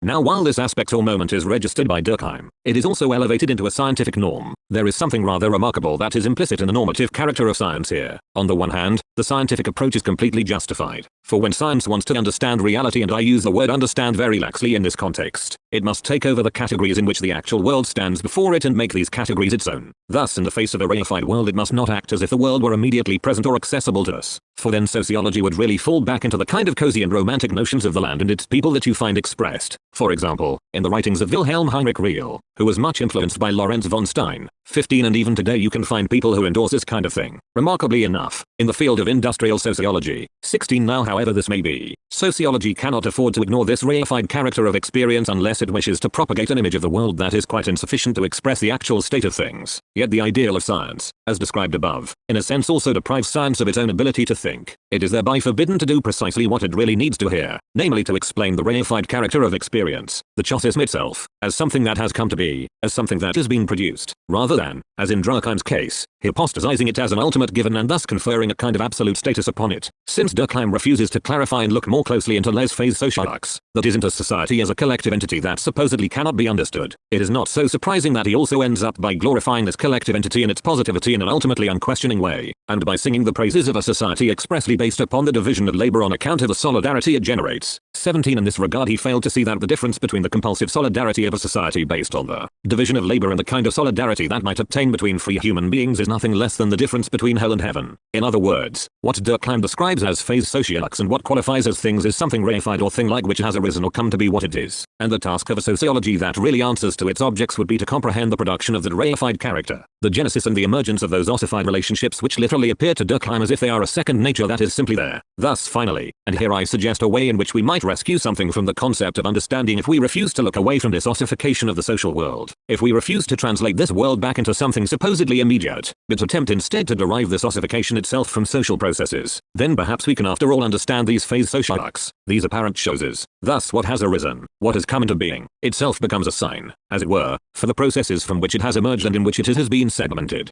In this sense it might then prove possible to move beyond this stubborn chosism with which we began. Lecture 7. The 2nd of June, 1960. Ladies and gentlemen, to begin with, I would just like to say a few more words about the problem of chosism and the apparent unintelligibility of social facts. For in this connection Durkheim is motivated by something to which we have perhaps not yet paid sufficient attention. I have already pointed out to you that all of these sociologists from the period we have been discussing here shared a certain interest in securing the independence of sociology vis-à-vis other neighboring disciplines. This was connected with the specific situation in which sociology, as a young science, found itself competing with the old and long-established world of the Universitas Literarum. These considerations may easily seem rather pedantic, and it has become common especially today, when the call to integrate the sciences which have been torn apart from one another through the division of labor can be heard on every street corner, to sneer rather cheaply in this connection. But I believe that this outlook still expresses a genuine and essential point, as I showed you only recently by reference to the model of the unintelligibility and impenetrability of social facts, as these features were so forcefully registered in Durkheim's theory of scientific sociology. In other words, remarkably enough, anti-philosophical sociology also involves something upon which philosophy itself lays particular emphasis, namely the kind of objective tendency which contrasts with merely subjective individual acts and with individual cases of consciousness. One even Max Weber, who does still insist on the criterion of intelligibility, exhibits this aspect very strongly. Thus one might almost say that we are dealing here with an attempt to translate Hegel's doctrine of objective spirit or Marx's theory of the objective tendency of history too into the terms of a particular science, with an attempt to do justice to those forms of experience which are so central for the thinkers who begin from the perspective of totality, but does so in terms of a radically nominalist form of thought which actually knows nothing about the totality, a form of thought which nonetheless repeatedly comes up against individual facts that clearly cannot be understood simply in terms of themselves as merely individual phenomena, and here that means facts which cannot be causally derived in the crudest sense from what preceded them either. Now the curious thing is that such an eminently synthetic and nominalistic sociologist as Durkheim actually inherits this tendency from the realm of philosophy and the great speculative theories of society and, I would say, intensifies it almost to the point of parody. In other words, he specifically defends the doctrine that the social dimension is not really commensurate with the idea of individual action at all. You will know that in his most famous investigation, namely the classical investigation on suicide, 3, which dates from his early period and which basically established his entire sociological approach, he makes abundant use of statistical methods of research. But the use of statistics in Durkheim has an entirely different meaning than it does in the sort of social inquiries in which statistics had already played a significant role throughout the 19th century, at least from around the early 1820s. For Durkheim trusted in statistics, since he believed that his model of suicide, which takes the figures for suicide as a whole to be constant at least within specific more or less historically self-contained periods, allowed him to conclude that a certain regularity of the social order found expression there, a regularity moreover which had nothing at all to do with the specific psychological motivations of the particular individuals involved, for the statistical element takes no account whatsoever of the psychology behind the individual suicides but, if it is concerned with anything, is directed towards those aspects which again largely transcend the specifically psychological psychological or quite particular situation of individual human beings. In other words, the statistical element is essentially directed, in accordance with Durkheim's theory, towards the way in which people belong to specific religious groups and towards a stronger or weaker integrating power that is exercised by such groups. It is thus directed to capturing that characteristic form of human life which Durkheim ascribes to the religious groups in question. And, as far as the scale of such integrating power is concerned, Durkheim assigns the highest place to Catholicism. 5. You may remember that this idea regarding the integrating power of religion already plays a central role in Comte's Sociology, where it is expressly contrasted with the more destructive and non-integrating characteristics of philosophical and metaphysical thought, as I specifically pointed out to you earlier on.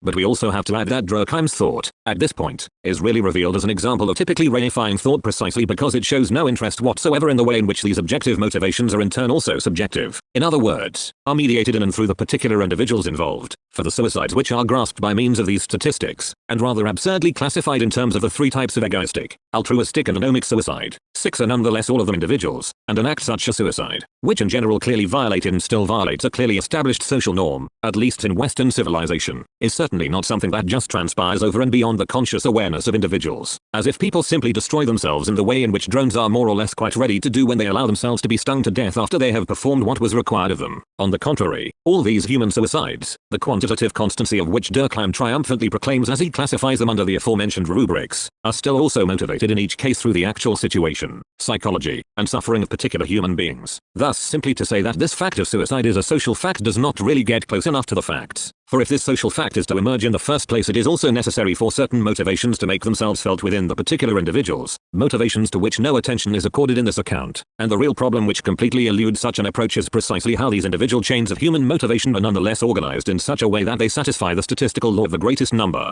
For it is indeed a very remarkable fact, and one that, as far as I can see, the social scientists and theorists of knowledge have still not thought properly about, that the statistical law of the greatest number has not, at least until now, been applied solely to blind and non-self-directed objects and processes, matters which lend themselves to calculation in terms of probability, but also to individuated self-conscious beings, to beings, in other words, which, in contrast to such blind determination through the order of the universe, also involve another aspect which would surely lead us to expect that something more was at work in such beings beyond or contrary to that statistical law. Yet this is by no means the case. I would certainly not venture to decide this question here, but I would like at least to suggest one way in which we might attempt to provide some kind of answer to it, for this problem may itself be connected with the fact that society, to this day, has unfolded in a blind and nature-like fashion. In other words, we find that human beings, under the compulsion to which they are submitted within society, do not actually behave so differently from those atoms which, according to a statistical analysis, react in terms of the relevant laws of probability rather than in terms of genuinely understandable causal processes that relate specifically to the individual. Thus in Durkheim this problem is simply left open. In accordance with his whole approach, the collective mind is already basically hypostasized at this point, and in the later writings of Durkheim's school, which lavish particular attention upon the religious conceptions of primitive peoples, which are themselves seen as simply reflecting such a collective mind, this tendency to hypostasization is taken to an extreme. Thus with this kind of sociological approach you find yourself confronted with a somewhat paradoxical fact. For while this sociology seems entirely nominalist in character, always seems to start from the individual case and from the individual observation, to foreground individual observation rather than general laws and concepts, it then proceeds in such a way that the dialectic, and I do not mean the dialectic in a specifically technical sense here, the polarity, the tension in other words, the interaction between the individual and society, essentially disappears from view, and it simply subsumes the individual without further ado under purely social concepts. One might say that a social science which has forfeited its own concept, and thus consists in nothing beyond the registration and classification of facts, is typically in danger of splitting apart into two unconnected domains, neither of which can properly claim truth for itself. Thus, on the one hand, you get a sociology in the narrow sense which now actually believes that it can justifiably downgrade the individual into a function of society, which is what happens in the sociological school we have just been discussing. 7. On the other hand, you get a kind of psychology which has long since also found its way into sociology under the name of social psychology and in countless other theoretical forms, and this approach, in contrast to the former, believes it can infer the social realm directly from norms and regularities revealed in the behavior of individuals, as the great psychologist Freud himself believed, rather naively from a theoretical, scientific point of view it has to be said, when he said that on his view sociology is really just applied psychology. 8. Thus both of these very one-sided approaches, if we may put it that way, derive from a reified opposition between the domain of society and that of the individual, between the domain of the many and the domain of the individual, as it has occasionally been described. 9. These approaches fail to realize that both these so-called domains need to be recognized as internally bound up with each other if the analysis of either is to yield any rigorous meaning.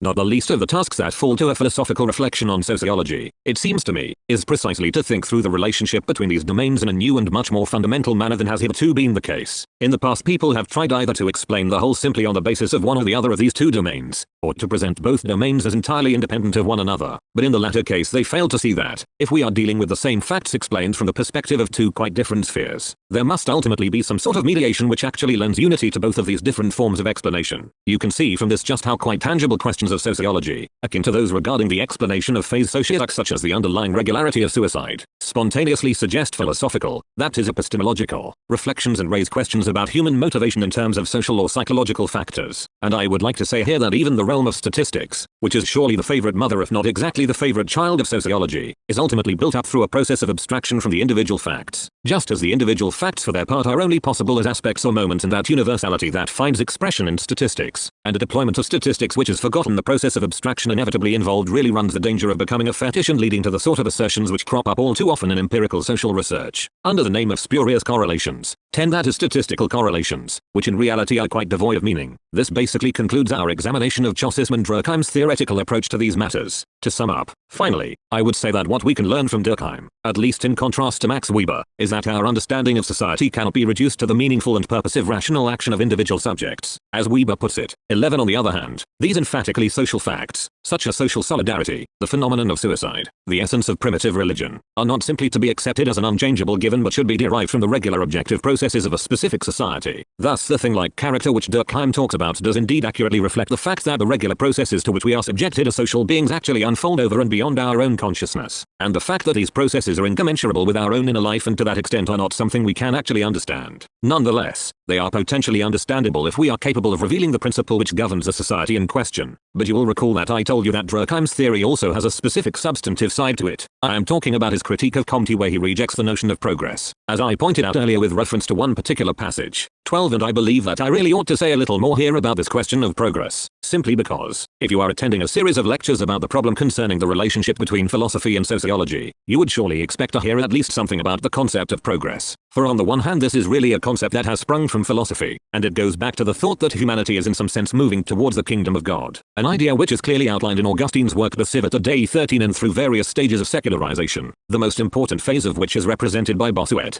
14, the great French theologian of the Baroque era. This idea eventually came to expression in the later Enlightenment. Thus Condorcet, in his Esquisse, was the first to present the idea of progress as the fundamental principle of history, 15, and then, finally, in Hegel's doctrine of history as the progress of the consciousness of freedom. The idea of progress becomes the very content of philosophy itself, 16. Thus we are dealing here with an unquestionably philosophical theme, albeit one that, as you will remember, also plays an enormous role in the sociology of Comte, as indeed Durkheim specifically complained. The notion of progress is a model that has emerged again and again throughout the field of social thought, and I believe you have a right at least to ask what we have to say about this problem of progress in the light of the considerations we have just been pursuing. The first thing to say is that it would be far too quick simply to list all of Durkheim's shortcomings for him, in the way they like to do just across the border. Well, of course, he is living in the middle of the age of imperialism, and therefore no longer possesses the great faith in progress that once characterized bourgeois culture in its ascendant phase, and that is why he rejects the notion of progress and therefore represents nothing but pure decadence. Now, of course, one cannot think about these things in this way, unless we are really willing to ignore the experience that lies at the heart of such theoretical conceptions. In the first place, Durkheim already saw quite clearly that we could no longer talk about the kind of direct and ongoing progress in which people had still believed in the late 18th and the early 19th century. He saw that history is susceptible to terrible regressions, and you will perhaps remember from the passage that I read out for you that his outlook was actually not that far removed from Spengler's conception of the plant, like emergence and disappearance of cultures as self-enclosed social wholes. 17. This observation is connected with the fact, as Spencer in particular recognized, 18, that the so-called primitive cultures have here gradually been drawn into a far closer relation to contemporary social thought than they were in Comte's philosophy. In this regard, Comte can still be regarded as a late representative of Enlightenment thought insofar as he actually somewhat naively hypostasizes the image of Western civilization. There is no doubt that Durkheim recognized all of this. He is one of the first sociologists to be extremely cautious about deploying the concept of progress, and who realized that in relation to many social structures, especially the static social structures of exotic peoples, as in the case of Chinese culture over thousands of years, the attempt to evaluate them in terms of the concept of progress is to introduce an external perspective that is entirely alien to these cultures themselves. On the other hand, this can hardly be the whole truth either. I would just like to add this comment here. Even in Comte the question of progress is not that simple, for insofar as Comte also describes progress as a principle that dissolves the inherited traditional structures of society, and introduces the opposed or complementary principle of order to counteract this, we can already potentially recognize the thought that society through its development exceeds its own limits, or, in other words, that progress does not unfold in a straightforward or unambiguous manner, and that, on the contrary, society also regresses to more primitive stages. Now this possibility is not only recognized in Durkheim, as I pointed out to you before, but is actually already implicit in the fears that originally motivated Comte's sociology. Nonetheless, I believe it would be precipitative. Before the threat of regressions that we can observe in our society today, we gladly repudiated the concept of progress in the name of science and exclaimed instead, well, of course, there's no such thing, and we just have to stick to the facts. But it would be equally naive to hypostasize the concept of progress and strike up a kind of sociological sermon to the effect that things are somehow always getting better and better. Neither of these approaches is the truth, and perhaps I have already said enough to encourage you to reject such rigid alternatives without simply resigning yourselves to a skeptical shrug, so that you may be able instead to recognize the truth moment of such a concept, as well as its moment of untruth. On the one hand, therefore, there is unquestionably progress in the sense that human beings are increasingly capable of subjecting nature to themselves, that is, both the external nature with which they must come to terms and, to an ever greater degree, the inner nature which they shape through social and psychological means. They are therefore capable, if I may put like this, of bringing more and more of the world of objects under their control, and this brings about a whole range of things which can really be described in terms of progress. Thus, in periods which cannot immediately be identified as times of catastrophe, it has been possible to alleviate need and distress for groups of people who in earlier times were exposed to periodic starvation,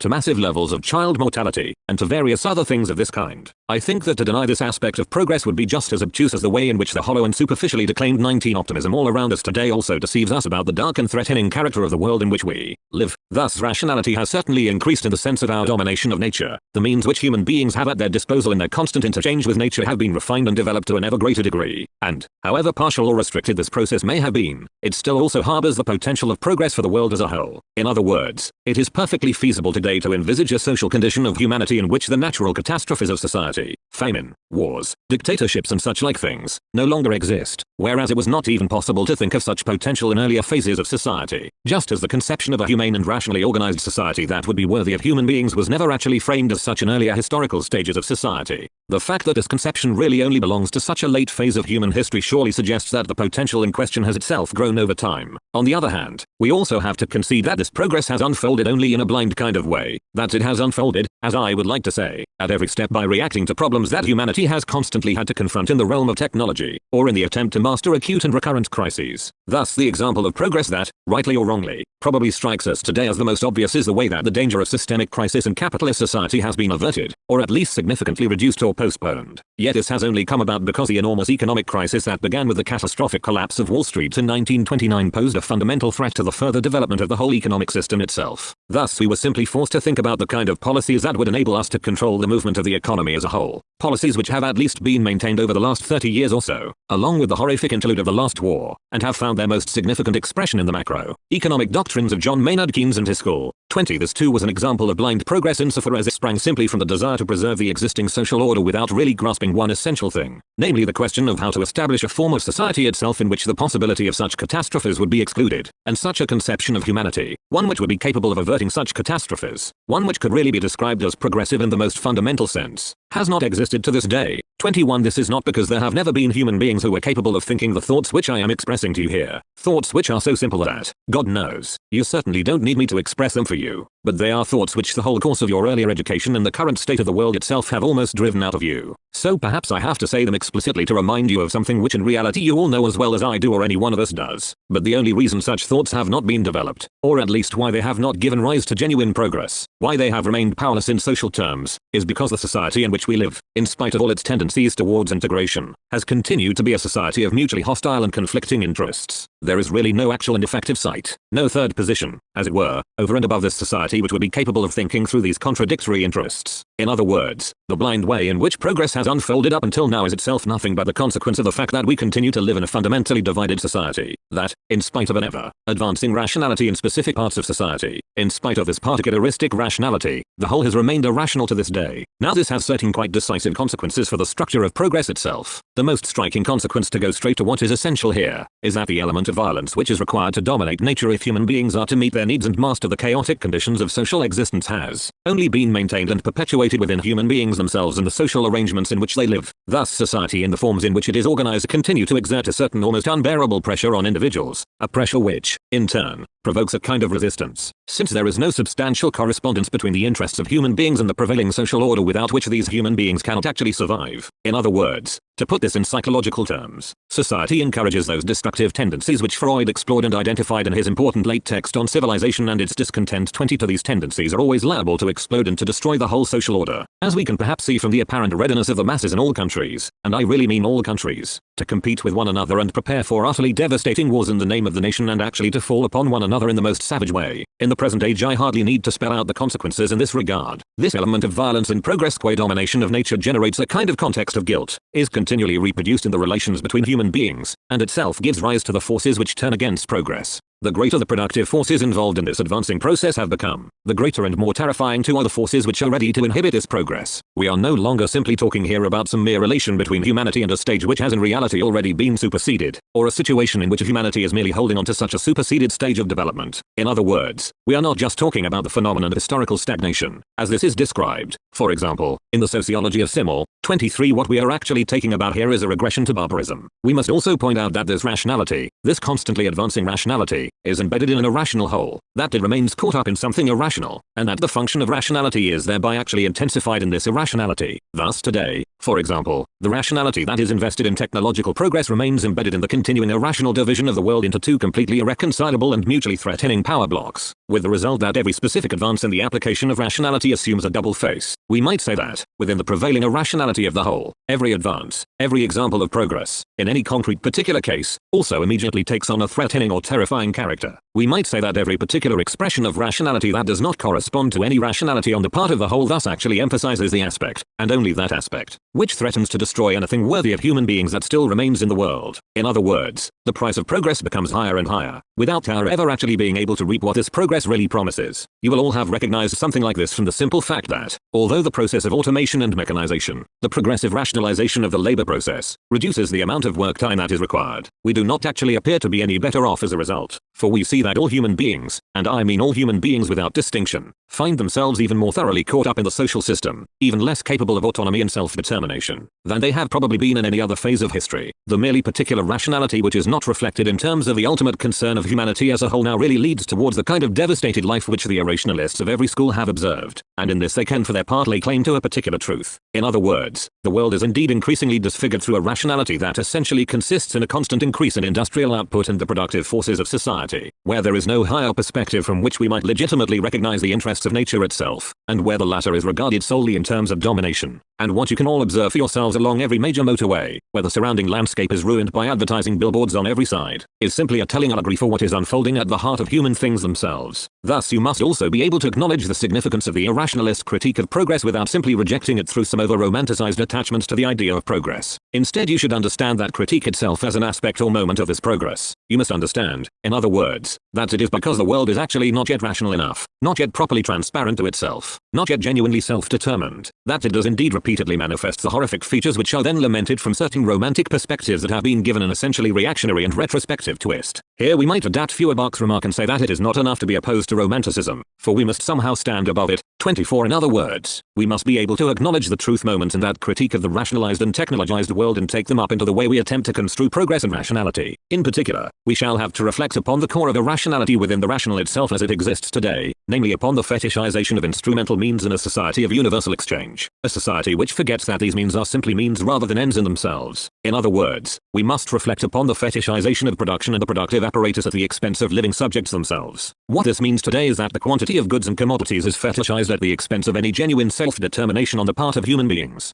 I believe that I have at least provided you here with the outlines of an answer to the question concerning progress or the absence of progress. I cannot pursue the matter any further at the moment, but I hope I may be able to say something more fundamental in this regard in one of our later sessions and to offer you a more fully developed theoretical account of two basic sociological, philosophical categories, the static and the dynamic, which will make these things rather clearer for you. 25. But first, before we move on to such matters, I would just like to respond to a specific suggestion from some of you and say some very sweeping things about the difference or distinction between philosophy and sociology, for we can properly understand the question concerning the mediation between philosophy and sociology only once we have elucidated the distinctions which really are involved here. A mediated unity is a unity in difference, not merely some fusion or conflation of things which are actually different from one another. Lecture 8, the 14th of June, 1960. Ladies and gentlemen, I should like to use today's lecture in a sense to interrupt the course of our previous considerations and pause for a moment of self-reflection. To tell you the truth, this springs directly from self-reflection on my part, as I have realized a couple of rather remarkable things. In the first place, up until this point I have essentially been talking about the mediation between sociology and philosophy, about the basic problem involved in their sometimes very complex relations to each other, and especially about the way this was expressed in the critique of philosophy or of conceptual metaphysical thinking that was mounted by two thinkers who belong, methodologically speaking, among the most important figures from the field of sociology. I am talking about the thought of Comte and specifically about Émile Durkheim's Règles de la méthode sociologique. But then I said to myself, in these lectures you surely have to make sure, if people are not just going to miss the wood for the trees, that you actually say quite firmly what sociology and philosophy are, and at least indicate what the difference between them is, before you can broach the difficult and complex questions of mediation that are involved here. For, methodologically speaking, we must surely accept the proposition that any insight into a manifold unity of phenomena which are not just immediately one with each other can only properly be acquired when we also begin by distinguishing the phenomena in question, and hold fast to this distinction, if we are really to avoid the famous night in which all cats are black, or perhaps grey, depending on the region where this saying is found. But in trying to say something quite firm about the difference between our two categories about whose rather complicated relations we have been talking all this time, I discovered something a little surprising, which certainly surprised me too, and this is that it is by no means easy to indicate this difference, since in the first place the two disciplines are so different that the idea they might have something in common actually emerges rather late in the day and is derived from elsewhere. In other words, the definitions of both these concepts, of sociology and philosophy, belong in the first instance to two quite different levels. Yet it is only really possible, and this too is a logical methodological insight, to indicate the difference between two concepts, and especially the difference between substantive fields, in terms of something they have in common. But the fact that sociology and philosophy are both of them fields of intellectual activity is naturally so thin and abstract that the relative differences could hardly be determined on this basis, and even if we wanted to estimate the difference between them by reference to the concept of science, that would be wholly insufficient, for philosophy cannot just be counted as merely one of the sciences, since one of its tasks is to constitute and to criticize science, to explicate the possibility of science itself. It is not appropriate to identify the concept of philosophy in advance with that of any particular kind of science, and that is the difficulty raised by all these preliminary conceptual clarifications which I am about to introduce in order to hold apart what must then be mediated. This raises the famous old logical problem of the difference between the concrete and the concave. Point 1, and the comparison of concrete and concave is actually not so strange in this case. For if you take the concept of the concrete in its primitive and pre-scientific sense, namely as a realm of facts, this more or less captures what sociology now is. So I don't want to offer you definitions of the concepts of sociology and philosophy.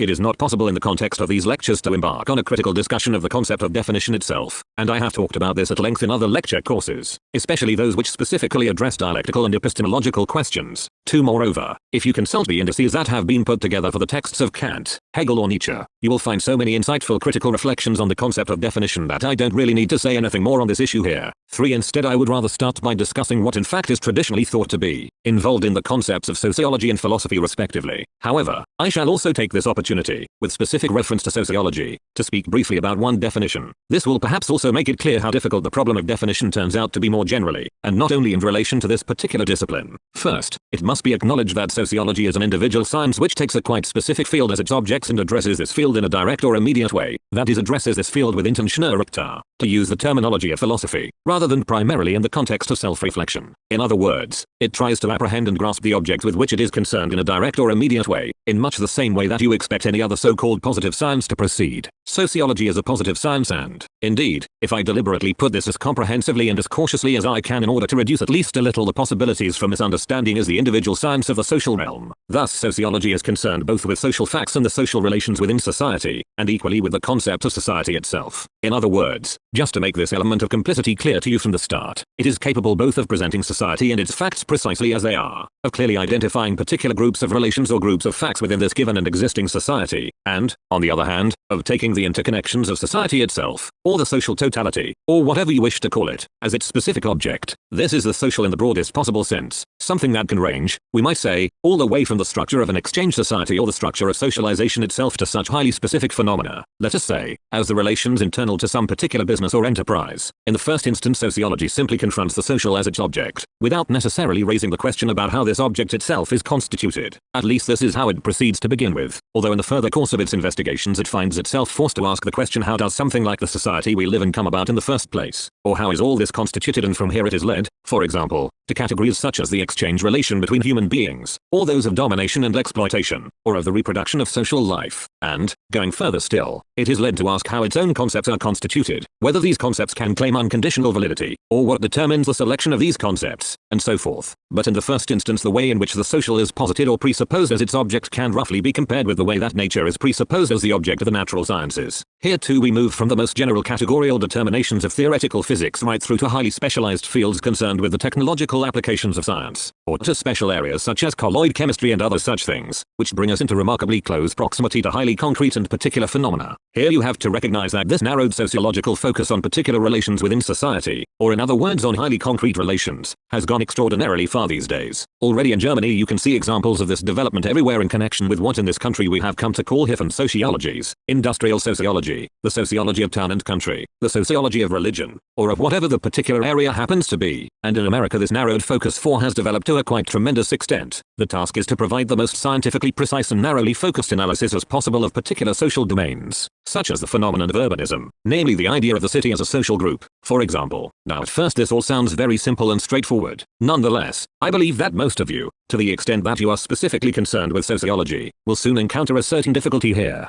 For you will find that sociology, and I have to admit that it is remarkably similar to philosophy in this regard, cannot simply be studied in the way that one studies the natural sciences, or even, in my view, in the way one studies a discipline such as geography or history. For here you never quite clearly know how you should begin, never really know what the first step is, or how to proceed to the next. In other words, you are not provided with any reliable hierarchy of objects, and thus with any conception of scientific experience or fight with regard to these objects. Most of you will probably already be familiar with this feeling, and I would suggest that the reasons which have expressly led sociology towards a constant symbiosis with philosophy, or, to put this more modestly, which still led us to look towards philosophy to save us, as if it were really able to offer assistance here, are connected in part with the fact that, with sociology, there is no firmly prescribed order in the object, and thus no firmly prescribed order for how to study it either. For sociology was never something that could be identified, in a process lasting over 1,000 years, as a distinctive discipline of its own which had a clear place in the cosmos nauticus or could be discovered on the map showing all of the scientific disciplines. It is quite true that there have always been sociological observations of one kind or another. From the perspective of today, for example, we may look back at the analysis of the division of labor, or the attempt to bring the division of labor into a meaningful relationship with the idea of justice, which we find in Plato's Republic.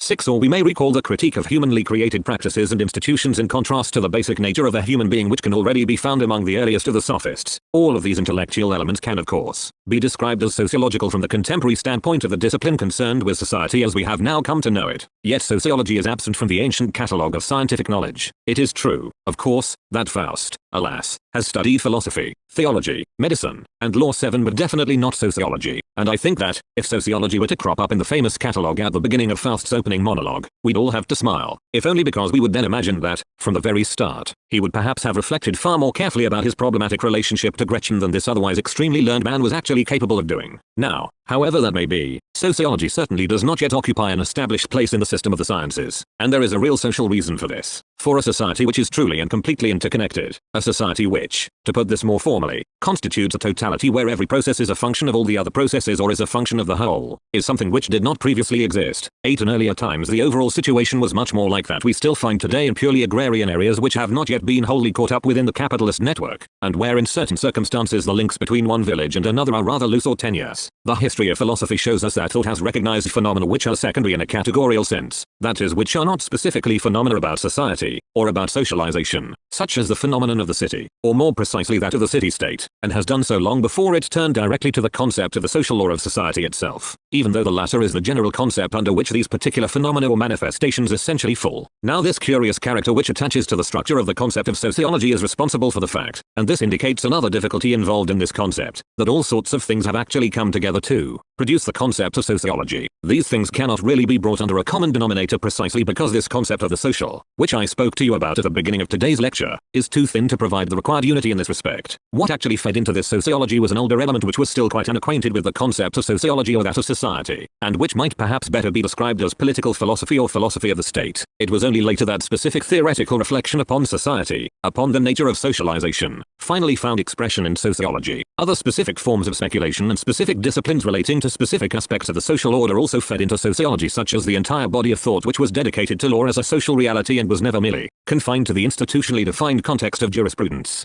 In this sense, therefore, we might say that the problems addressed in Hegel's philosophy of right also belong, in large measure, to those sociological problems which are specifically addressed today in the kind of sociology of law which is probably most familiar to us through the researches of Georges Gervich in France. 9. Sociology has also absorbed the theory of institutions and social arrangements generally, which play such an important role in Durkheim's thought but also in what is described in America as institutional analysis. 10. In addition, sociology has incorporated the analysis of individual political forms and structures insofar as these can also be understood in terms of the general life process of society, and it has finally also absorbed the whole field of what we now describe as empirical social research, although the concept of such research is also usually grasped too narrowly and interpreted exclusively in terms of market and opinion research. 11. It is quite true that such empirical social research, at least in its streamlined contemporary form, sprang essentially from the needs of market research, but originally there was also quite another side to it. The questionnaire technique itself ultimately derived from a desire to bring about specific improvements in the social conditions and opportunities of various groups, and thus from the need to acquire precise and reliable data in this connection. 12. Given the enormous significance which the methods of empirical social research have now assumed, and particularly in Germany over the last decade, I suspect that many of you mistakenly imagine, and I believe we should be quite open about this, that sociology and empirical social research are really the same thing. It may even have occurred to some of you that sociology and social statistics are identical with each other. What happens here is what we often find in the sciences generally. In other words, those who understand least about the disciplines in question are also those who are most tempted to idolize these disciplines or make a fetish of them, whereas those who have some serious understanding of empirical social research, those who have also actually been closely involved in the development of such research techniques, such as my colleague Paul Lazarsfeld at Columbia University,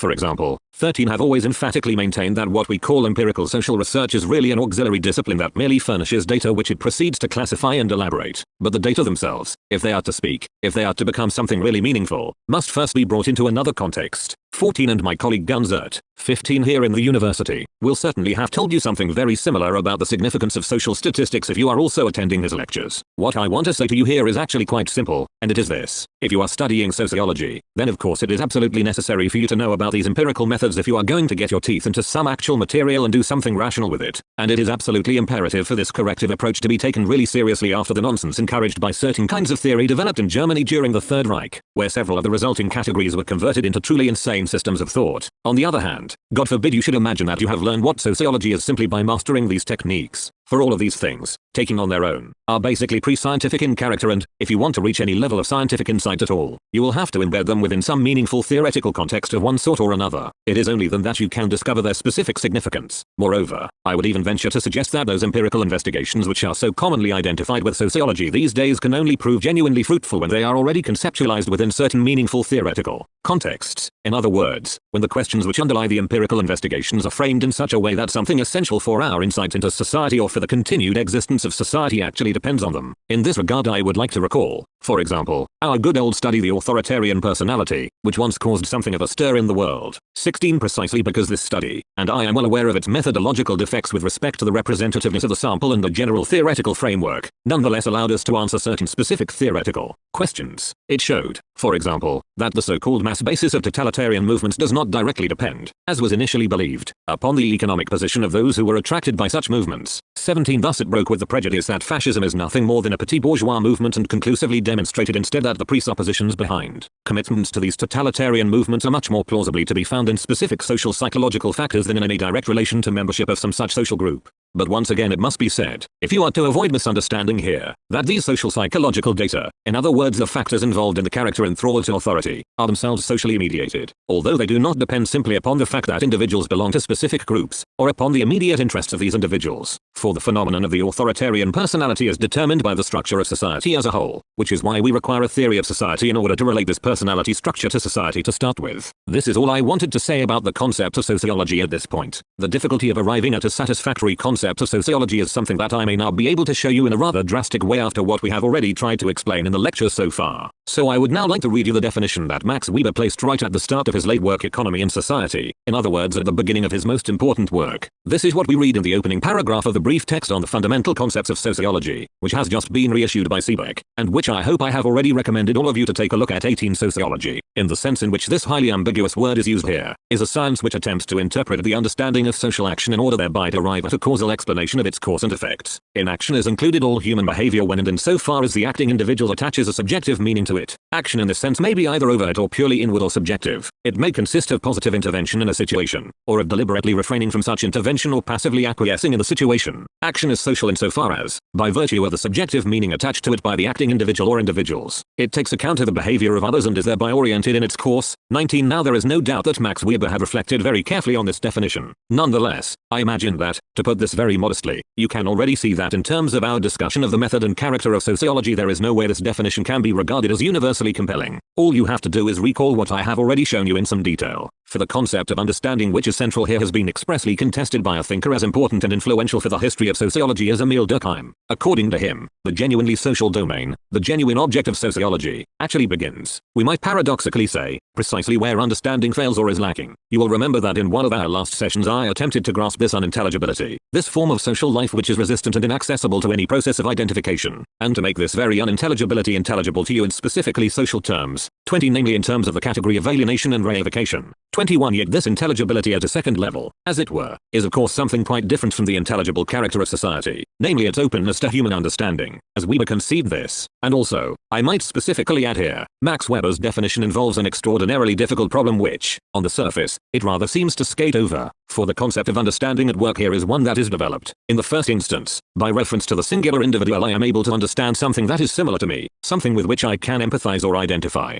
But this immediate capacity for identification, of course, is also possible only in terms of individual action and individual forms of behavior. Yet the object of sociology is precisely not the behavior of individuals as such. That is basically the domain of psychology, because the forms of behavior with which sociology is concerned are essentially social forms of behavior. Thus, if Max Weber's definition is to be upheld at all, the behavior of groups or what is genuinely social behavior must be trimmed and treated in advance as if it were identical with the behavior of singular individuals regarded as unities which can be understood in their own right within these groups and broader wholes. This is surely right, but only in a quite particular case, namely in the case of rationally constituted societies, whereas there are certainly other social forms which cannot possibly be derived from this idea of the intelligibility of individual action, social forms which would then completely elude this conception of understanding. I have only mentioned all this as an example to show you that it is not a matter of laxness or lack of responsibility on my part if I have tried to develop the concept of sociology for you in terms of various different fields and a broad conception of the social. For sociology is a discipline which in a way has been rather thrown together, like those abbeys or monasteries that only came together over centuries as they absorbed the entire complex of earlier structures and outhouses and hardly represent a single unified whole. And this is why sociology does not lend itself to ready definition. Thus, instead of really worrying about this and more or less pedantically searching for some such definition, you would be much better advised to acknowledge, and then go on to explain, the complex nature of sociology, namely the distinctive complex, in the architectural sense of the word, or coalescence of sociology out of relatively heterogeneous elements and components. In comparison,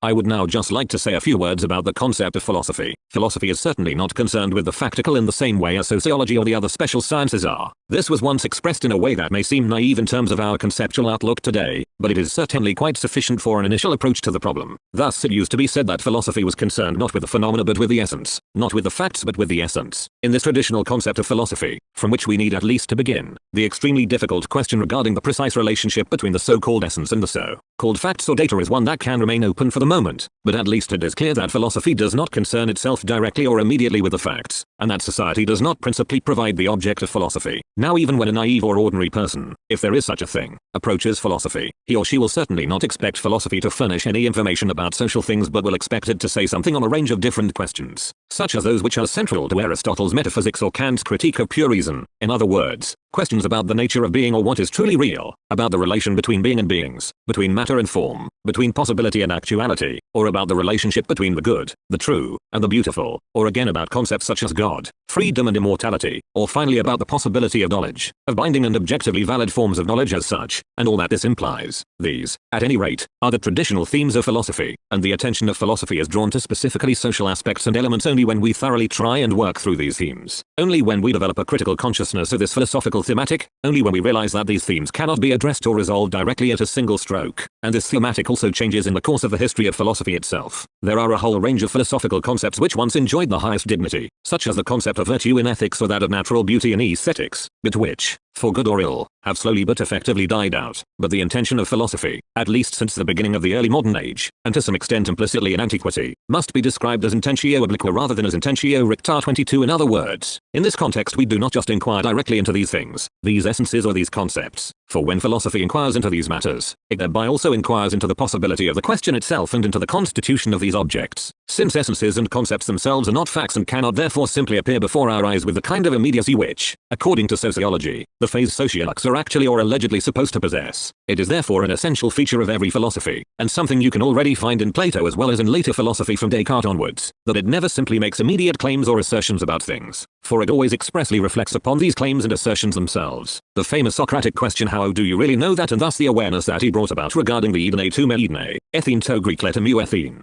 23. Our knowing that we do not know, is surely the earliest and most authentic expression of this moment or element of reflection which belongs intrinsically to the essence of philosophy. This is part of the reason why philosophy has no immediate object as such, and why it does not immediately know or refer to society either. It is only through this element of reflection that philosophy acquires a relationship to society, whether it believes that it is able in its own right to prescribe norms to society, or whether it mounts a critique of society which measures the latter against its own claims and standards, or whether it recognizes itself and its own subject as a social subject, and thus reflects upon itself as something essentially social in character. In short, the relationship between sociology and philosophy is not something that can be laid down right at the start. On the contrary, it is something that is really produced only through self-reflection on the part of both disciplines as they are unfolded and developed. And science too is not something that is simply given or self-evident in the eyes of philosophy, for philosophy expressly reflects on the truth of science, on the question of whether scientific thought is present at all. Now insofar as philosophy is nothing but the theory of science, which is effectively what the proponents of analytic philosophy have tried to turn it into these days, there is also a sense in which it can actually be called pre-scientific, that is, pre-philosophical, for it accepts a certain concept or intellectual form, namely that of science, which it is essentially the task of philosophy to criticize and to grasp in terms of its inner possibility and basic problematic. 24. Now I would also just like to add that this structure which I have outlined for you is also connected in a certain way with the fact that the functional roles which philosophy and sociology discharge within society are subject to constant variation, and that they can sometimes even exchange places in this regard. In the opening lectures I already pointed out to you that in Comte's time sociology actually undertook to defend some very traditional values against the critical efforts of philosophy which tended to weaken or dissolve these values, and in terms of its origins, and in terms of the rather narrow sense in which it is now largely understood, we have to say that to this day sociology has remained an apologetic science, whereas philosophy has basically been a critical one. Nonetheless, in our own rather narrow and provincial German situation, as I would describe it, we also encounter the opposite situation,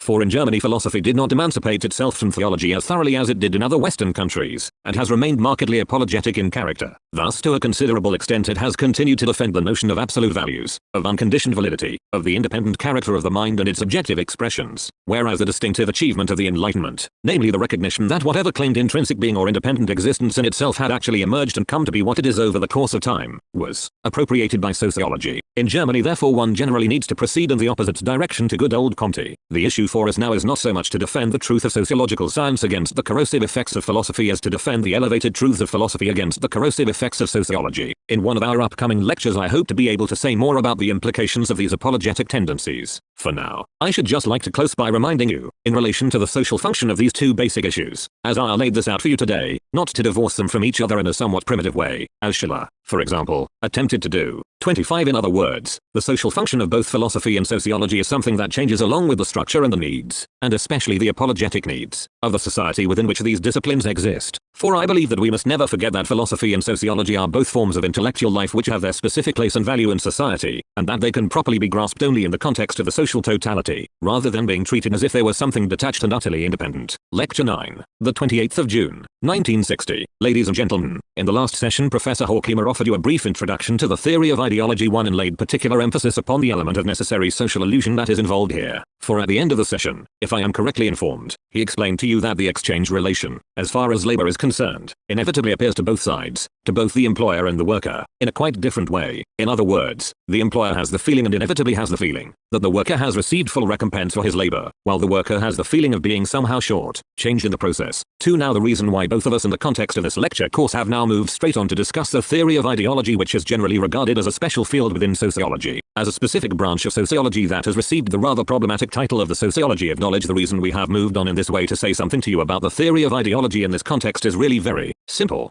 You will perhaps recall that in my last lecture I attempted, in a somewhat drastic fashion, to clarify the difference between sociology and philosophy. At the same time I also tried to develop for you certain themes and motifs that might help you to understand that both of these disciplines, for all the genuine differences between them, are nonetheless intrinsically dependent upon each other. And, if we now try to say at least something about the concept of ideology, the reason for this is quite simply that the theory of ideology or the sociology of knowledge is the area where, to put this very straightforwardly, these two disciplines, in spite of the separation imposed by the division of intellectual labor, clearly intersect with each other. This is an area where philosophy and sociology are both equally involved. Saint sociology here clearly finds itself confronted with philosophical questions, while at the same time it makes certain demands on the understanding and sometimes even the explanation of philosophical questions. And this problematic relationship between the two disciplines has also basically been evident, I would say, for at least the last 50 or 60 years or so, which is why in Germany for about 40 years now the field known as the sociology of knowledge has aroused such intensive interest. In Germany this goes all the way back to the work of Mannheim and Schiller, and indeed to Lukács's book History and Class Consciousness, for where the author attempted to show in a fairly rigorous way how the form assumed by some of the most important modern philosophies, and especially those of Kant and Hegel, could be derived from and explained in terms of social factors, and specifically in terms of the economic relations of production that prevailed at the time. On the one hand, sociology, qua sociology of knowledge, turns its attention directly to the intellectual products and expressions of mind or spirit. Here, once again, it is probably Durkheim who provides the most drastic and perhaps the most radical example of this kind of thinking, for in the later phase of his thought he made an extraordinarily radical attempt to take even such fundamental forms of consciousness as space and time and our most basic categories or logical concepts, which Kant had regarded as constitutive for knowledge as such, and derive them specifically from social relations. Thus he tried to derive space from the necessary articulation or spatial dimension involved in land ownership, to derive time from the order of successive generations and their relations to property, and to derive the categories and especially the processes of classificatory thought from the needs of a feudal, hierarchical community which had modeled its thought forms in accordance with its own form of social existence. 5. Now it is easy to criticize this attempt of Durkheim's, which is why I shall not spend much time on this question here, by pointing out that these derivations are compromised by a serious methodological error on his part, for the definitions and determinations which Durkheim provides already presuppose those same basic forms and concepts that are supposed to have been derived from something else. In other words, if you try to derive the conception of space from the necessity for demarcating neighboring domains of property, and you can try this out for yourselves as a thought experiment, you will find that all the expressions you can employ to accomplish such demarcation are already unavoidably spatial in character. You cannot accomplish the derivation without already presupposing the representation of space itself, and to that extent the derivation which Emil Durkheim offers is not really stringent in this form. This is so obvious that there is no need to dwell on it any further. On the other hand, I believe it is also important to say something more at this point, if only to counter something of the hubris or overconfidence that is characteristic of sociology in its pioneering phase. For sociology is tempted to believe that it is capable, on its own, of explaining anything and everything without really reflecting upon its own epistemological conditions. So you can already see from this that, precisely where sociology makes an extremely radical claim to provide the quintessential conditions of knowledge itself, it is inexorably led back to fundamental epistemological questions, so that sociology here ends up passing over into philosophy. But quite apart from this, and I imagine that this must all be fairly clear to you by now, I believe that we should also approach this whole complex of issues with some care, and certainly not content ourselves with some comfortable either or. We shouldn't just be content to say, there you are. Durkheim has made a conceptual error here, and is clearly shown to have done so. Case closed. Now it may well be that these categories, insofar as they possess objective validity, are necessarily presupposed if we wish to make any valid judgments or distinct assertions about spatial, temporal, logical, classificatory relations. Nonetheless, it is quite possible that these conceptions have indeed been formed and developed within just such social constellations, just such levels and types of social life, as those described by Durkheim. And the problem which must remain open here, which cannot simply be prejudged in this context, is the problem of genesis and validity. In other words, we have to ask whether we would ever have recognized this objective character of the validity of space, time, and the categories of the genetic processes we are talking about here were not already at work. Perhaps I may just add that Kant's famous arguments about space and time, which basically claim that we cannot represent anything spatial or temporal to ourselves if we did not already possess the universal, all-encompassing and infinite representation of space and time as such, that this Kantian doctrine is nonetheless incomplete in one respect. Kant is certainly right to say that we could never come to experience anything spatial in particular unless we already represent space itself as that which encompasses all particular parts of space. 6. And in the same way he says that we could never speak of any particular time if there were no consciousness of time as such. But it seems to me that Kant has actually told only half the story here. For while we cannot represent anything spatial or temporal to ourselves without that single space and time within which this particular spatial and temporal thing or element would be a part or specification at some determinate point, it is equally true that we cannot represent any space to ourselves without reference to something spatially or temporally determinate that would fall within this space. And if you now make the attempt to represent time as such to yourself without reference to something temporal that would transpire within this time, and analogously in the case of spatial things, you will immediately find that this attempt to represent utterly empty space or utterly empty time to yourselves is just as impossible as the contrary attempt to represent something determinate determinate and empirical in space and time without reference to the form of space and the form of time. This is quite simple. If you try and represent time to yourselves without reference to something through which you can become aware of the flow of time and of change over time, you stumble on a void or vacuum, not in the sense that such time has no particular content, but in the much more critical and tragic sense that your mind is no longer even capable of grasping this void or vacuum itself. It would no longer really be time as such, but simply nothing at all. This brief epistemological reflection is so simple that it would never really make it into or receive any serious attention from the existing theories of knowledge. But if you actually go and apply it to the problematic which I have just been discussing, you will immediately find that this problematic, closely connected with Durkheim's thesis as it is by no means as simple as it first appears to be in the light of the criticism that I mentioned to you at the beginning. Let us just consider these concepts of space and time, and please forgive the rather lax talk of concepts here, for I realize perfectly well that space and time themselves are not concepts, and I am using these expressions only to emphasize the universality of space and time at their highest level in contrast to any determinate instances of space or any determinate instances of time. Now if, in order to be able to form the concepts of space and time in the first place, you concede that space and time as such cannot be conceived without reference to something that is itself spatial or temporal, then Durkheim's thesis that space and time are derived from particular, factical, social givens with some specific spatio-temporal location surely no longer appears so absurd. It is not that we should conclude from this that space and time must now simply be derived from what is specifically spatial and temporal. It is not as simple as that. But if space and time on the one side and what is specifically spatial and temporal on the other are reciprocally dependent on one another if they are to be conceived or represented at all, then this intrinsically necessary relationship of space and time to some spatio-temporal social reality is certainly not as absurd as it looks at first sight. I just wanted to say this here to show you that, even at the highest level of abstraction, the problem that is raised by the sociology of knowledge, the problem regarding the possibility that forms of consciousness are determined by society, is not such a simple matter as it may initially seem from the perspective of narrow-minded, philosophical apologetics.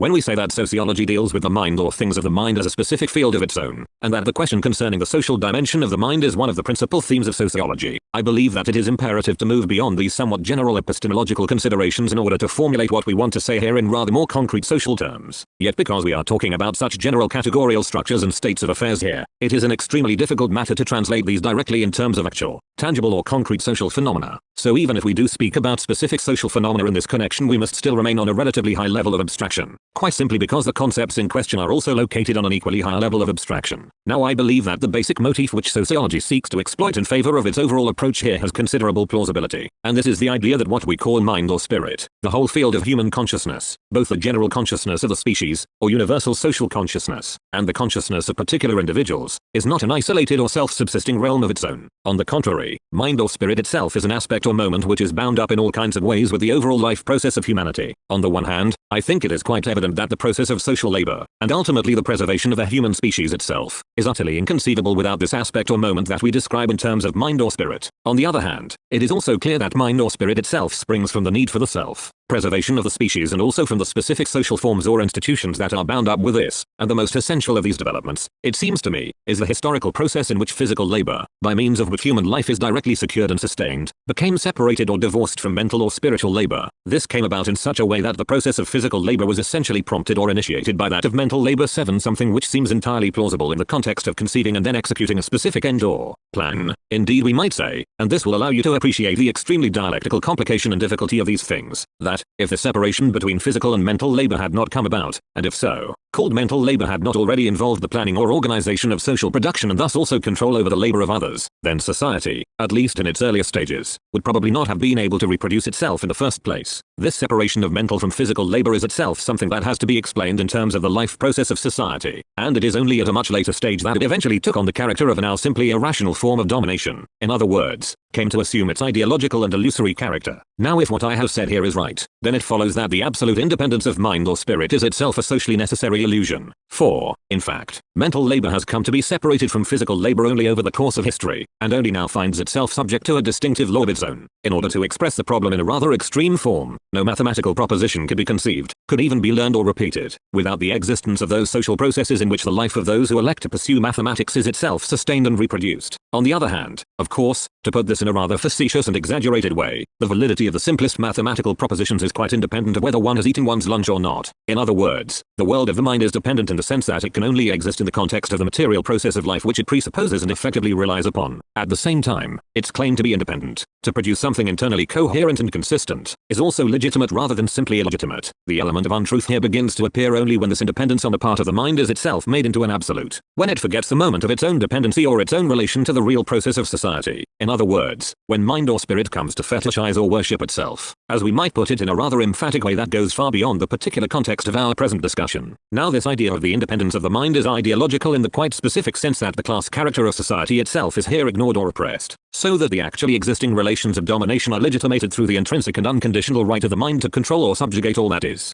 Thus, among the arguments offered in defense of the existing relations of production, you will constantly encounter the idea that it just happens there are clever people and stupid people, and the supposedly clever people, namely the ones with better minds, have justifiably higher claims and expectations than the others. These arguments, and others like them, are the last remaining dregs, as it were, from this momentous historical process in which the mind has asserted its complete independence of physical labor, and since these dregs are all that remain, the thesis in question looks like an extremely suspect and problematic one which has been well and truly contaminated in the process. Now this is where the theories diverge, over the question whether the sphere of the mind functions as a distinct social sphere or whether it is absolutely conditioned by, or is absolutely dependent upon, social factors. And this is also where the various theories of ideology diverge,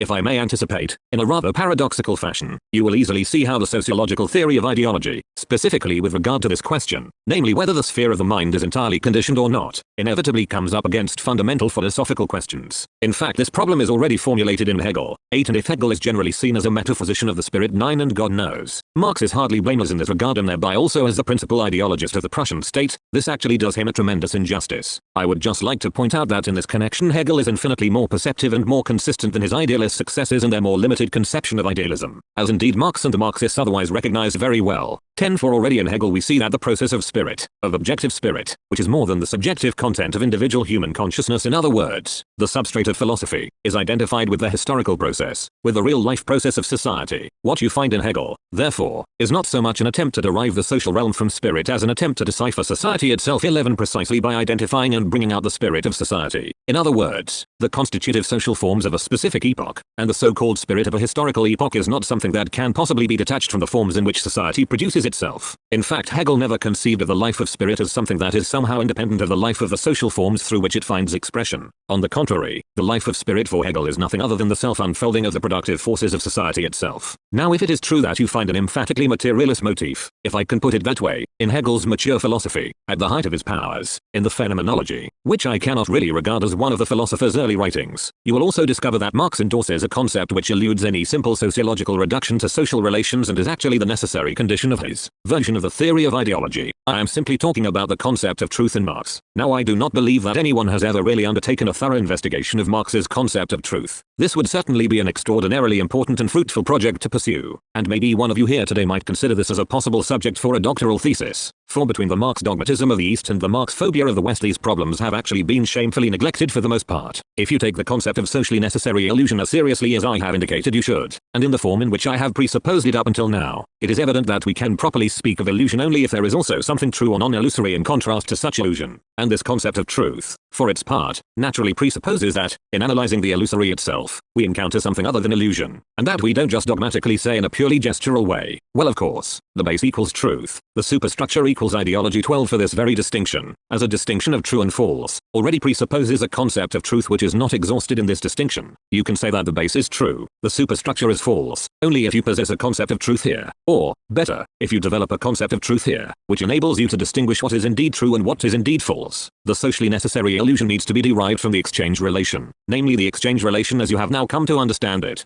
Marxian theory analyses the way that exchange, which is actually a relation between human beings, necessarily appears to us as a quality of things, as their value, and arrives this from the fact that the comparable element between the goods which are exchanged, namely their value, is something abstract, that is the socially necessary labor time. It claims that this abstract equivalent of exchange can no longer easily be recognized in terms of its actual relationship to living human beings and living labor. Thus, once it has been abstracted and become independent in this way, it ceases to appear as a direct relation between human beings and therefore becomes reified. I would just like to point out in passing how you can clearly see here that Marxian theory already involves a decisive element that cannot be captured by vulgar or primitive concept of materialism, and that is the insight, where the decisive issue of exchange as the principle of reproduction of life is concerned, that social reality itself already contains a conceptual moment, namely this moment of abstraction. 13. We have to distinguish between the illusion produced by this abstraction and that which lies behind it, the actual living labor that is made up of human labor power and the contribution of material nature, two aspects that need to be distinguished but can never wholly be divorced from each other. 14. In mounting this critical analysis of illusion, of the fetishized exchange relation, of the abstraction that marks our concepts and ultimately the mind itself, you already discover something that represents the truth moment in contrast to the ideology in question. I should just remind you once again that the exchange relation makes it seem as though we were dealing quite rightly with things here, where Horkheimer pointed out to you that matters inevitably appear one way to the employer and a different way to the worker. 15. Now the claim that we are dealing quite rightly with things here already suggests a specific concept of truth, one which implies that an equivalent exchange has actually been accomplished, but it is only critical reflection that can reveal that this relation of equivalent exchange cannot possibly be equivalent, can show in other words that the labor time the worker provides is greater than the labor time that is required for the reproduction of his own life. Thus the worker necessarily gives more than he or she receives, and the entire gigantic process of capitalism, of the accumulation of capital, actually rests on this more which is thus specifically been defined as surplus value. Now it is probably important for you to take a moment here and be very clear that the employer's deception here, if I may put it this way, lies in the fact that what he provides already involves congealed labor as well as control over the relevant natural resources. In other words, factors that cannot actually be derived from the process of exchange itself, although they inevitably appear to him as natural givens. I say inevitably because these categories the congealed labor which already enters into the productive process and is always more than the immediate expenditure of the worker's labor, together with the so-called natural resources, involves more than merely individual achievements. For these are categories which actually spring from the whole process of society, from the totality of the productive process, and this totality of the productive process thus appears to the particular individual employer as if it were naturally given, as something over which he has no power, so that he cannot genuinely and in all honesty imagine that he gives less than he receives in this transaction. But the illusion lies precisely in the way that this natural given is a socially mediated given. In other words, what the employer offers the worker and what the latter claims as remuneration already expresses the underlying class relationship and the entire developed form of exchange society or developed market society. I want to really emphasize this point because it is here, and I believe this is decisive for understanding the relationship between philosophy and sociology, that you discover a central social reality which cannot be grasped at all in the usual common and garden sociologies, and this is that the social totality, in other words, the interconnection of all the subjects that engage in exchange here, is prior to the economic behavior of the individual subject. The forms of behavior of the individual employer and the individual worker can really be derived only from this totality, yet the usual positivistic form of sociology attempts to reach some more or less objective social insights only by abstracting from the forms of behavior of individual human beings, whether this be individual employers, individual workers or some third party.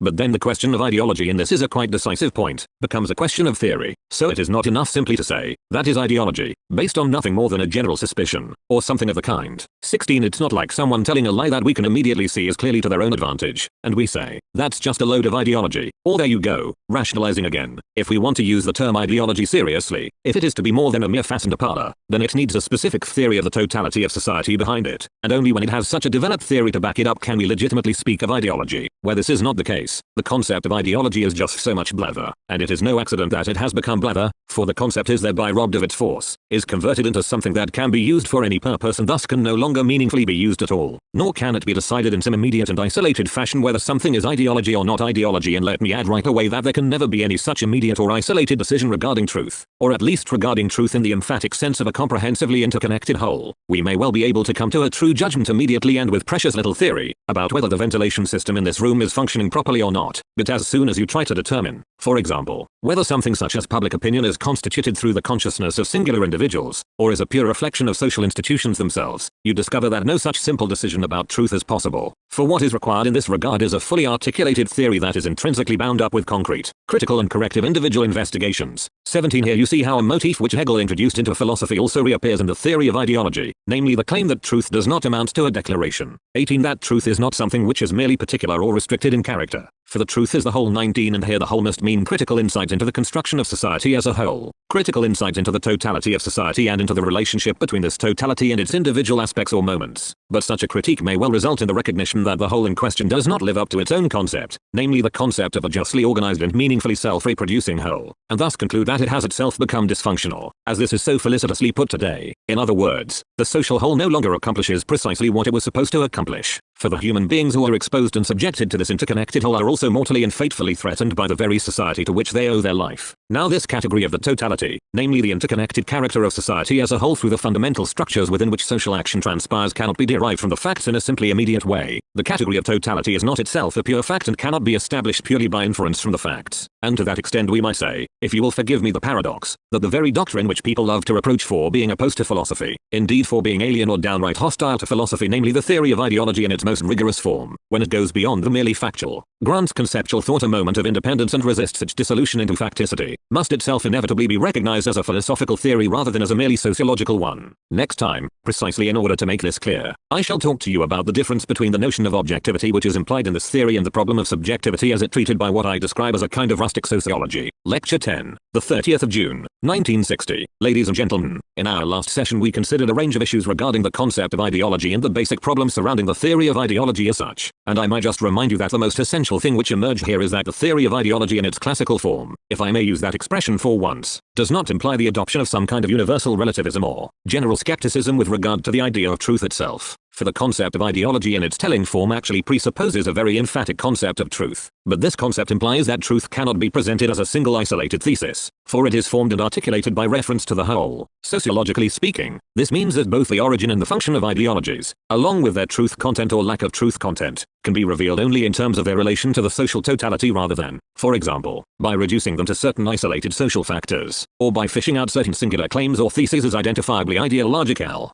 This brings me to a distinction which may perhaps have become rather blurred in philosophy today, but which is nonetheless of considerable significance with regard both to the relationship between philosophy and sociology and to the theory of ideology. This is the distinction between the objectivity of truth and mere subjectivity. To start with, we might say that any and every concept of ideology effectively presupposes a distinction between an objectively valid truth and a merely subjectively distorted truth, rather as Plato expressed this in classic form with his distinction between aletheia, lilia, and oxa. Foxa. Point 1. But then we must also point out that the theory of ideology itself has undergone that peculiar transformation which derived ideologies, or what were originally described as idols, simply from subjective factors or from aspects of human beings themselves. This approach eventually reached a point, especially in the French Enlightenment with the work of Helvetius and d'Holbach, where it became possible to identify the objective social conditions of ideologies, the objectivity of ideologies, that is to say, the objective necessity and the objective untruth of ideologies, was then further developed in the context of the classic Marxian theory of ideology. However, after this culmination of an objective theory of ideology, we might say that, from a certain point onwards in the later phase of bourgeois society, the entire theory of ideology fell back once again to the very early bourgeois stage of a merely subjective approach. Perhaps we shall have an opportunity to say something more precise about this particular issue in due course, but, if we don't in fact have time to do so properly, I would just like to draw your attention to Hans Barth's book on ideology, 3, where the history of this concept and the various transformations it has undergone are presented in an exemplary and extremely penetrating way. I think it is probably more important for you to get a clear idea of the historical development of the concept of ideology from Barth's book than by troubling yourselves to study in any detail certain products of what is currently called the sociology of knowledge. Now when I talk about the objectivity involved in the concept of ideology, I am trying to bring out the following: that the strict or classical form of the theory of ideology derives consciousness and its forms from objective social processes and, indeed, wherever possible from the sphere of production, and in this sphere of production from the relationship between the forces of production and the relations of production. I need to explain these particular terms to you, for otherwise you will find it really difficult to understand what is truly at issue in the strict version of the theory of ideology. By the forces of production you are to understand all those forces through which human beings essentially engage with nature, and especially to the extent that this engagement with nature takes the form of social labor rather than the more or less contingent practices of gathering or hunting or other such archaic activities. To put it rather crudely, to understand the concept of the force of production here you should simply think of human labor power, along with the available technical forces of production, namely the entirety of those technological means which allow human beings to engage with nature, by relations of production. On the other hand, you should understand the entirety of social relations, but especially those relations which involve control over the means of production and prevail up to some particular time within some specific form of production as a whole. Now the balance or equilibrium between these two categories, the forces of production on the one side and the relations of production on the other, is only ever temporary in character, and they generally tend to diverge from one another. Thus the relations of production, to the extent that they continue to represent relations of exploitation and domination to this day, have a tendency to perpetuate themselves, to become independent, to carry on existing in an irrational manner. In this way they tend to act as a fetter on the rational forces of society, namely the forces of production, or, in extreme cases, in the catastrophes that repeatedly afflict society in times of crisis and war, even in large part to destroy those forces. When we consider the serious threat of destruction that hangs over the productive forces, in other words, over all human beings, precisely through the prevailing relations of production, through the divergences between the two great dominant social systems in the world today, then I hardly need to say anything more here. In any case, the strict version of the theory of ideology insists that ideologies come into being when the relations of production into which human beings are born and within which they act become a kind of second nature to them, and one which preforms all the categories through which they have now come to think. You have all heard talk about the way the heritage of the great tradition of philosophy is preserved in the critical theory of society, for I believe that this is a particularly good place to see what this, and thus our central claim about the relationship between philosophy and sociology, really means and grasp it more deeply than has perhaps been possible in the context of our earlier discussion. You should remember, and this will also be vaguely familiar to those of you who have not specifically studied philosophy, that the problems of knowledge that preoccupied Kant are all what are known as problems of constitution. In other words, Kant is not really concerned with the correctness or otherwise of particular judgments about particular objects, and the Kantian theory of knowledge does not therefore deal with instances of knowledge in the context of certain already established relations of subject and object. Rather, it addresses the question as to how something like a knowledge of objects, how something like organized, internally coherent, and meaningful experience, is actually possible at all. The Kantian theory of knowledge is not a theory which relates specifically to the truth or otherwise of particular cognitive acts in the context of an already established world of objects. Rather, it investigates how this world of objects, and how our own thinking relationship to this world, comes about in the first place. When we say the heritage of classical modern philosophy, namely of the great tradition of Kantian and idealist philosophy, is preserved in the context of the theory of society, what this means, I believe, is essentially this, that the aforementioned problems of constitution have become problems internal to society. In other words, the theory of ideology is not interested in showing how particular interests led us to misrepresent certain situations or circumstances which unfold in the context of some already existing relation between people and things. Thus the old Enlightenment theory of religion as a deception perpetrated by priests is an approach that is quite alien to the theory of ideology in its strict form, for it is actually a purely subjectivist conception which assumes a dolus magnus or mendacious stratagem in the context of an otherwise simply given reality or some given or explicit existing consciousness. Now the theory of ideology in its strict form is not concerned with this sort of approach. On the contrary, the essential thing here, and the thing you really need to understand if you are to grasp the concept of ideology in its full import and thereby avoid a merely subjectivistic interpretation of ideology, is that the categories of cognition themselves are intrinsically preformed by society as a whole, and also in particular by the relations of social production which are actualized at the expense of truth. According to this theory, truth is to be found in the social forces of production, there where human life actually produces and reproduces itself, whereas this realm of social production is obscured or concealed by the forms within which it takes place. But these forms effectively precede all individual consciousness, all individual intention, all subjectivity in such a way that ideology inevitably arises by virtue of the social totality. In other words, every actual ideology in the strong sense inevitably emerges because in a sense we are unable to think outside the context of this a priori framework, and I deliberately use this expression from the great modern tradition of philosophy, outside the context of the a priori categories of bourgeois society, and it is only because these a priori categories led to internal contradictions, which is where Hegel comes in, such as the contradiction I presented to you earlier regarding the positions of the worker and the employer in the process of production. It is only by recognizing these contradictions that it is possible for us to break through this universal context of delusion which surrounds us. It is precisely because we are talking about something total here, about a universal context of delusion, that the claim behind the theory of ideology is an extraordinarily profound and radical claim. I would venture to describe it as a philosophically constitutive claim insofar as it goes beyond pointing out the questionable character of false or problematic judgments with regard to certain individual facts or phenomena. In contrast to this, contemporary sociology of knowledge in the positivist sense, which is typical of contemporary science generally and of the science of forms of consciousness in particular, is essentially subjectivistic in character. And here I would like to draw your attention to a general point which holds for every kind of positivism, and which in the lecture so far I have perhaps not yet indicated as strongly or brought out as emphatically as is required if you are really to understand the current controversy between positivism and the dialectical theory that we are defending here.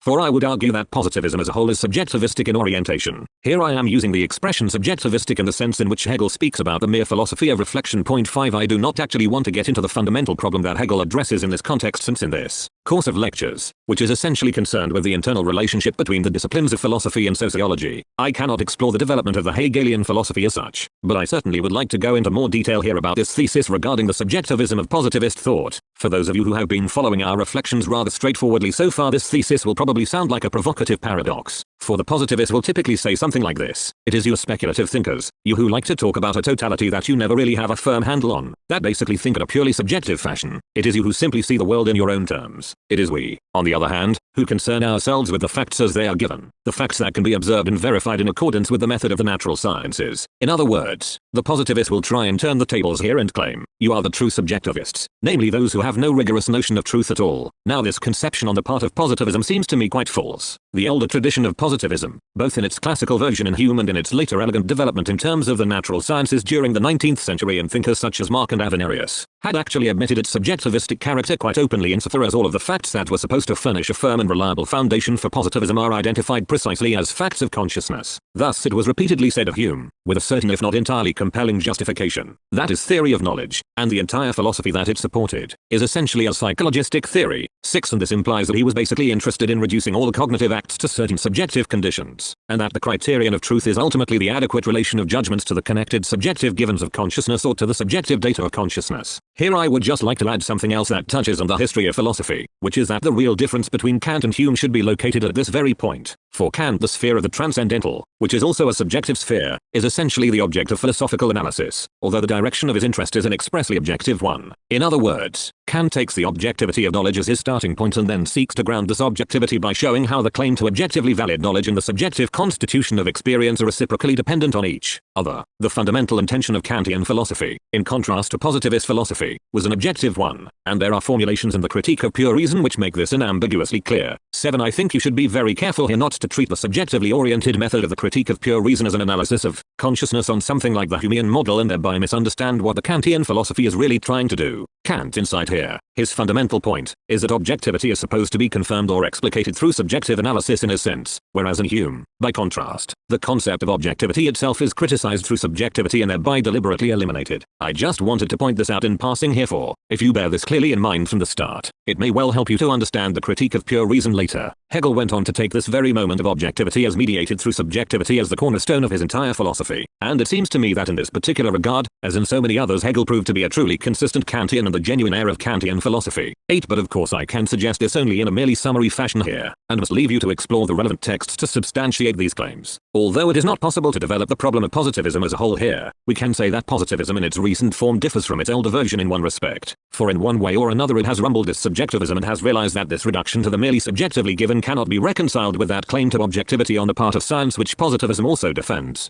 And we could probably interpret the entire reformulation of positivism in recent times, by Russell and Whitehead on the one hand 9 and by the so-called Vienna Circle on the other, 10 precisely as an attempt to obviate or overcome this arbitrary appeal to merely subjective givenness, to something which cannot possibly account for the objectivity of knowledge. This was accomplished by replacing the concept of the immediately given and its various relations, my sensations and impressions in Hume, or the given as a whole and its complex connections in the later positivist theories of knowledge and making protocol sentences into the ultimate given, for it had become clear that something like the basis of knowledge is quite inconceivable without the mediation of linguistic expressions. Here I shall ignore the fact that the introduction of language through the protocol sentence already brings a particular aspect into play which escapes the demand for verification or falsification insofar as every linguistic expression, through its own objectivity inevitably points beyond the particular observations that are supposed to be captured by it. I just wanted to say that, of course, even where we stay with this formulation of the protocol sentence as the ultimate datum, the content of these protocol sentences is interpreted as a merely subjective givenness. Thus the question regarding the constitution of subjectivity itself, the question regarding the objective context within which this subjectivity stands, remains just as unanswered as the question regarding the objectivity of the linguistic expression and its subjective origin, even though the latter, especially on this theory insofar as it is itself a semantic theory, is made into a sort of criterion of truth. I would say, therefore, that even with these recent forms of positivism we are still talking about a rather shameless subjectivism, and that one could show that these ultimate criteria are criteria of mere subjectivity where the further question regarding the objective connections in which such criteria stand is basically avoided. These subjective givens are retained in their immediacy and treated as an ultimate fixed datum rather than really being seen as moments within the totality of the life process and the process of cognition. I like to express this by saying that positivism as a whole, in concentrating on such fixed immediacies in this way, is in reality a reified or thing-like form of thinking, in spite of Hume's critique of the concept of thing. Now if we accept here that the entire objectivity that is claimed by positivism, which believes it has avoided all subjective projections, is a mere illusion, one can certainly say that the positivist conception of the social world, in the domain of that which is already constituted, namely in the domain of knowledge about society, must also be described in certain essential aspects as merely subjectivistic in comparison with the theory of ideology in its classic form. I would like to bring out two specific moments for you in a really trenchant way. Firstly, the positivistic approach to the facts of consciousness and the forms of consciousness, to the prevailing ideologies insofar as they can be identified, to the behavior, the attitudes, and on occasion even the practical motivations of human beings, is essentially focused on individual subjects, while at the same time it neglects the relationship of these individual subjects to one another and the factors which govern this relationship. This is especially true where statistics are concerned. I believe it is often overlooked that the statistical approach is atomistic, if I can put it as boldly as that, in the sense that it takes the individual consciousness as its point of departure, for the underlying elements of any statistical assertion are just singular individuals which are then brought under some common denominator, in terms of their shared characteristics, of what is numerically identical, or at least almost identical, or non-identical with respect to them all, but the resulting universal propositions or regularities are abstracted from the individual subjects without its being acknowledged whether or to what extent these individual subjects are already pre-formed by the overall context or relationship in which they stand to one another. In other words, if I may use this expression once again, to what extent they are preformed by the relations of social production. In addition, we must recognize that the positivist sociology of knowledge and therefore all the empirical, sociological claims that we make about culture are based to a considerable extent upon the individual consciousness of the subjects in question. But this runs a tremendous danger of apostatizing the consciousness that individuals currently have with regard to themselves and then, as so often happens in America, of expressly elevating this consciousness into the norm.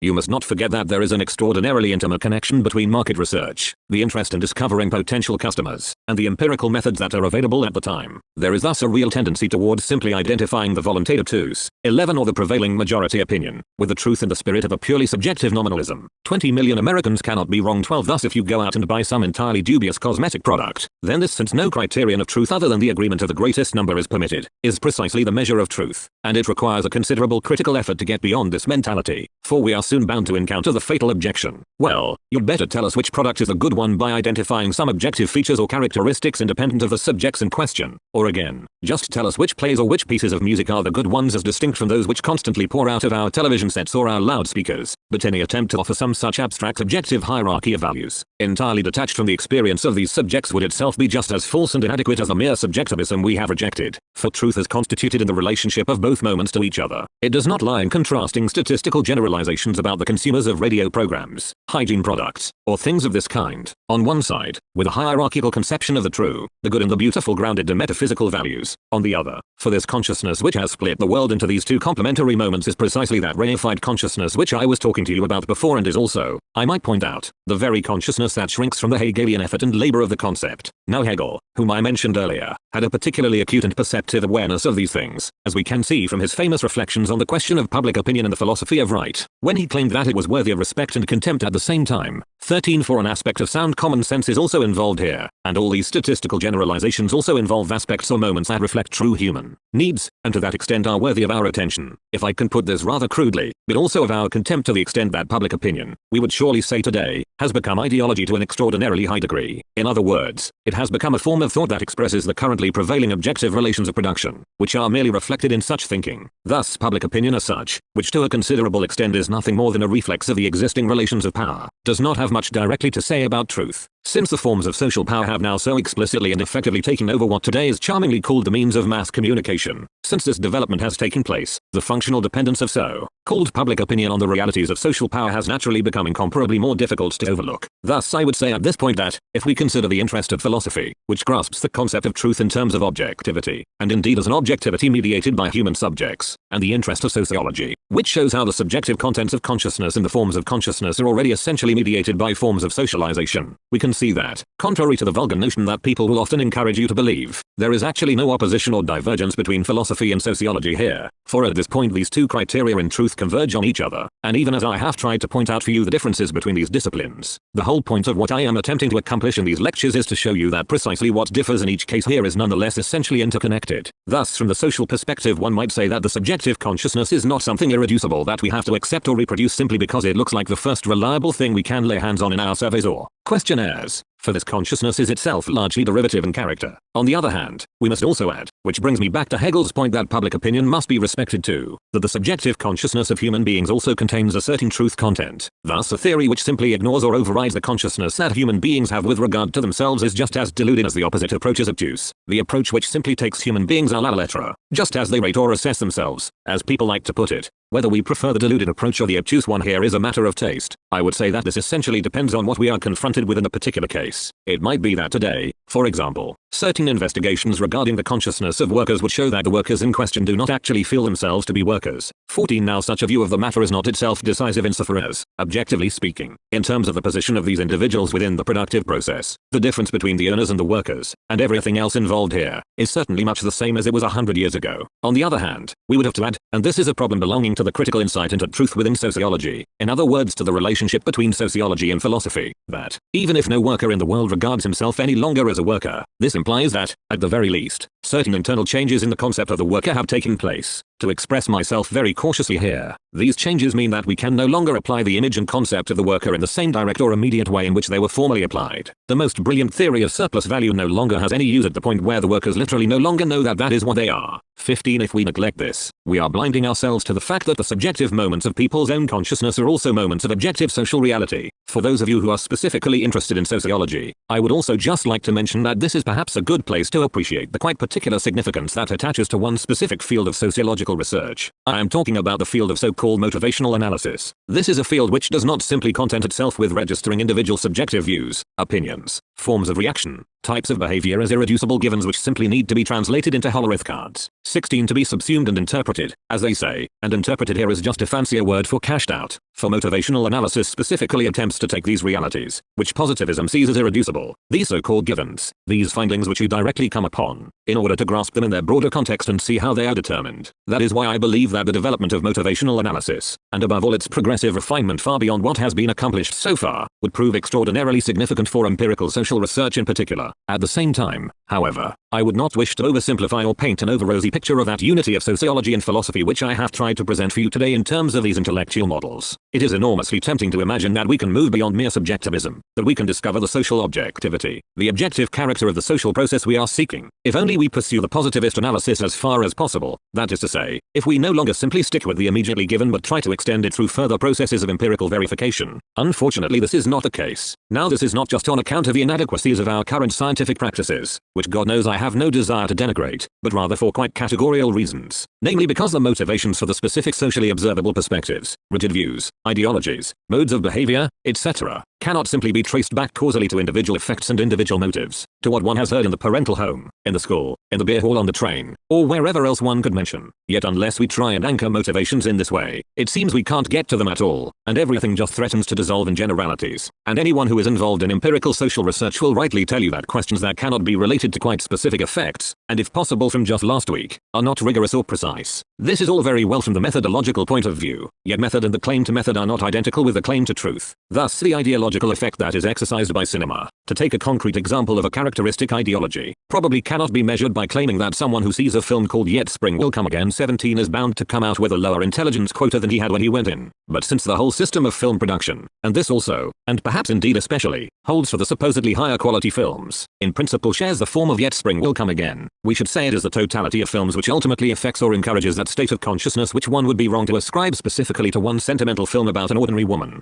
for it is simply a function of the producers which make it into that sort of film in the first place. Now I am speaking here of the totality of films, but what a slight thing that is, surely the weakest thing imaginable, in comparison with the totality of all those social mechanisms that affect us as a second nature. In other words, if ideology, as I have argued, is actually mediated through the totality of society rather than through so-called individual effects, individual causal processes, individual dependencies, then we cannot just break through what I call the context of delusion simply by identifying these individual effects and processes, for it will be possible to break through it only by achieving theoretical insight into the specific character of the very totality that produces ideology itself. Lecture 111. The 5th of July, 1960. Ladies and gentlemen, in the last session we discussed certain aspects of the theory of ideology, but it is now time to tell you, or rather explicitly underline for you, for this has of course been implicit in all of these lectures so far, that the theory of ideology constitutes the real stumbling block where the controversy between philosophy and sociology is concerned. The fundamental argument is that the claim to the objectivity of truth, as this is upheld by philosophy, is essentially undermined by sociology, since the latter, instead of actually addressing questions of truth, already subjects every idea of objective truth to doubt by suspecting it of ideology. Sociology allegedly tries to replace insight into any kind of binding truth or validity by exposing the source of the thesis in question. Now you will all be more or less aware that, during the Third Reich, the discipline of sociology fell victim to such objections as this, or, as I would prefer to say, to such pretended objections as this. Yet the intellectual attitude which finds expression in this particular schema or prejudice has certainly not been banished entirely even now. I recently encountered something of this kind in relation to a book of mine in which certain social aspects of music played a specific role. One of the most highly regarded German critics, and one incidentally who was by no means entirely unsympathetic to my own writings, responded to the way in which I indicated certain social relationships at work here with the apodictic,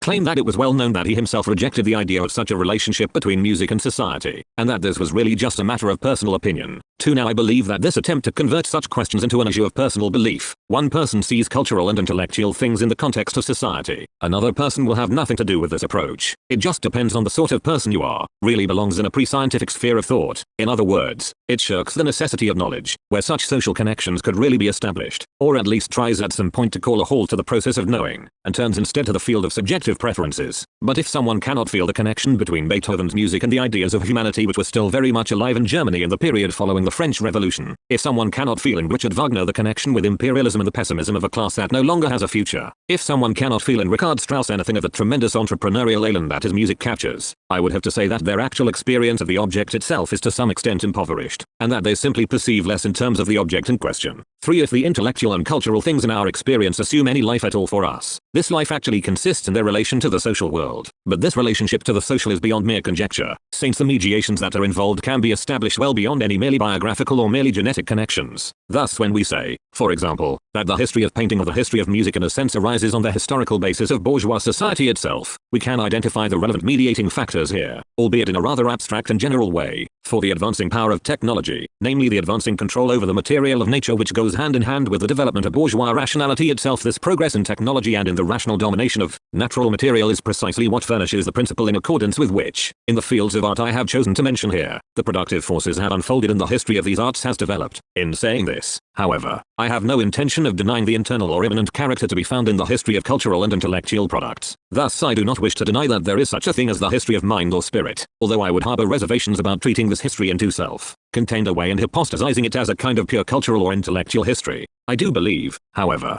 that the forces which constitute this history of spirit, and in a way that to this day has admittedly never been fully analyzed in really concrete terms, must be described in large measure as social forces, even though one is hardly aware of them as such. In other words, the productive forces which unfold in the cultural and intellectual sphere are actually none other than those which unfold in the process of society as a whole, and the task of revealing the mediations which are involved here in a genuinely concrete manner is one that has barely been addressed as yet. The social examination of cultural and intellectual matters is something that has fallen into discredit only through the wretched habit of simply coordinating the expressions and creations of culture with certain social trends or even social groups, and doing so in a way that is decreed from above. No real attempt is made to disclose the cultural objects themselves in terms of their own immanent character or their own intrinsic meaning, and there is no doubt that the Marxian theory of ideology from a relatively early point onwards, and certainly already with Mehring bears considerable responsibility for this simplification and vulgarization of the concept of ideology, a process which has effectively triumphed in the East today. But I don't really want to get into all this in detail here. We shall have more to say about it in due course, since this is a crucial question where the relationship between society and culture, between sociology and philosophy, is concerned. Here I would just like to consider this complex of issues in the light of the ideas we have tried to explore in the last few sessions, and which I hope may now start to prove fruitful. What I mean is that the theory of ideology in its strict form, as I presented it earlier and as Herr Horkheimer explained it to you as a necessary form of false consciousness, is precisely not one that relativizes the concept of truth. On the contrary, as I pointed out in the last few lectures, it actually holds fast to an objective concept of truth. It is a remarkable fact that those versions of the theory of ideology, or, perhaps I should say, those formulations of the sociology of knowledge which do represent forms of skeptical relativism and thus express a weakened conception of knowledge, are approaches which specifically fail to employ the concept of ideology in its really strict formulation. These are all later and somewhat etiolated expressions of the theory of ideology. In other words, I am talking here of what we might call the totalized concept of ideology, an approach which seems to intensify the concept of ideology to the greatest possible degree and extend it way beyond its merely particular classical formulation, although it actually ends up by fundamentally weakening and eventually destroying the concept of ideology. Now everything is ideology, which is just what we find in the radically relativist and skeptical positivist doctrine of Vilfredo Pareto. 5. In other words, everything is equally true and equally untrue, so that the only direct conclusion to be drawn here is actually that power alone decides the matter, a theoretical transition that was openly and, I would say, almost innocently endorsed in the early period of Italian fascism before it was specifically recommended in propagandistic terms in Germany under the auspices of Herr Goebbels, in the early writings of Mussolini, who expressly regarded himself as a disciple and advocate of Pareto. You will easily recognize this obvious transition from universal philosophical relativism to the doctrine of power that was espoused by fascism, as I have already indicated to you. 6. Now, ladies and gentlemen, I have to say that, if you really want to achieve anything fruitful with the concept of ideology, if you wish to avoid the kind of cliched thinking that says, so that's where it comes from, it can't be worth anything after all, this is the kind of thinking which disposes of the expressions of mind and culture on account of their ancestry, just as it has occasionally disposed of whole groups of people on exactly the same grounds. In response to such thinking, I believe you cannot do better than take the expressions of mind and culture seriously in themselves and try to explore their truth and their untruth, their inner coherence or their incoherence. The path which offers insight with regard to ideology is not that of abstract classification but the path of determinate critique. the spirit of supposedly total suspicion with regard to ideology, the kind of defeatism which imagines it is already entitled to ignore intellectual and cultural experience itself because it can point out the origins from which the expressions of mind or spirit have arisen. This sort of approach, rather than preserving any genuine critical power, should actually and more appropriately be compared with the skeptical mentality of an old hand who has seen far too much in his life and now basically regards everything as equally true and equally untrue. Yet everything that belongs to mind or spirit implicitly makes a claim to truth, and even when, subjectively speaking, this is not the case, when the film producer who actually makes rubbish is perfectly ready to admit at the party after his third whiskey that this is all that it is, we find that his creations involve a number of features that indirectly recall moments which belong to the traditional work of art, moments which bear on the claim to truth content. That is why such creations still have something about them which both evokes and contrasts with the question concerning truth. The only appropriate approach to the things of mind or spirit is one that tries to explore their immanent truth content, their immanent substance. The question concerning ideology in a sense loses its meaning where really significant works are concerned. For if ideology is actually nothing but false consciousness, we could also say that ideological expressions of culture are really just bad expressions of culture.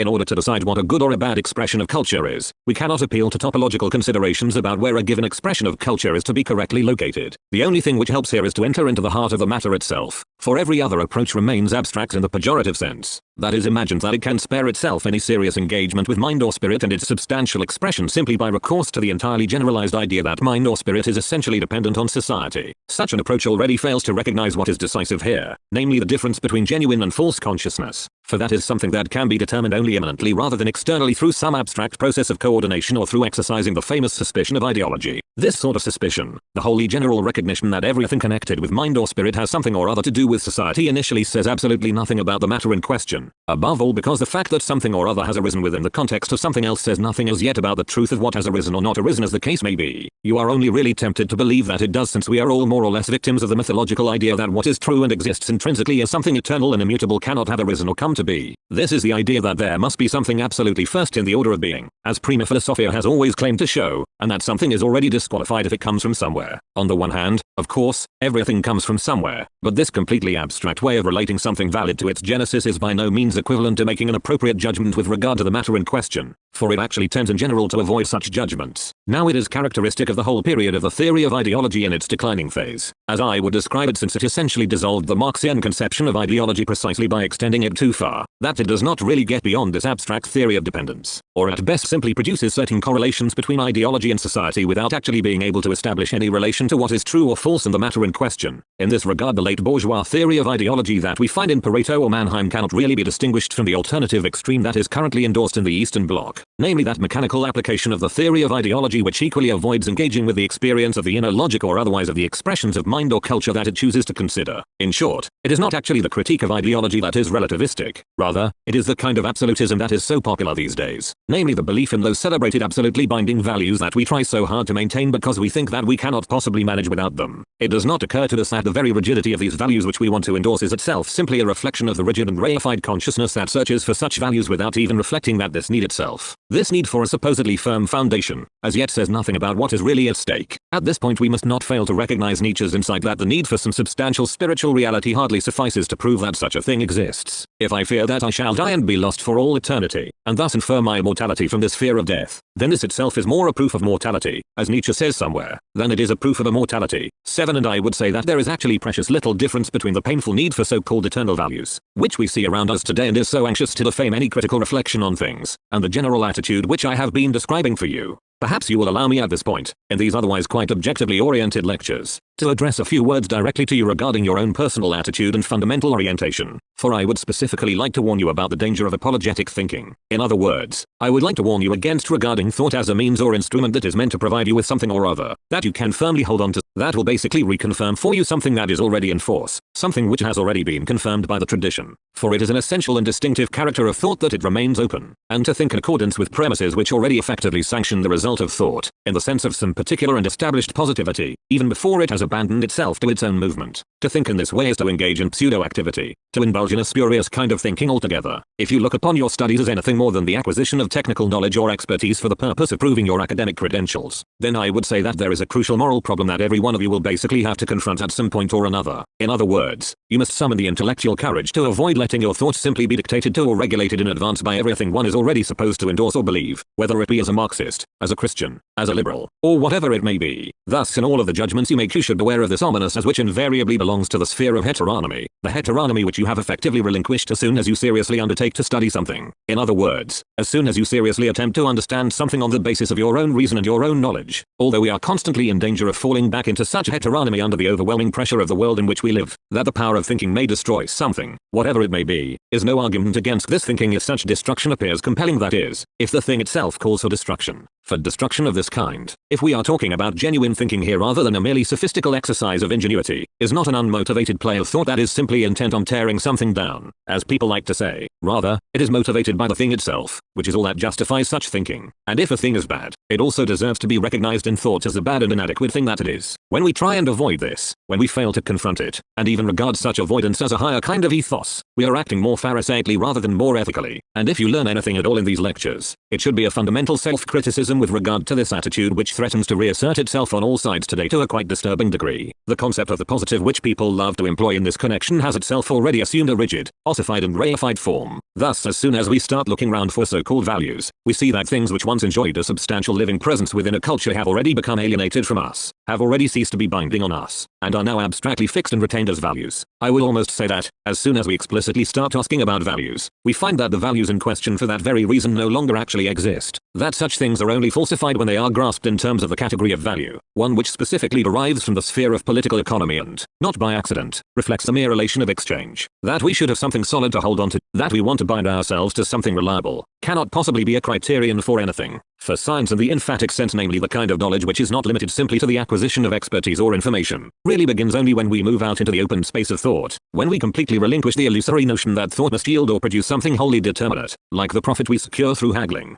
Anyone who would measure thinking by this yardstick soon falls back into dogmatism, and I would just remind you that, with very good reason, Kant actually treated dogmatism and skepticism as equivalent to each other. The reason for this is simply that what I happen to accept dogmatically, when I take or believe something to be true without being involved in this truth myself, or without spontaneously recognizing this truth on my own part, can just as easily be replaced, according to the pragmatic considerations of the moment, by something else that is accepted in an equally blind and heteronomous way. Thus, objectively speaking, once reason has abdicated its task of distinguishing between truth and untruth, we see how the dogmatic approach and the skeptical approach immediately pass over into each other. A thinker who halts the process of thinking in order to preserve something or other, and today this has already shrunk to something as thin and meager as being as such, has thereby merely abandoned thought to arbitrariness. The thinker thus works against just what he had hoped to hold on to precisely by undermining its claim to truth. Thus he no longer even raises a claim to truth, but rather, for the sake of that reified possession of something he could not contemplate losing, he now just posits and manipulates it. What is truly relativistic, ladies and gentlemen, is not the exercise of trenchant critical insight but the blind acceptance of a truth that could be just as easily exchanged for another one. Such a need actually reflects what I would describe as a reified consciousness, that is, a consciousness which no longer really achieves a living experience of objects. This consciousness is at once both rigid and changeable. In other words, it operates with hard and fast categories yet is also intrinsically capable of arbitrarily exchanging certain aspects or moments for a whole range of different ones. At some point in the not too distant future I hope to offer you a developed theory of reified consciousness. 9 As I have already done with regard to the phenomenon of half education. 10 Just let me say here that the reified consciousness takes the object in advance as something rigid and alien to the subject, and typically as something conventional or externally approved, while, on the side of the subject, the reified consciousness actually comes to resemble a thing, in other words, increasingly adapts to the prevailing world of things, to the preponderant power of the existing order, in accommodating itself to what is as it now is, without any apparent alternative. Such consciousness imagines that it can actually secure and acquire, in an external way, those normative features which have already been lost to it precisely because it cannot distinguish between true and false, because it no longer has access to living experience. What I just want to say, ladies and gentlemen, if you will forgive me this outburst of pedagogic eros, is that you must take care, and take care above everything else, to recognize the dangers of this reified consciousness, one which nowadays has developed an entire vocabulary for itself, and I will not even try to qualify this claim 11 that will allow you to identify the typical thought forms of just such reified consciousness. I would say it is probably more important than anything else that I might say to you in particular about the relationship between sociology and philosophy if I encourage you in your own intellectual life to do everything you possibly can to resist this reification of consciousness, which has probably infected all of us in one form or another. One has only to think, for example, of the division or separation of knowledge into a sphere of facts, which belong in sociology, and one of ideas, which belong in philosophy, or, again, of the separation between the question of genesis, which belongs in sociology, and the question of validity, which belongs in philosophy, or whatever other rigid dichotomies you care to mention. These habitual modes of thinking, which fundamentally underlie the controversy between sociology and philosophy, are themselves actually nothing other than an expression of such reified consciousness. And the most important task for the theory of knowledge today, with regard to human cultural and intellectual life generally, is surely to show that these rigid pairs of concepts concepts which are effectively presented to us as if they had nothing to do with each other, in truth only represent the rupture between consciousness and objectivity. They merely mirror or reflect that state of alienation which the need for values, for being, for rootedness, for a sustaining center, or whatever it may be, hopes to escape. This I believe is the central thought which should enable you to address the fundamental problem of philosophy and sociology with which you will surely continue to be confronted. I am perfectly aware, of course, that whatever I can say to you on this subject is really nothing but a formal indication that you will have to realize and develop in terms of your own thought and experience. Although I certainly cannot presume to articulate this thought for you here with any genuine rigor. This reified consciousness is consciousness which seeks something it can rely on externally and hardens itself in the process, is simply the correlate of the administered world. Thus what is relativistic here, if I may repeat the point, is certainly not the realm of living experience that resists such consciousness.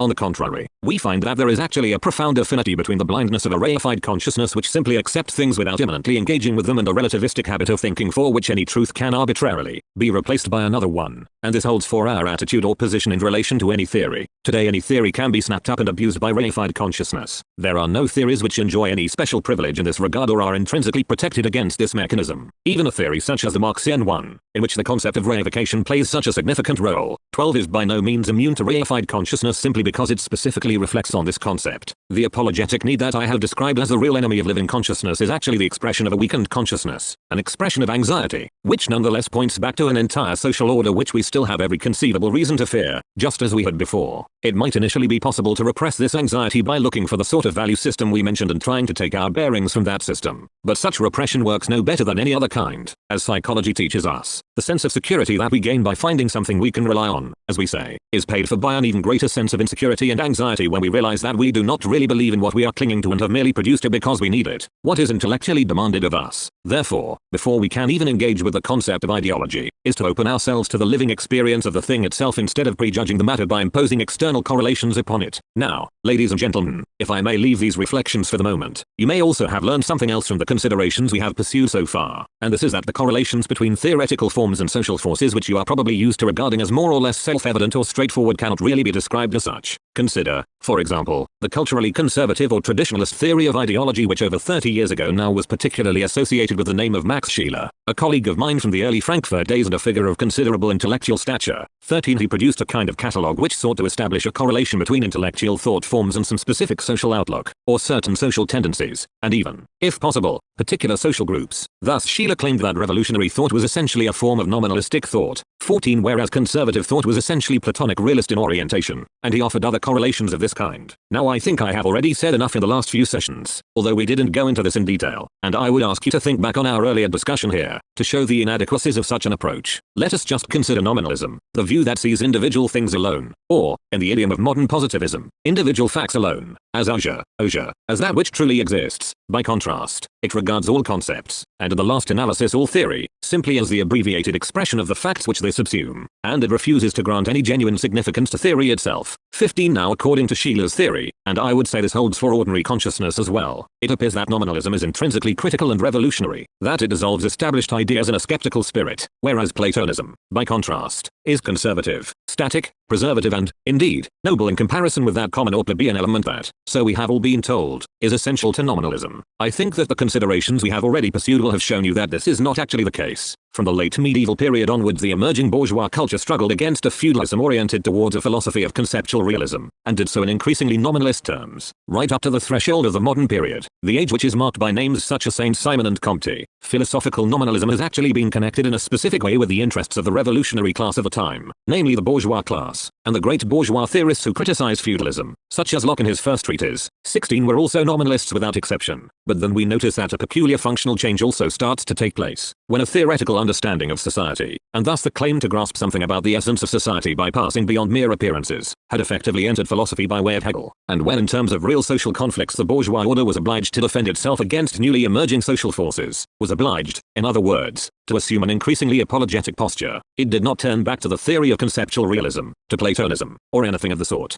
That was something that occurred only at a much later phase, with Sheila for example, and even then only in a more or less desultory fashion. Rather, what actually happened, and this is perhaps characteristic for the life of ideologies in relation to society generally, is that the nominalist theory was retained qua nominalism, though now employed to serve in a way that was completely opposed to its original function. For early nominalism was fundamentally critical towards the idea of the objective existence of essences, etc. And you will all know that the tremendous development of the modern natural sciences was effectively made possible by renouncing the whole construction of essences and the idea of objectively existing substantial forces. But from a certain point onwards we see how the same nominalism simply becomes a means of refusing any conception of the social whole that attempts to go beyond the facade of the immediately given, a means of defaming any such approach as arbitrary, as nothing but an airy and ungrounded construction. Nominalism thus becomes a way of denigrating theory qua theory, as we would say today, or making us suspicious of theoretical thought right from the start for the sake of a world which cannot intrinsically be justified in the light of the concept or any theoretical reflection. In this sense the whole positivist movement is to a large extent intrinsically ideological because it effectively prevents reflection on the hypokeimenon, 17 the underlying substance or hidden essence of society, and promotes the cult of strictly observable facts instead. In other words, a theory which assumed a critical or revolutionary significance in the context of one social phase, and can actually still exercise it in another social phase may then also come to serve apologetic purposes without changing that much in its purely theoretical form. Where theoretical form is concerned, it is not particularly easy to discern any great differences between Hume, on the one hand, and Ernst Mach and Avenarius, and ultimately recent logical positivism, on the other. Yet the social function of these theories has almost been reversed. Here again you can see how important it is to avoid the kind of reified consciousness that would attempt in a purely static way to identify some theory or other as the ideology of a particular class or a particular constellation of interests. What determines the functional significance of a theory in the context of society is the specific social juncture we are talking about, the relevant social totality, rather than the ephemeral doctrinal content, or, as perhaps I should say, the doctrinal content taken merely on its own, of the particular theories in question. We shall pick up the discussion from here 18 on Thursday next, 19 Lecture 121, the 7th of July, 1960. Ladies and gentlemen, let us recall what I was saying to you at the end of the last session in connection with our reflections on the theory of ideology as a typical area of conflict between philosophy and sociology. I pointed out that, although individual ideologies originally emerged in specific social contexts, and thus also received their original significance from these same contexts, this does not mean that these ideologies, in terms of their material content or their truth content, are simply exhausted by the function they assumed in those contexts, or that they constantly exercise the same function over time. I also attempted to show that a specific intellectual approach, namely that of nominalist skepticism, from the beginning constituted one element of the bourgeois ideology which represented a critique of older feudal ontological, hierarchical and objectivistic ideas, but that this approach changed its function after the French Revolution and from the point when the bourgeois order finds itself threatened by a new class. In this context the nominalist approach assumes a different and indeed quite contrary function, namely a specifically apologetic one. In other words, an approach which was originally developed in order to dissolve rigid and dogmatic notions which lie beyond the reach of experience now serves as an attempt to defame and disqualify any comprehensive theory in favor of the mere empirical confirmation of the facts, while, formally speaking, the nominalist approach has remained the same. Now what this means, ladies and gentlemen, is that bourgeois society does not change its ideology along with the changed position of the bourgeois class in the context of class conflicts. Rather, if I may put this in a very compressed and simplified way, it employs the same ideology but for a purpose quite contrary to that which it formerly served. This has also been expressed in terms of a sociological law which is all the more remarkable for being one of very few principles which is actually shared by Marxist and so-called bourgeois sociologists alike.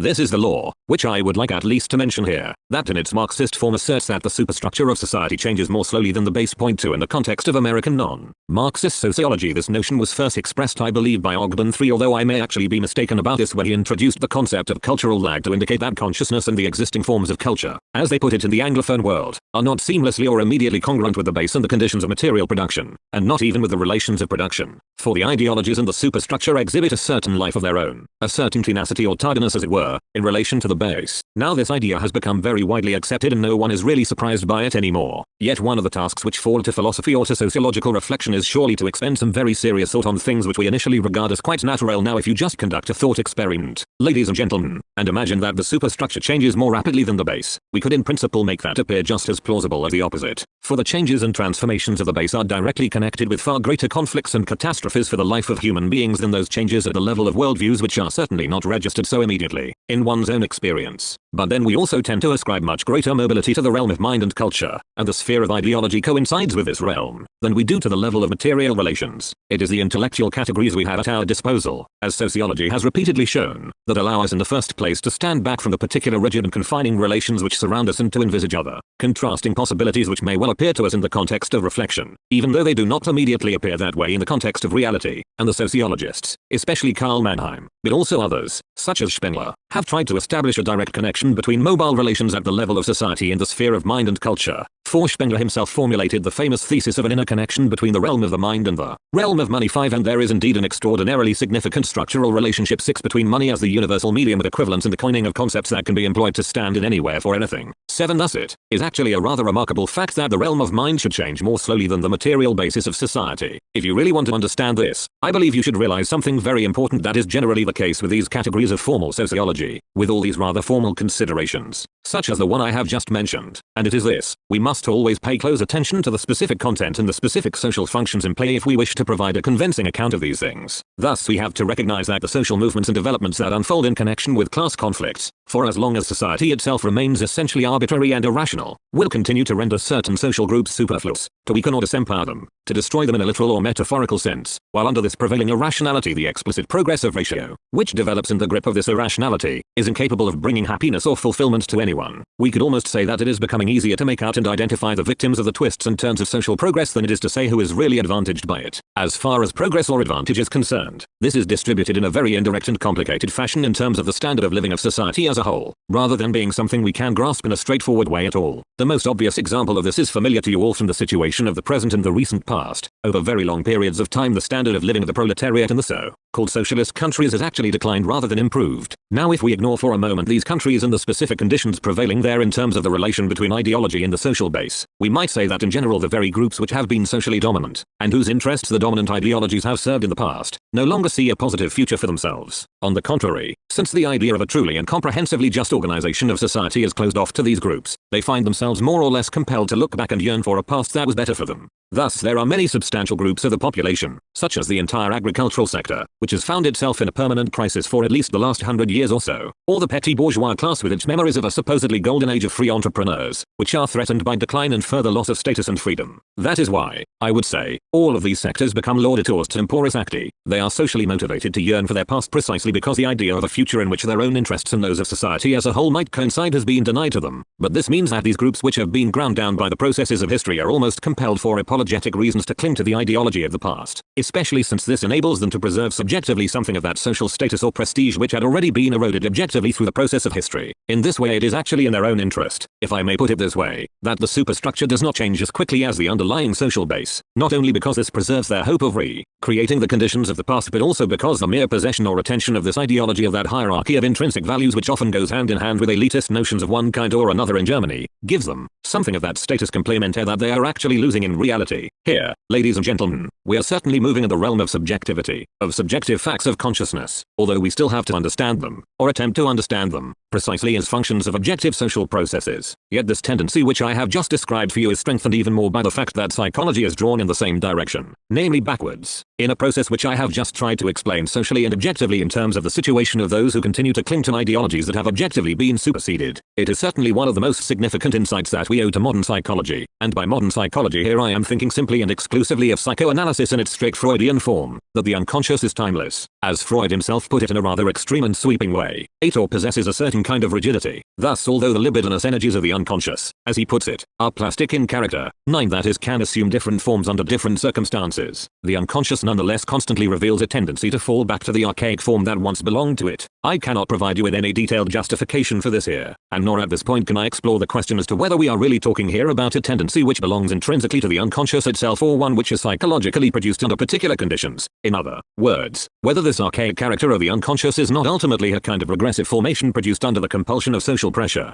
10 For my part, as I may as well confess to you, I incline to the second hypothesis. Psychoanalysts of the strictest sorts would probably condemn me for this and would say that our consciousness and its dynamic character is really only a very narrow instinctual offshoot of the unconscious, one which expressly allows us when required to deal with reality, to adapt to reality, or to test reality, as they say in psychology. But whenever there are acute disturbances in the relationship between the personality and reality, they would say, there is also always an immediate tendency for the overwhelming mass of primitive, undifferentiated and archaic elements to reassert their power over us. Now whatever conclusion we come to about this controversy, these regressive and backward-looking forces of the unconscious in human psychology tend to produce a certain effective structure which binds human beings to what are really superseded forms of consciousness. Even when in conscious terms they should be quite capable of recognizing these connections between the social process and the objective obsolescence of ideology which I have tried to point out for you. I believe that it is really only in this context that the fact of cultural lag or the slower transformation of the superstructure in relation to the social base can properly be understood. Let me at least try, in a few words, to explain the remarkable fact that the same theory which once exerted a critical and even revolutionary effect in the context of bourgeois society has itself turned into an apologetic theory. The interest of society itself became apologetic from a certain, almost datable, historical point of time which roughly coincides with the period of Napoleon's political dominance.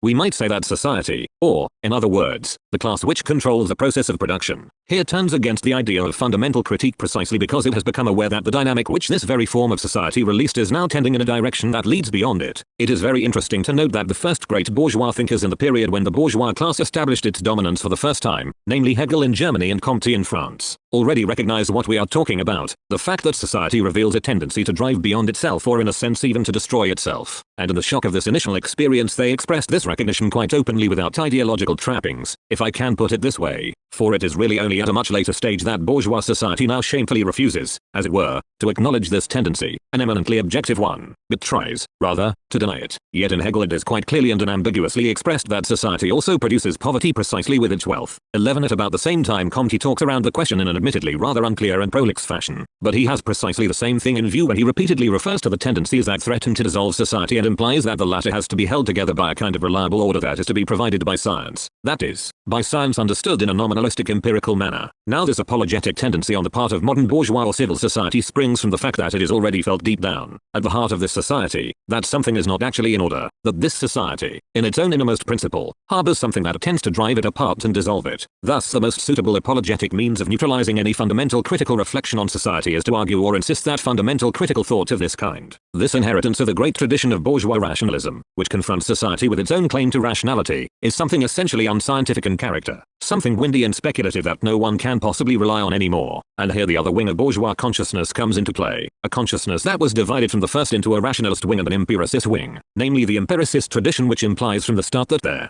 can be no such thing as an objectively valid theory of the whole and no such thing as social objectivity. It also contests the idea that society is built up according to certain principles and specific structural relations, that society is really a system, and insists instead that scientific knowledge merely consists in the identification of individual facts. In a seemingly radical expression of critical consciousness it ends up sabotaging the critical truth that early bourgeois thought had once set into motion. This is how it comes about that the same nominalistic theory, when maintained in a rigid and undialectical manner, accomplishes the very opposite of what was intended when the theory was initially conceived. The simple fact, which always immediately diverges from the totality, since the totality is never completely captured in any individual fact, thus sabotages the concept of totality, which is then easily charged with being something unverifiable, that is something that cannot be possessed wholly in terms of any individual fact or even any intermediate field of observable facts. This is what we need to say about the peculiar transformation in the function of nominalism which has occurred in critical empiricism and which also lies at the heart of the controversy between philosophy and sociology as this presents itself today, a controversy which in Germany has recently achieved a certain topicality, if I may put it this way, through a dispute between my colleague Shelsky and myself which touches specifically on these questions. 12 Now, ladies and gentlemen, here once again I really do not want to make the issue too easy either for me or for you. Thus I would certainly not like you to go away from a lecture like this with the idea that I am simply defending the cause of philosophy against the claims of empirical knowledge, and doing so in a simply undialectical and culturally arrogant way that you might well suspect is ultimately elitist in character. But we are not just talking here about a standpoint that is being defended by one professor against that of some other professor, or by the majority of other professors, simply because he wants to uphold the dignity of his own discipline, namely the discipline of theoretical philosophy, which is essentially oriented to the concept of the universal. For if that were really the case, then I believe the fundamental problem we are talking about here would be utterly trivialized.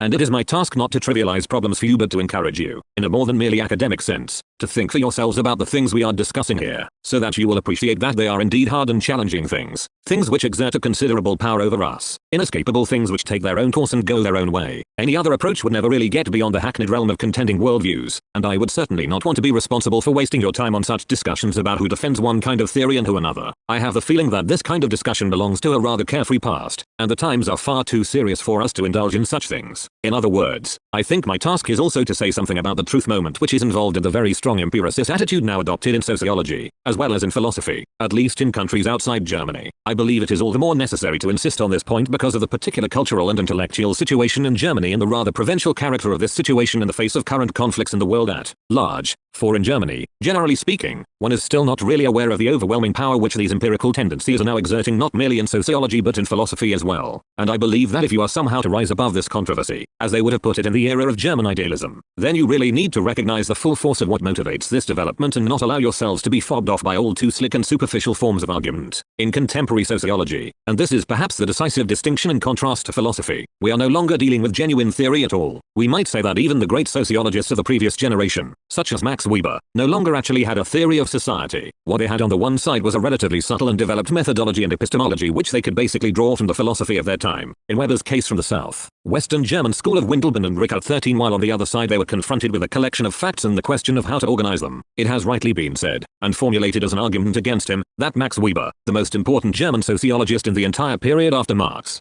did not possess a theory of society at all. 14. We might say that the implicit polemic against Marx's work, which to such a large extent underlies Weber's own work, consists not in replacing Marx's theory with another different theory about the essential character of the superstructure in relation to the base, but in contesting the very possibility of any such comprehensive theory of society in the first place. Thus those enormous collections and organizations of material information which we owe to the industry of Max Weber always serve the great thema probandum or central argument that something like a conception of society as a totality is actually impossible. Thus a form of a theory, or anti-theory, has here become theory. This motif, already present in Max Weber, may also be traced in Durkheim. For in his work you can see that completely divergent strands from Kantianism are combined in an almost grotesque way to produce a positivism modeled essentially on the natural sciences. This remarkable hostility to theory which we encounter even in works that are widely regarded as the most significant contributions to sociology has finally degenerated from being one of the tired old cultural values of the upper classes, into the sort of threadbare research program where some young man in some college or other expects to get his master's degree and become a proper social scientist just by comparing the housing conditions of 100 black students in Michigan with 100 black students in St. Louis, whereas he imagines, of course, that history has already shown that he is far superior to those merely armchair thinkers who have continued to engage with the questions that preoccupied Marx or Durkheim. Now I certainly do not wish to deny that there are certain circumstances in which such investigations, if they do really serve to improve the housing conditions of the black population in some particular city, actually prove to possess greater pragmatic value than the entire Division du Travail or all of Durkheim's works on the origin of religion 15 have been able to show. But we cannot simply take this pragmatic advantage as the criterion for the cognitive content of such a theory itself. Now, ladies and gentlemen, this lack of theory and this hostility to theory, which has now almost assumed the character of a worldview in the field of sociology and often tends to taboo on any thought that is not immediately substantiated by facts and figures, is not something that you should regard as simply or wholly ideological.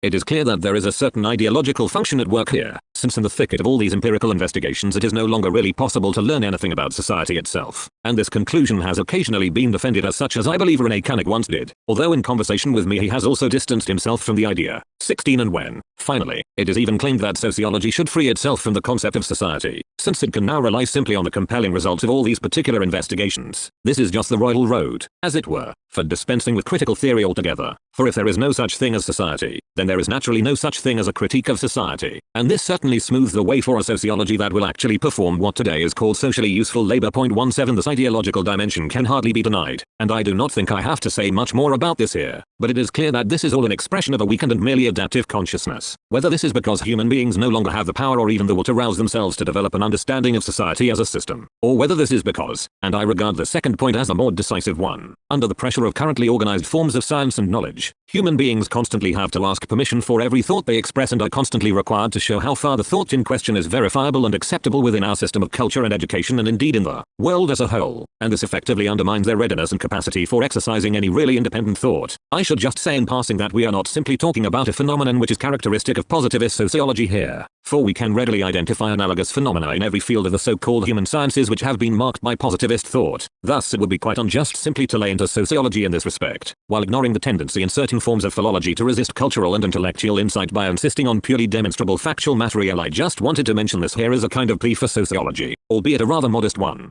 But the tendency I am talking to you about here goes beyond this ideological function, beyond this weakening of subjective consciousness in relation to theory, for we must also seriously ask ourselves another question, and I would at least like to broach this question now without being able to resolve it for you directly here, as I am indeed generally reluctant to offer you definitive solutions for these difficult issues. In other words, we must really ask ourselves about how things stand with regard to the possibility of theory today, and especially the possibility of a theory of contemporary society. When we complain that no such theory currently exists, 18 For there is no good reason to assume that people are any less gifted or perceptive now than they were 60 or 100 years ago, and indeed the productive forces have surely been infinitely intensified over this period of time. The problem of the lack of any truly adequate theory of contemporary society is not some great secret or mystery jealously guarded by a few initiates, for the birds are all clearly singing it from the rooftops, and anyone who is concerned with the relationship between social theory and philosophy will immediately sense this lack in a particularly drastic fashion, although no one would take the risk of presenting a developed theory of contemporary society in anything but a fragmentary manner. Yet if we tried to explain this in exclusively psychological terms, then I believe we would be failing to grasp the full gravity of the situation at issue. At various points in the course of these lectures I have claimed that society is antagonistic in the sense that, while ratio is constantly at work here as a means for controlling inner and outer nature, nothing has really changed in terms of the irrationality of society itself insofar as there is still no really transparent general social consciousness that would be capable of directing the social processes themselves. And, if I remember rightly, I also made a further claim which may well seem plausible to you even without much further elaboration. It is this: the more the rationality of the means, the more the particularistic rationality in society, as I would call it, continues to grow while society as a whole remains basically irrational, then the greater the contradictions become, and the greater the danger that this particularistic rationality will only produce more suffering for human beings and will eventually even destroy the whole interconnected system.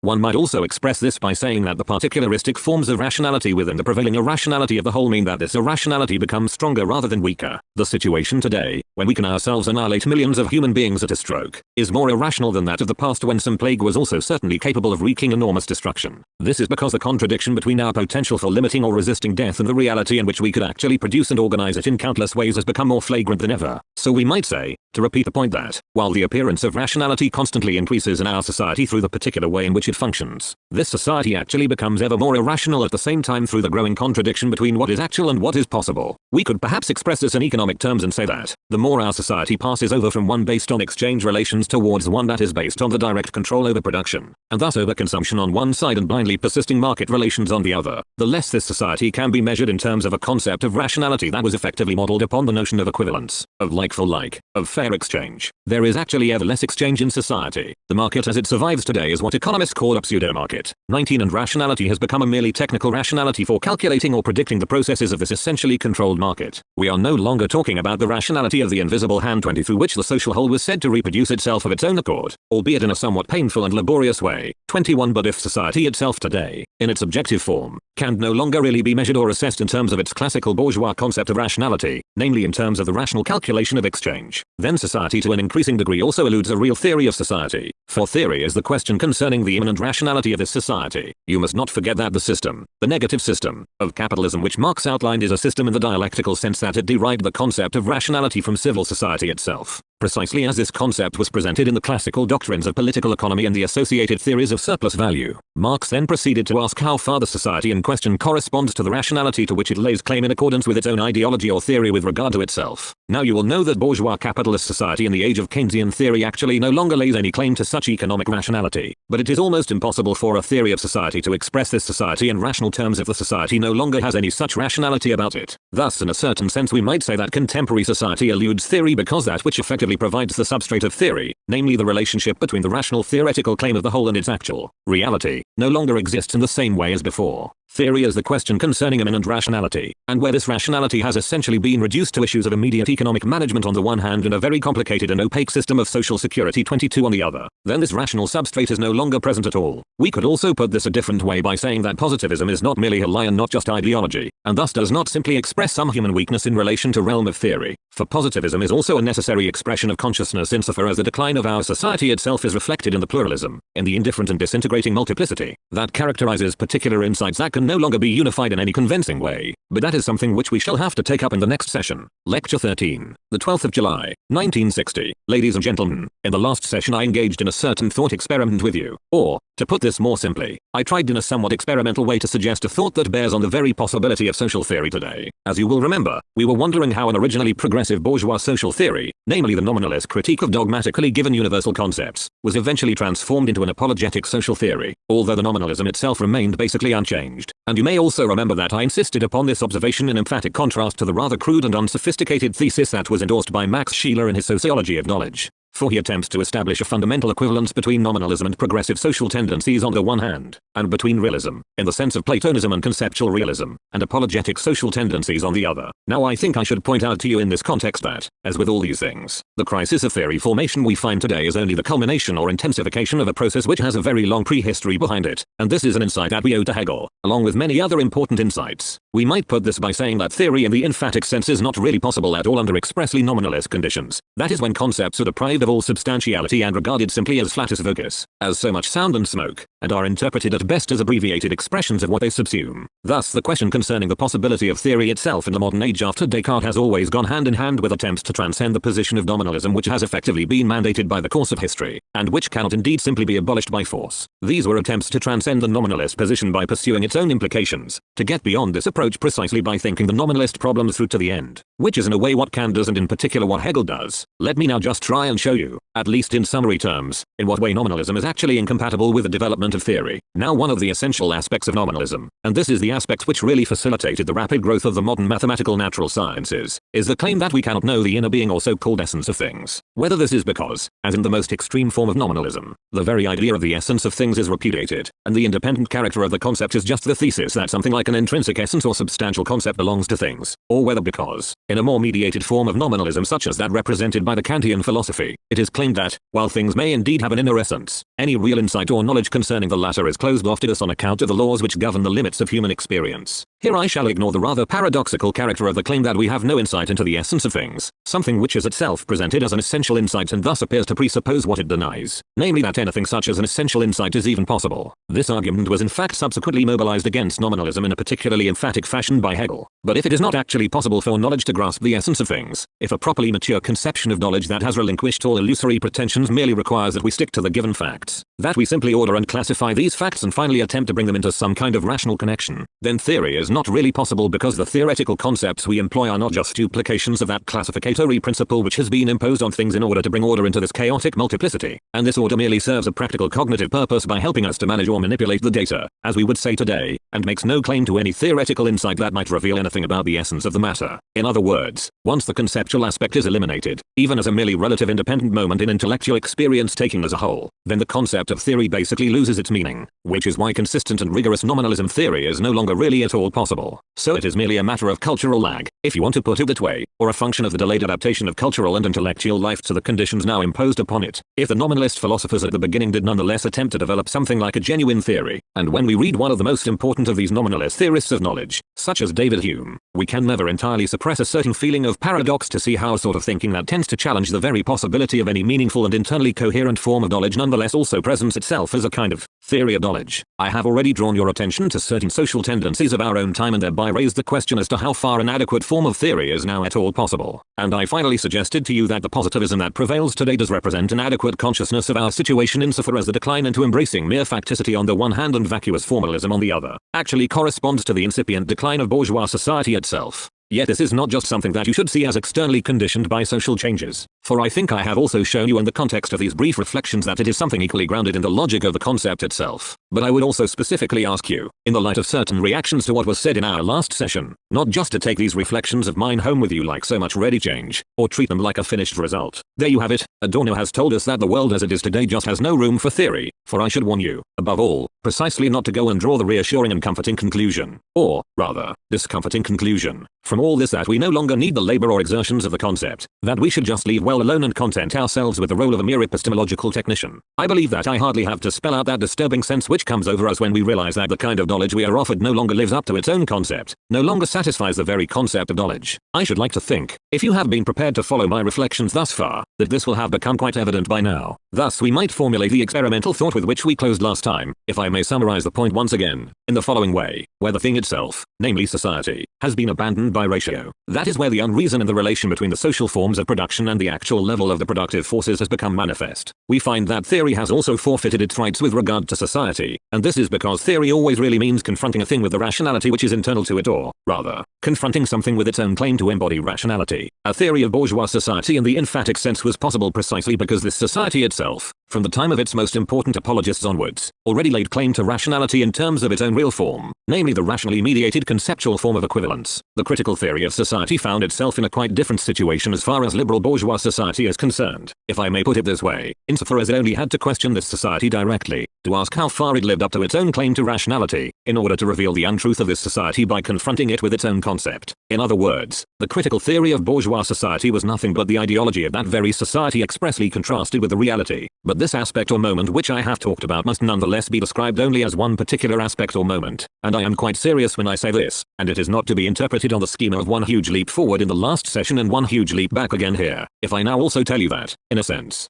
contemporary society in particular is indeed accessible to theoretical insights to an especially high degree. This is because all of the complicated processes of mediation which prevailed in liberal society in its heyday have now fallen away. Society has become all the more transparent as a result, just as the process of distribution in relation to any social product has become directly transparent to us, namely the movement of the product from the producers through to the various points of distribution, where the latter now play the role once performed by independent agents in the circulation of the market. The theory of society was basically what was then called political economy, and this political economy essentially involved the insight that, for all its structural regularity at the level of the whole, this society also always displayed an irrational aspect or moment at the level of the social and economic vicissitudes affecting individuals. Adam Smith's famous remarks concerning the invisible hand, one that governs the fate of society, also has its negative side, for this hand cannot actually be perceived at the level of the particular or in the fate of the individual economically productive and socialized subject. It can be perceived only in relation to the totality of such individuals. Otherwise, the hand would be described not as invisible in the first place but, rather, as a visible one. Just as some social or economic plan is said to be visible these days when you can go and look it up or actually see it in black and white. In other words, this idea of the objectivity and the rationality of an overarching process that is realized over the heads of individuals was expressly bound up, in this classical version of the theory of society, with the irrationality of social actions on the part of individuals, and this moment of irrationality thus continued to be evident. Now, in place of this notion of political economy, which intimately connects the rational and irrational moments with one another in such a remarkable way, what confronts us in large part today could be described more accurately as a mechanism of political distribution than as a genuinely economic process. Formally speaking, the old market processes do continue to exist, but contemporary economists, at least those who are still interested in investigating crucial social processes and are not simply content to pursue mathematical calculations of various possibilities and eventualities, are quite capable of showing that these market processes are actually an illusion, that what lies behind them are simply principles of distribution that are determined by the exercise of economic power and can thus more properly be described as political mechanisms of distribution. And to a certain extent this displaces that specific irrationality which once constituted the problem for major theoretical reflection in the past, namely the question of how something rational, the reproduction and indeed the expanded reproduction of social life itself, can possibly emerge from all those countless individual actions which are often deeply entangled with one another, and the ultimate effect of which cannot be precisely calculated. This means that, in a certain way, the social whole has now actually become much more transparent than before. One might almost say that the irrationality in society has shifted to the extremes. Thus, on the one hand, the irrationality has moved in a direction where the highest agencies which carry out these economic plans can hardly be said to plan the whole outcome in a fully conscious way, for they do not get beyond their own particular interests and take only general interest into consideration in an indirect fashion only when this is required if they themselves are to keep going, or if they wish to avoid being caught up in the catastrophe that, deep within society, still threatens to emerge at any moment. On the other hand, the irrationality is still present in the sense that it is possible in totalitarian states for particular groups of the population to be expressly singled out at any moment as people who should be excluded or destroyed, precisely because, under the existing conditions of production, this society is no longer capable of reproducing itself in an unimpeded way. When I said to you last time that it is questionable how far it is possible to develop something like a social theory for a society which has in essence become as irrational as ours, this thesis should be supplemented by the opposite and complementary one, the issue of what today still constitutes the veil that conceals all this. In a world where in fact any child can see the absurdity of the current order of things, how is it possible that this arrangement is preserved and maintained not simply by means of sheer force, or by the power of bayonets, or rather of missiles, to put this in a more contemporary way, but also through the consciousness of the human beings which it has produced and which are themselves constantly threatened by it too, and a theory of society would then inevitably be driven in a subjective direction, for once the secret has been exposed, as it really has been by an almost completely planned society that at identifiable points it is nonetheless completely unplanned. Such a theory would only have to explain the set up on the subjective side of things, the setup that holds the whole thing together so that it continues to exist, for good or ill, in the forms that have been historically provided for it. Thus the impossibility of developing a theory, which I demonstrated to you last time when I demonstrated the loss of rationality on the part of society itself, and the superfluous character of theory once the essence of society has become manifest, can now be recognized as two dialectical sides of the same state of affairs. If I spoke to you earlier about the changing function of nominalism in society, and about the way in which the bourgeois class, The reflective class par excellence, which was once so concerned with theory, later turned its back on theory. I would not wish you to misunderstand me at this point, for it is not as if I were now defending the view that things are any better when nominalism is no longer deployed apologetically and we instead simply cling to the idea of a critical theory of society. If the nominalistic theory which I described for you in detail with reference to figures such as Comte and Durkheim has eventually turned into a prohibition on thinking in the so-called free world, a prohibition which effectively substitutes the socio-technical registration of facts for the supposedly mythological attempt to comprehend society, then things have not fared any better for the version of theory that is endorsed in the realm beyond the Iron Curtain,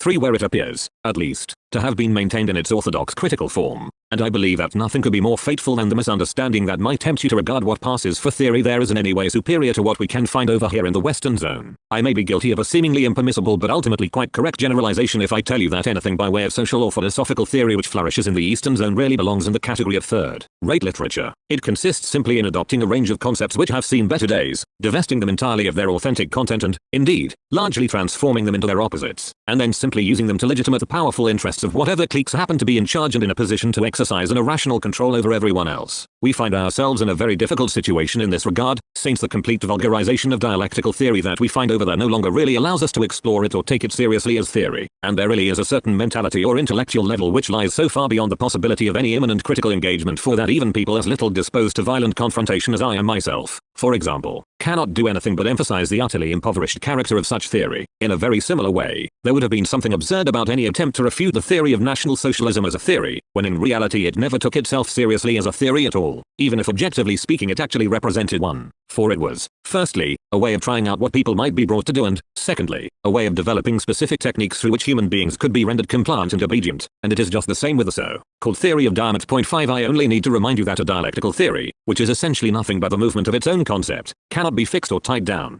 cannot be statically reduced to some immutable doctrine about society, one which is constituted precisely as it is once and for all, and as soon as such a theory is simply enthroned as a state religion it does not merely succumb to the usual phenomena of ossification, something to which, according to Georg Simmel, 6. Every intellectual and cultural product in the world is eventually exposed. What happens is that the theory thereby enters into direct contradiction with its own intellectual content. Here I would just like to draw your attention, as is surely legitimate in a lecture course concerned with philosophy and society, to a thesis which has repeatedly been endorsed in a quite foolish and uncritical way since Mark, namely the thesis that theory is a reflection of society. 7. This idea, which we also have to say is not one of Marx's most illustrious contributions. 8. Is completely untenable because no judgment is a copy or reflection of the situation or state of affairs about which the judgment is made. For inasmuch as a theory intends, aims at, or refers to a state of affairs, the latter is also thereby inevitably first constituted in some way. In other words, independently of this judgment, there is no state of affairs which is just given and merely mirrored or reflected in the judgment in question. It is quite impossible to criticize the concept of reification, the concept of reified consciousness, the concept of the rigid separation and opposition of subject and object, and such critique is unconditionally implied in the essence of a dialectical theory, while simultaneously endorsing an utterly reified conception of the relationship between knowledge and thing, between subject and object, a conception which turns subjective consciousness into a mere copy or reflection of the object and thus already effaces that dialectical relation between subject and object which it is the vital and essential task of dialectical theory to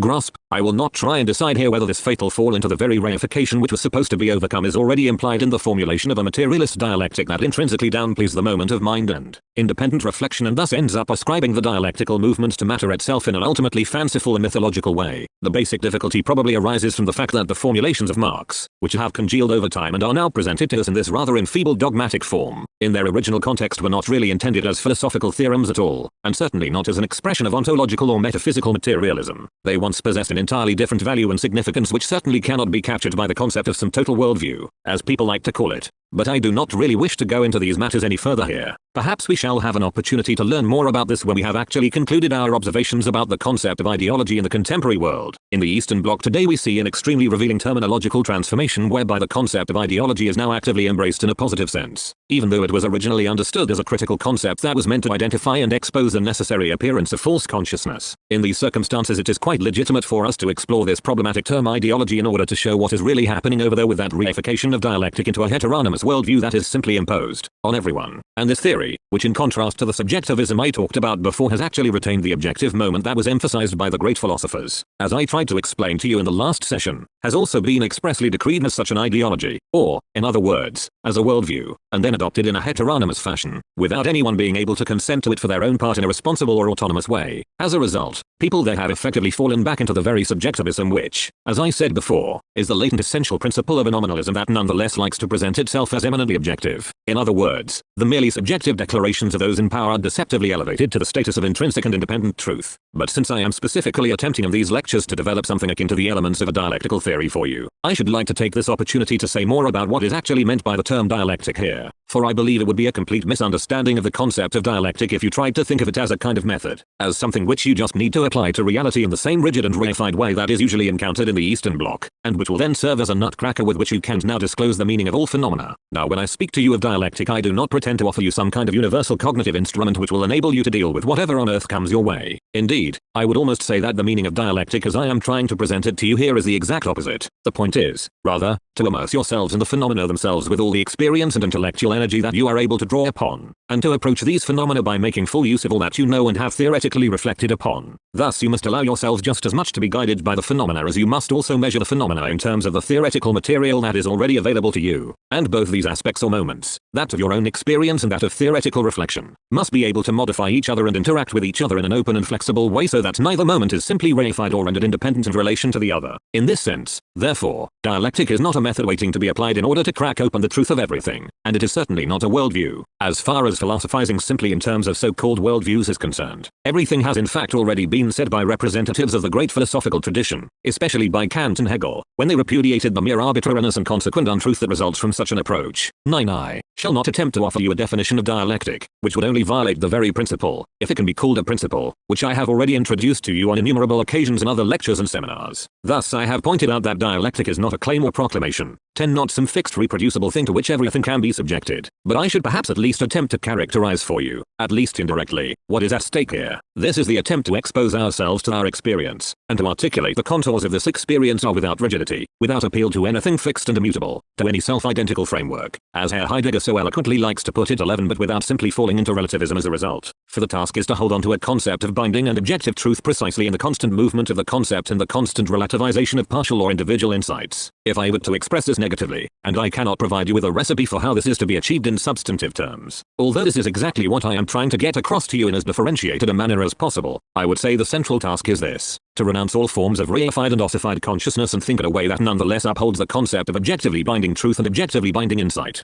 The latter cannot simply be measured in terms of particular individual facts, since it is only really grounded in the texture of the whole which theory presents for you in an external form. If one tried to express this approach in terms drawn from the history of philosophy, to return to something we said earlier on, we could describe it as an attempt to develop a kind of critical self-consciousness with respect to nominalism. This would take us beyond the nominalism that has become obligatory for everyone after the loss of an objectively binding social and intellectual order of things, and help us to discover in the analysis of what is accessible to our own individual experience an objective content of its own as long as we actually address, hold fast to, and essentially orient ourselves to this experience. This program is simply meant to suggest the general direction of travel or orient you to what we basically have in mind here, and, God knows, is certainly not intended to provide you with a ready definition of dialectic or of dialectic as we teach it, but it does involve a demand which in the age of reified consciousness people find it enormously difficult to fulfill, and this is the demand for intellectual freedom. This requires that you give yourselves over to the phenomena in a sovereign, independent and flexible kind of way. One aspect or moment of such cognition is fidelity to the facts, a readiness to immerse yourselves in the particulars of real existence, a mistrust of abstract and questionable concepts that are simply foisted on things in advance. At the same time, we also have to acknowledge the equal necessity for the complementary movement provided by our own intellectual powers. In other words, it is not enough to point your finger at appearances, as it were, and simply keep saying, here, this is just how it is, and that, this is just what to think, and that's that. For you must also have the capacity to move from one system of relations, from one frame of reference, to another. You must have the capacity, like the shifting camera angle in a film, to look at things not only in really close proximity but from a considerable distance as well. In short, you must try and cultivate what Hegel refers to as freedom towards the object, but to an extent that goes far beyond what he was describing in these terms, and it actually seems to me that what can perhaps be called the objectivity of cognition, when something truly essential is revealed to you which is certainly not a matter of some rigid and conceptually static essence, is closely bound up with that capacity for flexibility on the part of the subject, that ability to immerse oneself in the object and to step back from it, to engage with the object in an experimental spirit. Yet all of these categories have specifically been ruled out for us today, above all by the demand for a supposedly clean and efficient method, one that can in principle be arbitrarily exchanged at any time for any other. In the ossified business of contemporary science, the ability to distance yourselves from the business of science as it is currently practiced, and thus to maintain an inner freedom in the face of the well-worn categories that it continues to employ, is probably the most essential thing here if you are really to comprehend, at least in a way that goes beyond the mere acquisition of information, what I have attempted to describe for you as the basic intention of dialectic. If now, in conclusion, and this is permissible only at the end rather than at the beginning of a lecture, I may offer you a formula, along with an urgent request not to misunderstand it as a formula. It is just this. Dialectic would in fact be a consciousness that resists both reification and relativism. Here I simply note in passing that the so-called triadic schema, of which you have doubtless heard so much, plays no role or merely an entirely subordinate role in such thinking. 12. I would like to say this, since this semester is rather short, and under no circumstances would I wish you to see you go away empty-handed after we have had to drop more sessions than I would really have liked. 13. I have decided to give another lecture on Thursday 28th. 14. And I would be very grateful to you, given that the lectures are conceived as a whole, if you could all arrange to attend that one as well. 15. Lecture 14. The 14th of July, 1960. Ladies and gentlemen, I think we can now return to our reflections on the concept of ideology and, if we are lucky, bring this discussion to a close today. First of all, I would just like to say a few words about the history of the concept of ideology, at least with regard to some of the principal stages of this history. The story has been very well told and vividly presented by Hans Barth in his book Truth and Ideology, which was published in Zurich in 1945. And I would certainly take this opportunity to recommend it to you if you wish to orient yourselves with respect to this whole complex of issues. 1. Now of course there has always been talk of something like false consciousness, and indeed a supposedly widespread false consciousness. One only has to think of Heraclitus and his talk of the foolish and deluded. Many point to this was a common enough topos in ancient thought, and it might be rather grandiose to interpret this simply as a justificatory or defensive ideology on the part of an old aristocratic order which found itself threatened by emergent democratic movements in Greece during the 6th and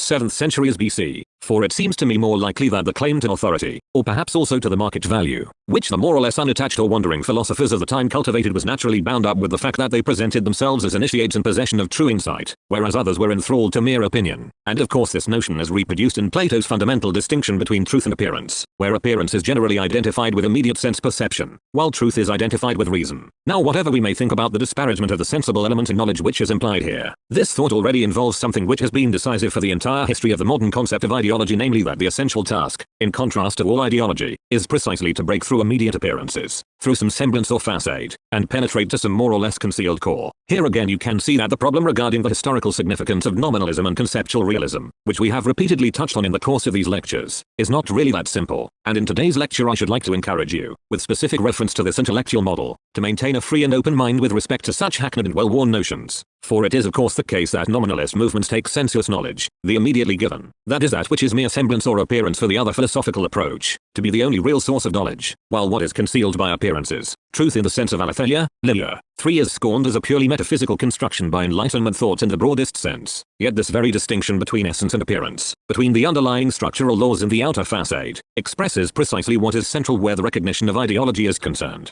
For the task is to see through the phenomena of the facade, the surface phenomena which serve to conceal what effectively holds the whole process together, and thus allows us to recognize the essential laws or principles which are at work, and to that extent the theory of ideology in its classical form is also the heir to philosophy insofar as it opposes a concept of essence or structure to the merely ephemeral and deceptive phenomena of the facade. Now this tendency towards objectivity, which I have specifically emphasized here, has generally not been as uncontested in the history of the theory of ideology and has certainly not proved as dominant as this might originally appear. I shall try and explain why. In the early bourgeois phase of social development in Elizabethan England, Bacon was the first person who seriously attempted to identify those more or less constant intrusions or disturbing factors which made scientific knowledge, or knowledge properly based upon experience, effectively impossible. For yet he proceeded in an intrinsically subjectivistic way, as is indeed already suggested by the long-established talk of the many, hoi polloi, Greek letter omicron polloi, 5 whose eyes are covered by a veil which only an esoterically initiated few are able to remove. The 4 idols which he identified are all essentially subjectivistic in the sense that they are ascribed either to human nature as such or simply to particular structures of consciousness, without raising the issue of essence at all. Thus the problem as to how far these forms of consciousness are themselves determined by society does not even arise, not to mention the really profound and in this field utterly decisive question about the necessity of such deceptive appearance, and ultimately about the truth content which this kind of appearance itself also involves. In other words, Bacon's doctrine of idols, if I may say a few words about this here, offers us a partly anthropological and partly psychological doctrine of the illusions or disturbances to which our consciousness is exposed merely from the side of the subject, as it were, in its relation to objects, which are taken as things that are just there in themselves in the sense of naive realism.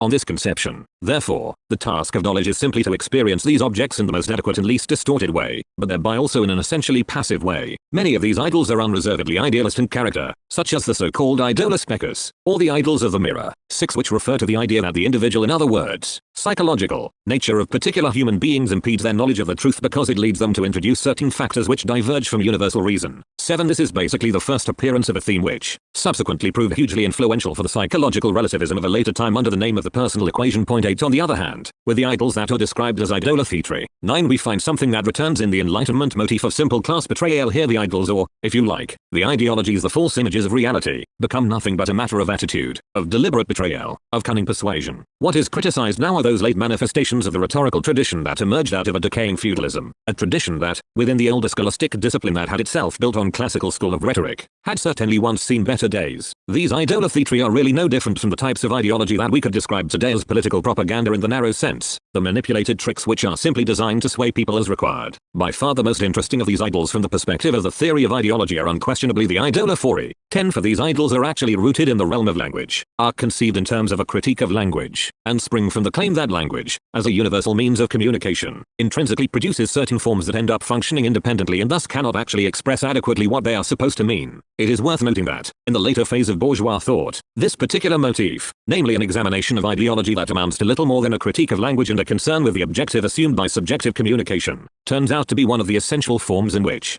contemporary positivism undertakes to absorb and at the same time to neutralize the theory of ideology under the banner of semantics, an approach which is particularly popular in many places today under the name of analytical philosophy. 11. Now I certainly do not deny the value of such investigations, which require the close analysis and critical examination of language itself and the ways it is used, for I believe that such investigations can prove immensely productive and that one may learn an enormous amount from the examination of language about the social whole and the actual character of the world in which it is used and spoken. And as many of you will already know, I have frequently undertaken inquiries of this sort myself. 12. But the problematic aspect of a theory of ideology which is oriented solely to the critical examination of language, so it seems to me, lies in the fact that such an examination, pursued in isolation from other things, can easily become a kind of fetishism. In other words, this approach comes to believe that the confusions and deceptive tendencies which we can observe in language can all be traced back simply to the supposedly equivocal, impure, non-logical and emotionally colored employment of words, whereas what we have to recognize is the constant interaction between words, to see them as a kind of force field between what they are in language and what they have come to mean, and thus what real society is, and to the extent that the former approach treats language, qua means of communication, as an absolute, what you have here is another attempt to offer a subjective theory of ideology, albeit one that is couched in a seemingly more objective form. Now the history of the concept of ideology, which I shall not try and present for you in any real detail here, starts with the insight that, behind the idols we mentioned earlier, there lie certain interests of one kind or another, such as those already suggested by old Bacon with his idolatry, but it eventually leads to a developed insight into ideology as a socially necessary illusion that is nonetheless grounded in objectivity. I believe that we can hardly insist too strongly that the concept of ideology can only be employed in a serious way as long as it is not interpreted in terms of a mere psychology of interests. Yet the concept of ideology eventually met with a remarkable fate, for after Marx had formulated his great insight that the task was to criticize ideologies while simultaneously deriving them, and in a sense thereby also redeeming them, in terms of their objectivity, this concept of ideology was effectively lost, and the idea of ideology reverted to a kind of subjectivism which was extraordinarily similar to that which we find in the early phase of bourgeois society, in the pre-Enlightenment period of Bacon and in the later Enlightenment period of the 18th century.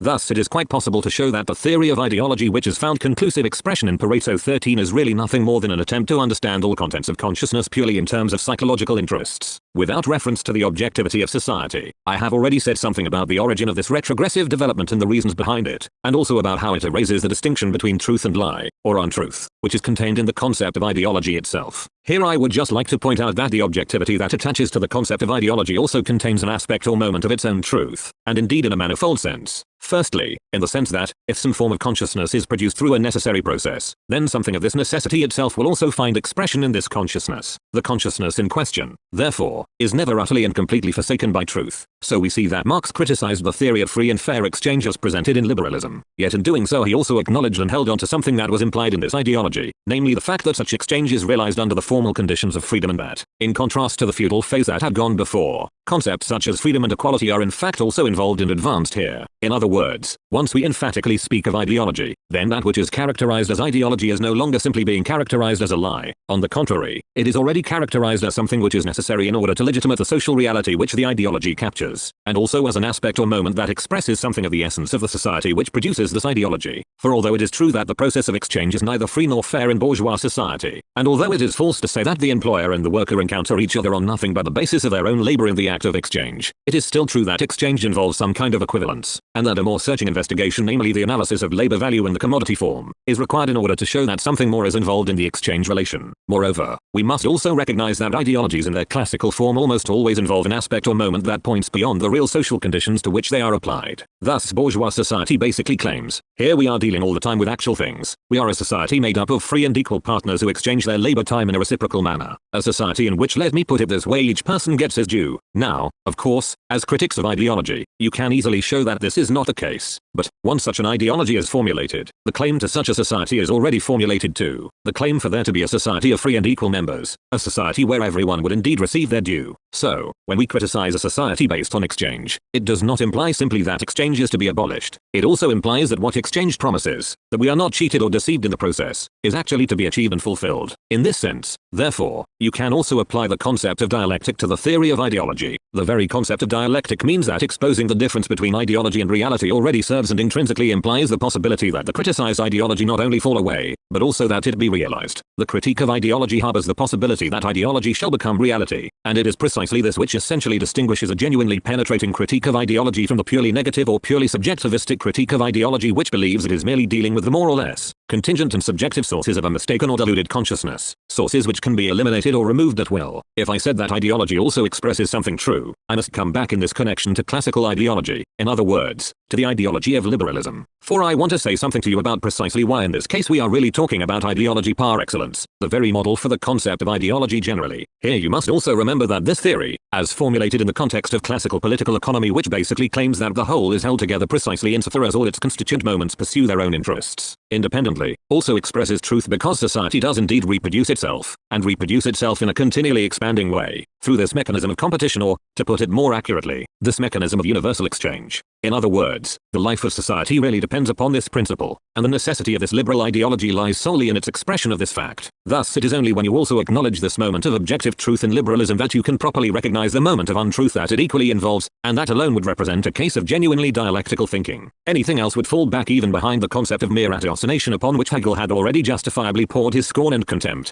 14. But I think that I also owe you a few further remarks at least on the concept of ideology itself, and its prospects today, and on the essence of ideology in the contemporary context. I not feel it would be right if we merely contented ourselves with the history of dogma, or simply engaged in reflections on the past here, and avoided the issue regarding the status of the concept of ideology and the question of ideology today. You will not of course expect me to offer you a fully developed theory of ideology at this point. You can certainly find many of the elements that would contribute to such a theory if you take a look at our Dialectic of Enlightenment, and especially the chapter dedicated to the culture industry. 15. The thoughts that I would like to offer you on this subject here are really just arabesques to what you can read there, for I generally like to avoid, if possible, simply regurgitating for you what is already contained in our published theoretical texts. So now we are all basically clear that ideologies also change along with history itself, although we have seen that this change in ideologies proceeds more slowly than that of the social economic base, and although we have seen, if we look at history more closely, that it is the functions of certain fundamental claims persisting from the age of the Stoics through to bourgeois society as a whole which have actually changed, rather than that these fundamental claims as such were radically replaced by quite different ones.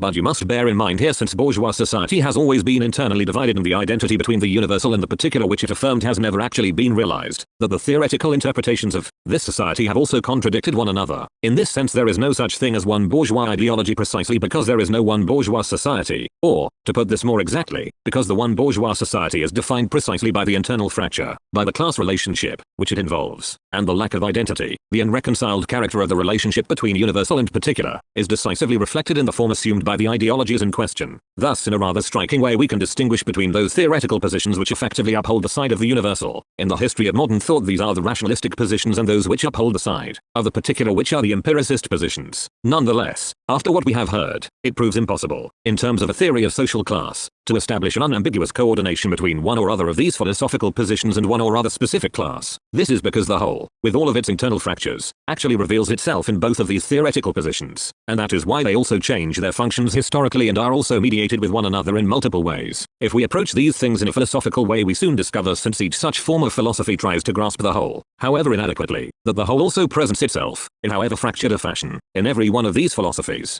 So, for example, you'll be able to find elements of conceptual realism within empiricist approaches and also find that the reverse is true. Thus we may consider our old friend Bacon, whom I mentioned earlier, though I should perhaps say Bacon the Younger. Saints, of course we are talking of Francis Bacon here rather than of the scholastic or pre-scholastic Roger Bacon. Point 164. It has often been pointed out that, even in the case of Bacon, who played his cards quite openly, what we find is a radically empiricist program that is nonetheless combined with a completely unshaken faith in the essences of the Aristotelian tradition, and to that extent Bacon might be described as a half-medieval and a half-modern thinker. In response to this, I think we should recognize that this is not because he lived in what is ominously described as a time of transition, a rather childish notion that I would be happy to see you dispense with altogether, for the real reason is that empiricist thought, even here in its very early modern phase, was already faced with the double task of doing justice to the particular aspects of experience while also trying to grasp them as an integrated whole. Where the changing role of ideologies is concerned, we see a constant process of selection taking place between these two ideal types or extreme possibilities. Yet, whichever of these theoretical approaches is selected, we always find that one also contains elements of the other. This is because one approach on its own, one of these divided halves of reality, if I can put it that way, is not sufficient to grasp the whole. Yet, at the same time, under the conditions of an antagonistic and divided world, no genuine internal synthesis is possible. The most impressive attempt at such a synthesis in fact is that of Hegel. I would just remark in passing that the considerations I have been suggesting to you here might also become clearer and easier to grasp if you bear in mind that certain invariant features of bourgeois society qua market society have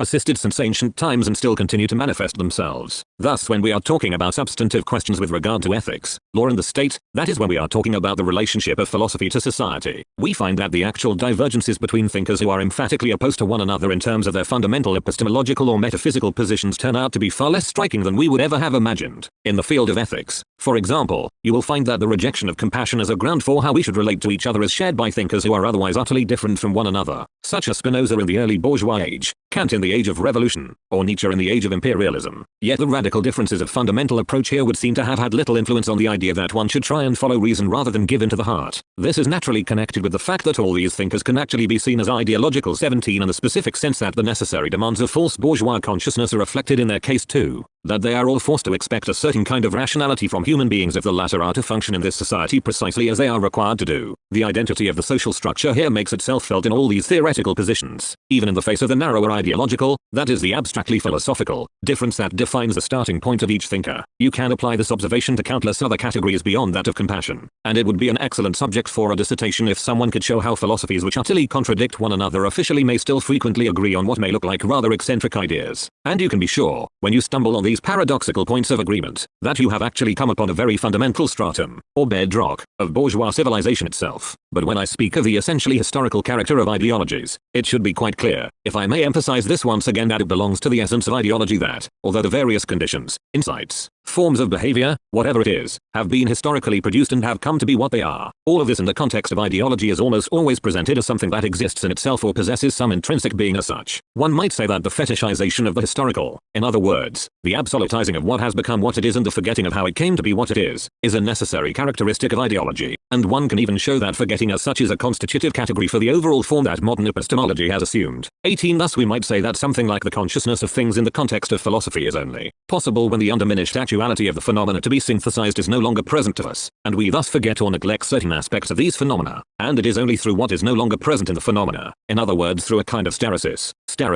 19 or deprivation, that they first become susceptible to what metaphysical and epistemological theories have so lauded under the name of synthesis. The cognitive achievement involved in such theories of knowledge is an achievement of forgetting, for something which has become what it is here appears as an absolute. This alone helps you to understand the relationship of ideology to history itself. While ideology is constitutively dependent on history, it must nonetheless deny the latter precisely in order to uphold the absolute truth content it claims. History is the scar, the critical point, of ideology as such. Once we can expose the historical origin of a particular ideology, it forfeits that illusory appearance of absoluteness which is essential to its existence. Now when you recognize that ideologies are intrinsically entwined with history, this seems to open up an extremely important aspect that points in another direction as well. For it is not just that ideologies themselves change, the essence of ideology also changes, if I can put it that way. In other words, the contents of consciousness are not equally ideological at all times, there is a more or less where ideology is concerned. In the course of our earlier reflections on the theory of ideology. I have already spoken at various points about the way that ideology has become more tenuous and more fragmented today. It is either merely a duplication of what already exists or nothing but the kind of naked lie currently propagated by dictatorships. I have thereby already indicated that one cannot just take over the concept of ideology as if it were a constant that is equally valid for all epochs. Now there is a subjective and an objective side to this. On the objective side, it seems that ideology in an emphatic sense presupposes a highly developed society. An ideology as such can really emerge only where the base is articulated enough to provide a closed motivational context to which the superstructure then corresponds. Now in primitive nomadic or hunter-gatherer societies of one kind or another, one certainly cannot speak of ideologies at all, for the concept of ideology presupposes a certain kind of social objectification, a kind of alienation on the part of socialized subjects. It is only where society has taken on a certain weight or power of its own in relation to socialized subjects, only where society is no longer immediately identical with socialized human beings themselves but has already become extended and objectified, that something like the formation and development of an ideology is really possible. And on the other side, namely the subjective side, I would say that ideology presupposes a relatively highly developed level of rationality. Ideology in an emphatic sense can arise only where the claim to the rational, legitimate or justifiable character of society has already in some sense become universal. Now if you have developed a certain sensitivity, a good ear, as it were, for these things, you will notice that there is not really much point in talking about something such as feudal ideology, for where a genuinely feudal society exists, where such a society is relatively unproblematic and actually functions, the human mind will certainly attempt to derive and justify the prevailing hierarchical conditions in some way by appealing to philosophy or principles of natural law, but no one will try and prove these structures themselves as a thorough expression of rationality. That is why there are no such things as legitimating ideologies of feudalism in the feudal period itself, nothing which could really be compared with bourgeois ideologies. Now I would say that, today, in a world where bourgeois society is trembling or already broken in so many ways, there can no longer be ideologies in the sense of attempts to show the coherent rational character of society. Thus if we think about Sorel or Nietzsche's vitalism in this connection, and both thinkers actually have an extraordinary amount in common here, you can see that the real basis of ideology is an attempt to show the immanent rationality of society has effectively been shattered. Now if we try and make these things intelligible at all, I believe it may perhaps be somewhat exaggerated, though no more so than one actually has the right to exaggerate here, to say that the concept of ideology is not an abstract universal concept but one that strictly applies only to bourgeois society. Thus there are no feudal ideologies but only feudalistic ones, or what we might call restorationist ideologies. And it is no accident that the great theoretical formulations in this regard we might think here of Plato's glorification of the hierarchical system of Spartan society as a kind of utopia, or of the glorification of absolutism that you find in Demetra 20 belong to times of attempted restoration. In other words, they belong to times in which, as Hegel says, the irrational and traditional forms of social order which are glorified in this way no longer enjoy substantial existence, or even are no longer actually present. 21 For what is common to all these great restorationist thinkers is that they are all confronted with the genuinely paradoxical task of justifying the irrational itself, the irrational character of those societies themselves, precisely by appeal to rationality. In other words, there is really only something such as feudal ideology under the form of romanticism. Lecture 15, the 19th of July, 1960. Ladies and gentlemen, now allow me to come to the central issue, and let me try today, if at all possible, to bring together our hitherto fragmentary reflections on the problem of ideology as the principal site where sociology and philosophy essentially intersect with each other.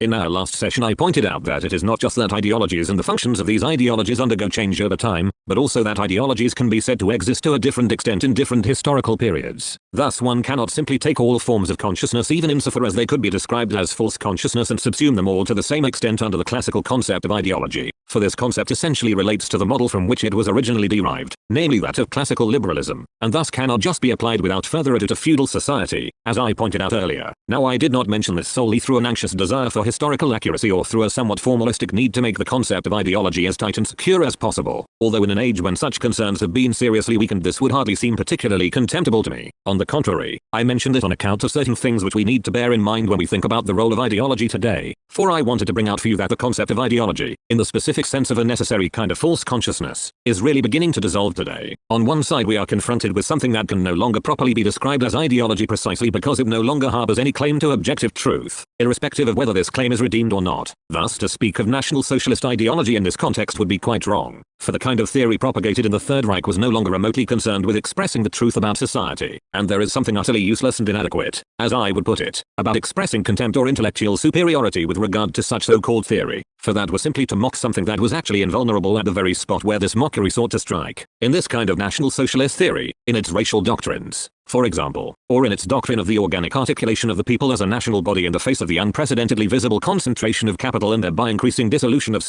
called natural and spontaneous bonds and relations between people. There was really no question of anyone ever seriously believing these things. I would even think that such a truth claim was not taken seriously as a truth claim even in the innermost circles of the movement. Anyone who ever took a look, as I occasionally did in the period of the Third Reich, at the party newspaper Schwarzkorps II, which expressed the core content of such doctrines, would also find a barely concealed scorn regarding the cult of German antiquity, including caricatures of the ancient Germans with their long beards and so on, even though one would hardly have expected this in something published on the authority of Himmler. And, in fact, the word Blutbad was widely used in Germany at the time as shorthand for the ideology of Blut and Boden, blood and soil, and no one expected to end up in a concentration camp for using the expression. But I am not telling you this, ladies and gentlemen, in order to make light of National Socialism in any way, and I believe that is indeed the very last thing you would expect of me. I mention this here only to show you how little these things were taken seriously at the time in terms of supposed objective content. All that mattered was to provide propagandistic slogans which were extremely memorable and extraordinarily easy to adopt and exploit, and which in the simplest and most primitive way gave people to understand, this is how we do things. This is the praxis we are after. Nobody seriously claimed to be offering something akin to a theory of society or even, as I see it, a theory of the people or of anything else. And, indeed, Goebbels had already proceeded in much the same way, presenting himself explicitly as the minister of propaganda rather than as any kind of real theorist, while the only one among the Nazis who offered up something resembling a self-contained worldview or Weltanschauung, whatever that is supposed to be, namely Rosenberg,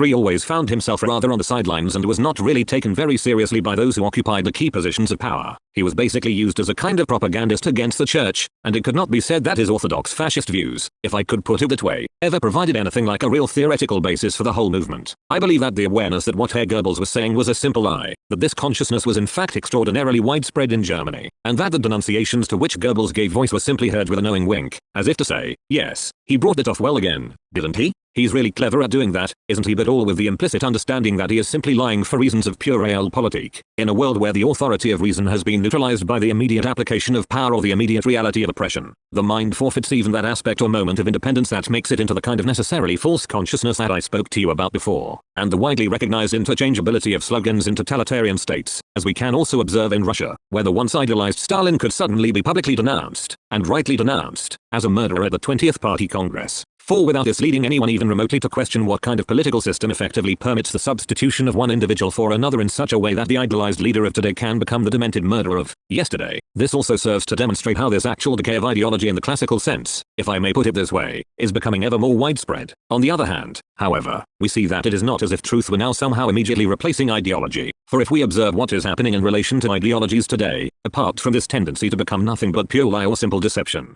to become a consciousness that is not necessarily or intrinsically obfuscating but actually almost transparent once more, I would describe this in the following terms. I would say that ideologies today are no longer really developed in the same way as the doctrine of human rights in the past, and here I am referring to the whole complex of bourgeois ideology which leads from Locke through Montesquieu and the French Enlightenment to Jefferson's conception of the Constitution. 5. For this relative independence of ideology, as a philosophical construction developed to legitimate or complement real social relations, is something that is increasingly beginning to disappear today. In place of these relatively independent ideologies, what we see more and more these days is that the existing order itself, in other words the totality of productive relations and productive forces as they are given today, is now taking over the function of ideology. The existing order is thus accepted as such, and that which exists is experienced as so inescapable that it is effectively raised into a justification of itself in its mere factual existence. I believe that the veil beneath which human beings exist today, beneath which consciousness exists today, is, to put this in an extreme way, the veil of complete unveiledness. It is the veil that consists in the way that human beings certainly experience in themselves the power of the reality that confronts them, without this power being particularly dressed up in any way, although the power in question, through its sheer disproportion to the power and to a considerable extent even the insight of any individual, appears as if it were not itself something that has become what it is, as if it were not itself mediated in and through human beings themselves, as if it were not society itself that ultimately lay behind this power. For this power appears as if it had literally become what Hegel had already said it was at a much earlier stage of the development of bourgeois society as an emerging system of complete socialization, namely a kind of second nature. 6. And even here we might speak of the formation of a necessarily false consciousness insofar as society 7 in fact here still appeared to the individual, in accordance with the model of individual initiative in the free active agent of the 18th and early 19th century, as something that could be changed. Today, by contrast, society no longer even allows the thought that it might be changed on the part of individuals to arise in the first place. That elan which was bound up with the emancipation of the bourgeois class and with the relatively dispersed and independent property, only individuals of middling means who constituted it is something that has been driven out of people by a social order where every individual, in order to live at all, is effectively forced to seek some little hole or other to crawl into in the hope of somehow surviving the permanent catastrophe in which we find ourselves. Now conditions such as these are not just unfavorable for the emergence of ideologies but deeply unfavorable for any independent movement of thought whatsoever. And behind the increasing loss of intellectual vigor, the increasing loss of interest for theoretical issues more generally, that we see today, there are further reasons beyond those I have already discussed with you, namely reasons on the subjective side of things, that no one any longer takes any real pleasure in thinking actually reflects something objective, namely the pressure which weighs upon every individual, and the danger to which every individual is exposed simply by trying to exercise independent thought, and, above all, that feeling of hopelessness and powerlessness which every thought now tends to assume. I believe that in a sense all this is an illusion. In other words, I believe that, just as second nature is in reality nothing but society in a bewitched form, so too the powerlessness of human beings themselves, who ultimately constitute this very society, is only an illusion. But I also believe that we cannot resolve this simply by invoking the idea of humanity and appealing to human spontaneity in an empty and declamatory fashion, or just by exhorting people to all imaginable kinds of wonderful things, thoughts and deeds. For we need first of all to go back and consider the conditions of that weakening and that kind of resignation under which we suffer so much today. It is not by denying our current state but only by comprehending it as such, by seeing through it precisely as a piece of ideology, that there is any possibility of moving beyond it. Now on the objective social side of things, the gradual extinction of ideology as an independent factor may in turn be connected with the way that, in the present phase of social concentration, we see that those individual spheres of economic life which were once relatively independent of one another, namely the spheres of production, of distribution, of the circulation of capital, are now more or less being fused together. It has often been pointed out, thus Spengler already clearly formulated this, although the observation actually goes back much earlier, that the intellectual development of the mind, the development of rational consciousness itself, is very closely connected with the function of circulation, and especially with the function of money, in human society. And when we consider how journalists and writers, who have long upheld the affairs and concerns of the mind in the course of social development, are also closely involved with development of trade and commerce, it is evident that this sphere of independent, relatively unregimented, but still ideologically functioning intellectual labor has also been growing weaker insofar as this relatively independent sphere of commerce and economic circulation no longer really exists at all. The impressive and overwhelming power of the productive apparatus, and especially of the accompanying technology, to which we are all bound, is to some extent also taking over the intellectual function which was once exercised by the relatively independent means and sources of information, and then also of the thinking which springs from reflecting upon such information. In our time, as we all know, the realm of information itself has produced what we now describe with terms such as mass communication and the mass media, and the word mass in this connection is also a case of hysteron proteron, in other words, an inversion of the order of cause and effect. For what actually characterizes these mass media is not so much the way they adapt to the existing power structures. In fact, the so-called free production of the so-called things of the mind probably adapted itself to an even greater extent in earlier times, but the way that the central agents involved are also directly connected or even utterly entwined with the centers of economic power themselves, and that the views and attitudes which are thereby communicated to the masses directly correspond above all to the interests of the prevailing order. And in this connection I would just like to add, the content of what these mass media hammer home to us is actually no longer even essential in relation to their own existence, to the impressive and imposing power of this whole technological apparatus to which we find ourselves constantly exposed. It actually seems more important to the amateurs and hobbyists in this technological world, who represent a characteristic social psychological type in this respect, that they can access some short-wave radio program or other from Arab countries than that they should understand something about the anti-European or anti-American tirades of a minor Arab leader in terms of any actual content. What I want to say, in other words, is that ideology today rests upon the way that a social order and, above all, the technological apparatus under which we live, together with the technical means and productive forces on which that order depends, have themselves acquired a kind of halo and suggestive power of their own, where the very powerlessness of the individual in relation to these media is in truth reflected. It is very much as Aldous Huxley anticipated in what I would have to call his prophetic dystopian novel Brave New World 9 about 30 years ago. There he imagines a future humanity for which the cross has had its top section removed to leave a simple T as a universal symbol, so that Model T, the first Ford model that went into mass production, is a car that now stands indirectly for religion.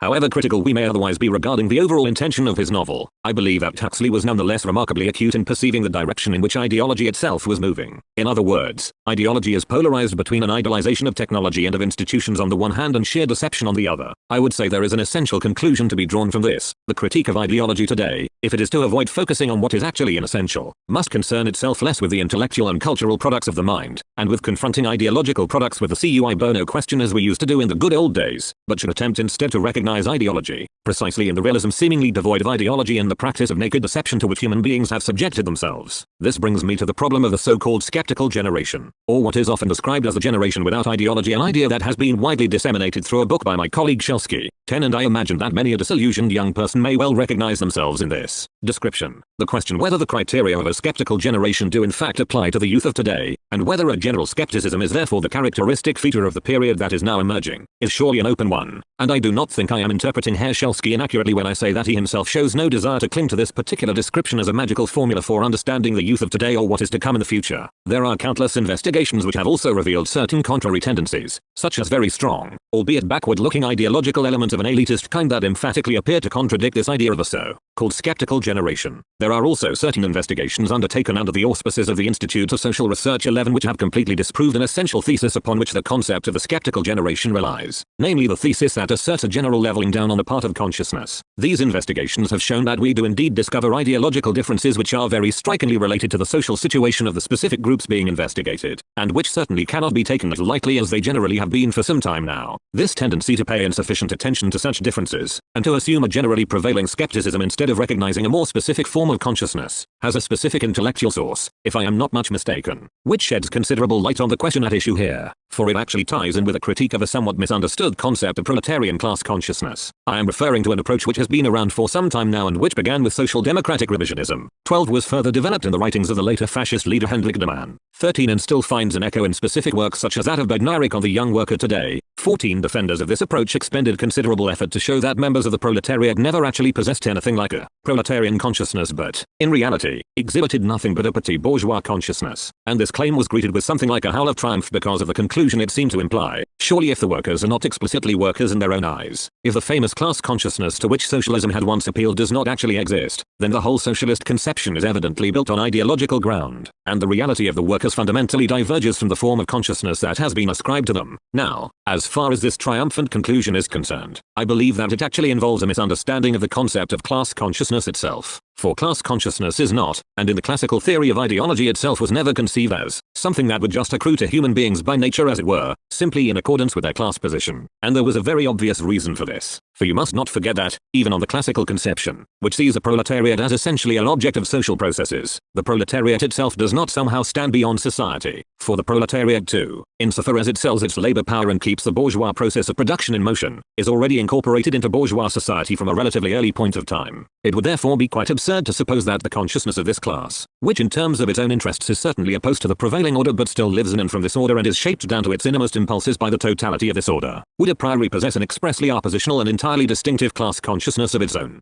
And the great theorists of socialism in particular were the last people to harbor illusions in this respect, for they were always convinced that class consciousness was something that needed to be encouraged and produced precisely through insight into the objective social situation, and in the history of socialism theory was always essentially understood specifically as the means to help bring about such consciousness. I do not really want to go into this controversy about class consciousness any further at this point, but I simply wanted to show how it actually starts from the wrong place, and an ideological place at that. Here I would just like to take up in substantively sociological terms of thought that I tried to develop for you earlier in a much more formal way in terms of general philosophical reflections. For the ideological core which this approach basically shares with the idea of the skeptical generation derives from the way that everything here is framed in the context of a form of thought which attempts to conceptualize ideology in, essentially subjectivist terms. We saw the same thing, as you will recall, with the so-called total concept of ideology which effectively dissolved all ideologies in a mere psychology of interests, and where any attention to the objectivity of social relations or the objective social determinations of particular groups simply falls away. 15. What I want to bring out here is that this subjectivism, this subjectification, and thus the evacuation or flattening of the concept of ideology, also takes place when we go beyond merely showing that the proletarians now love to ride motorbikes. 16. Which I can hardly regard as a tremendous achievement, whether we are talking about the insight or the motorbikes, for it also evident when people go even further and claim that humanity as a whole is free of ideology today. Now if you take away anything from these lectures either directly for yourselves or for your own general experience of social reality, then I believe this is a point where you may already have good reason to feel suspicious in this regard, for it is not really a question of whether human beings, where their own subjective consciousness is concerned, actually doubt whether they possess or recognize certain values or fail to possess or recognize any values at all. For if ideology is really a necessary form of false consciousness, as I think we ought to interpret the concept of ideology if it is not to become vague and flabby, then what truly decides whether a given consciousness is ideological or not is not the subjective attitude of the relevant subject but the structure of the categories in terms of which a human being actually thinks. Thus, to put it rather crudely, a person may believe in nothing at all, maybe an utterly hardened skeptic who walks down the street with his elbows sticking out, just waiting to bump or push into someone he doesn't like the look of, with a general attitude that says, so what, it's all crap anyway. He may even pride himself on being a hero of universal skepticism, a man who endorses a distinctively modern attitude of disenchantment towards things. Yet he may, for all that, still be thoroughly caught up in ideology, and I would actually be tempted to argue that this particular kind of skepticism is itself a form of ideology, precisely because it tends to be closely associated with a narrow-minded attachment to one's own merely individual interests. So what? Even if I don't believe in anything, I do believe at least this is what you usually hear, that I have to earn lots of money, that I have to do well in life, that I have to get a decent job, and all kinds of similar things. Yes, indeed, with this completely blind and unreflective acceptance of the category of the maximization of gain, which is of course the theoretical goal of higher bookkeeping. This naive acceptance of the notion of maximization already implies that the individual concerned is still completely caught up in the prevailing order, even if he spits contempt on what are called values, the values which he encounters in the existing shape or setup of that same contemporary society which respects those who achieve economic success and causes problems for those who do not. Such an individual falls victim to an entire context of delusion insofar as he fails to recognize, and this can be indicated in a very precise way, that the very principle of the unreflective pursuit of merely particular interests can only end in the destruction of the whole, the collapse of the totality. Thus the narrow-minded realism or lack of naivety and the supposedly disenchanted attitude with which this now widespread type of person pursues their particular interests finally turns against even these interests themselves, and this is not to mention the tremendous inner damage which is suffered by people who adopt the kind of outlook which I have just outlined for you and which is probably all too familiar to you from your observation and experience.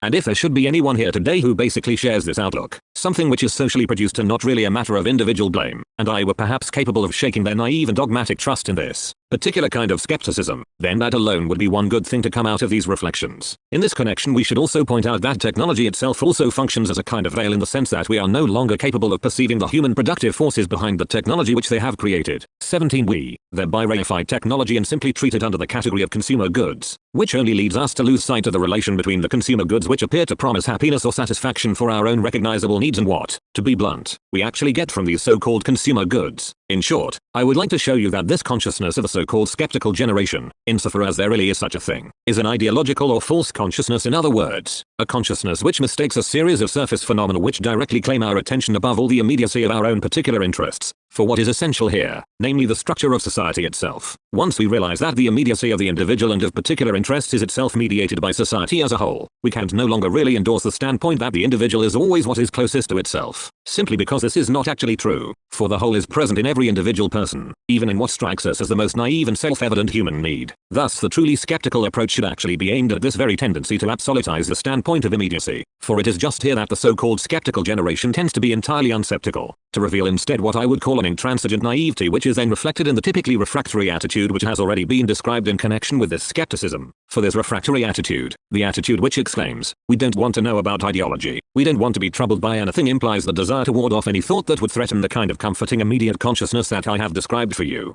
For then one would have to recognize that what is expressly taken to be non-ideological is itself actually ideology, to recognize that if I am fortunate enough to ignore all ideologies, to have enough money to go to the cinema every night, then I thereby become the victim of that ideology which cinema already is and represents, and the ideological character of which outdoes anything that the classical forms of ideology, whether in religion, philosophy or anything else, ever succeeded in producing. I believe therefore that the skepticism which is supposedly free of ideology, if it actually exposes itself to such critical self-reflection, can hardly fail to recognize itself as ideology and thus come up against a concept of binding truth that it otherwise struggles to resist. Then at last it will realize that the obsession with merely immediate consciousness serves only to conceal the objective social structures on which this individual consciousness depends. Lecture 16. The 21st of July, 1960. Ladies and gentlemen, in the last session we spoke in connection with ideology about the problem of the contemporary generation which is supposedly free of all ideologies and therefore relates to things in a purely skeptical way, and you will recall how I showed you that a consciousness which is skeptical in terms of subjective attitude certainly cannot be accounted free of ideology simply for that reason, for it is actually the dogged immediacy with which one's ends are pursued, without any theoretical reflection or any thought that goes beyond what currently exists, that itself constitutes a certain ideology and weaves a kind of veil. I would like to continue this idea here and share certain thoughts which may help you somewhat to refine the concept of ideology and dispense with certain all too naive conceptions which readily arise when this concept is employed, although, I am well aware, given the general tendency of the age to reduce all such concepts to the lowest formula or common denominator, that this attempt to resist the kind of absurd or disastrous approach which is specifically adopted where the concept of ideology is concerned may also appear rather quixotic. I believe that what is all too often neglected in discussions of the concept of ideology is precisely that ideologies in the strict or emphatic sense are mediated by the totality of society. In other words, ideological categories are those which appear in an a priori way as essential forms of our consciousness yet are basically defined or determined by the entire structure of our society, and thus do not represent merely interests or views, which are characteristic of particular groups and would be specific to some particular social class.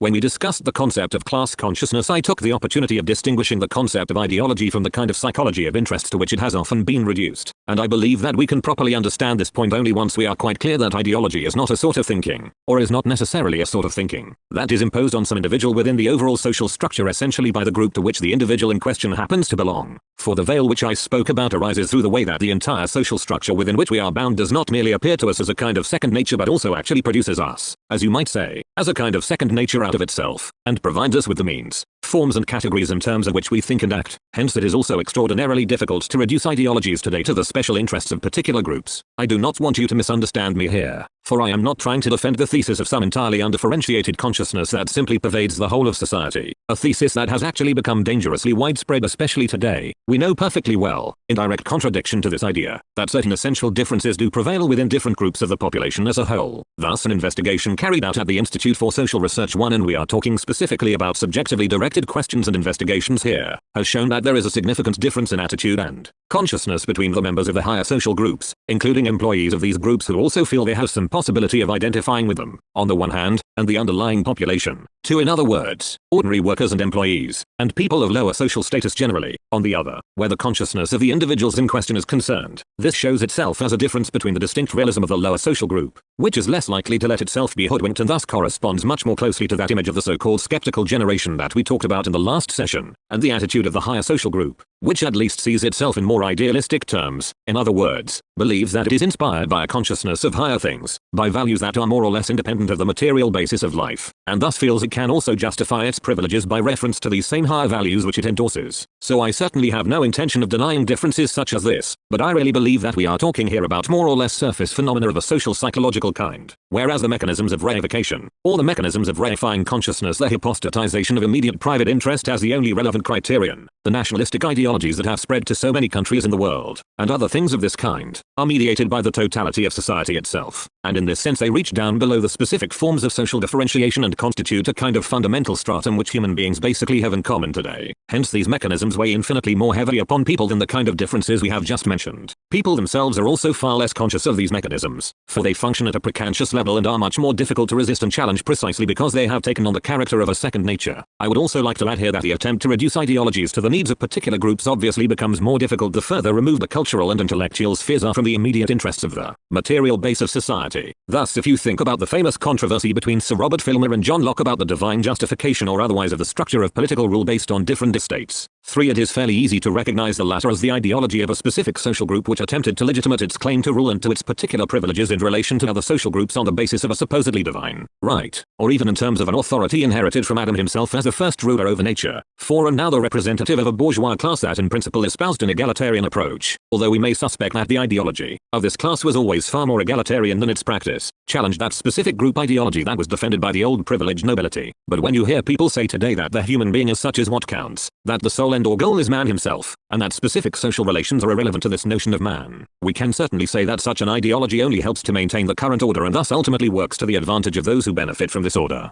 But these people cannot specifically be said to represent this ideology in contrast to other social groups, for it is also expressly shared by the less advantaged members of society and various other groups which certainly have no special interest in propagating it. Nor can we say that this ideology, in terms of its content, is specifically designed to justify any particular identifiable differences within society, for in terms of actual content it does not serve class differences in a direct or immediate way. It does so only indirectly in the sense that, by presenting society as it exists as a truly human society, this approach assumes an ideological character precisely as a whole. Let me just add here that it would probably be a worthwhile task, though one that sociology has never undertaken in this way, to differentiate the concept of ideology in a quite different manner from before, namely in terms of the structure which ideologies assume in relation to the existing order and the essential variations in the way they do so. I imagine, if I am thinking once again of a good subject for a doctoral dissertation, that one of you here might consider the idea of developing a typology of such ideologies. I hardly need to say, of course, that a typology of this kind could not be framed as a theory of unchanging idols, for the relevant types of ideology themselves would have to be related in essential ways to specific historical phases and historical forms of production. Here I would just like to suggest at least two possibilities where the formation of such ideology is concerned, both of which seem to me to be quite fundamental. One of these possible types of ideology could perhaps be described as an extremely broad type of legitimating ideology. This type of ideology interprets certain relations in terms of an ideal concept of the same and thereby legitimates these relations in the process. Thus the theory of liberal society as a domain of free and equal exchange is a typical legitimating ideology of this kind. Or we might think of a legitimating ideology such as that of conservative or restorationist thought during the bourgeois era, an ideology which theoretically tries to defend the privileges which have already fallen victim to rational critique by arguing that a system of rule based on such privileges is justified because human beings, the masses, the people, are not in a position to understand their own interests and are thus also incapable of properly judging the measures undertaken by governments. In other words, the mass of people must be excluded in their own interest from participating in any discussion and particularly from any process of political will formation. This kind of ideology played a very significant role in the 17th century especially, but also in the 18th century in Britain and France, and finally passed into the particularly backward form of conservative thought that we find in 19th century Germany. Now I would contrast legitimating ideologies of this kind with what I call complementary ideologies, namely ideologies which really experience some aspect of things in their negative character, instead of trying to justify or legitimate the prevailing order of things itself directly. Ideologies of this sort attempt to supplement the latter by recourse to some kind of cultural or intellectual argument, some form of consciousness, which that order itself does not possess. You could say that such ideology is stretched from the consumption of opium practiced by subjugated peoples under barbaric forms of rule in Central and South American lands before the time of the Spanish conquest, and which, as some of you may know, has persisted in certain South American countries to this day,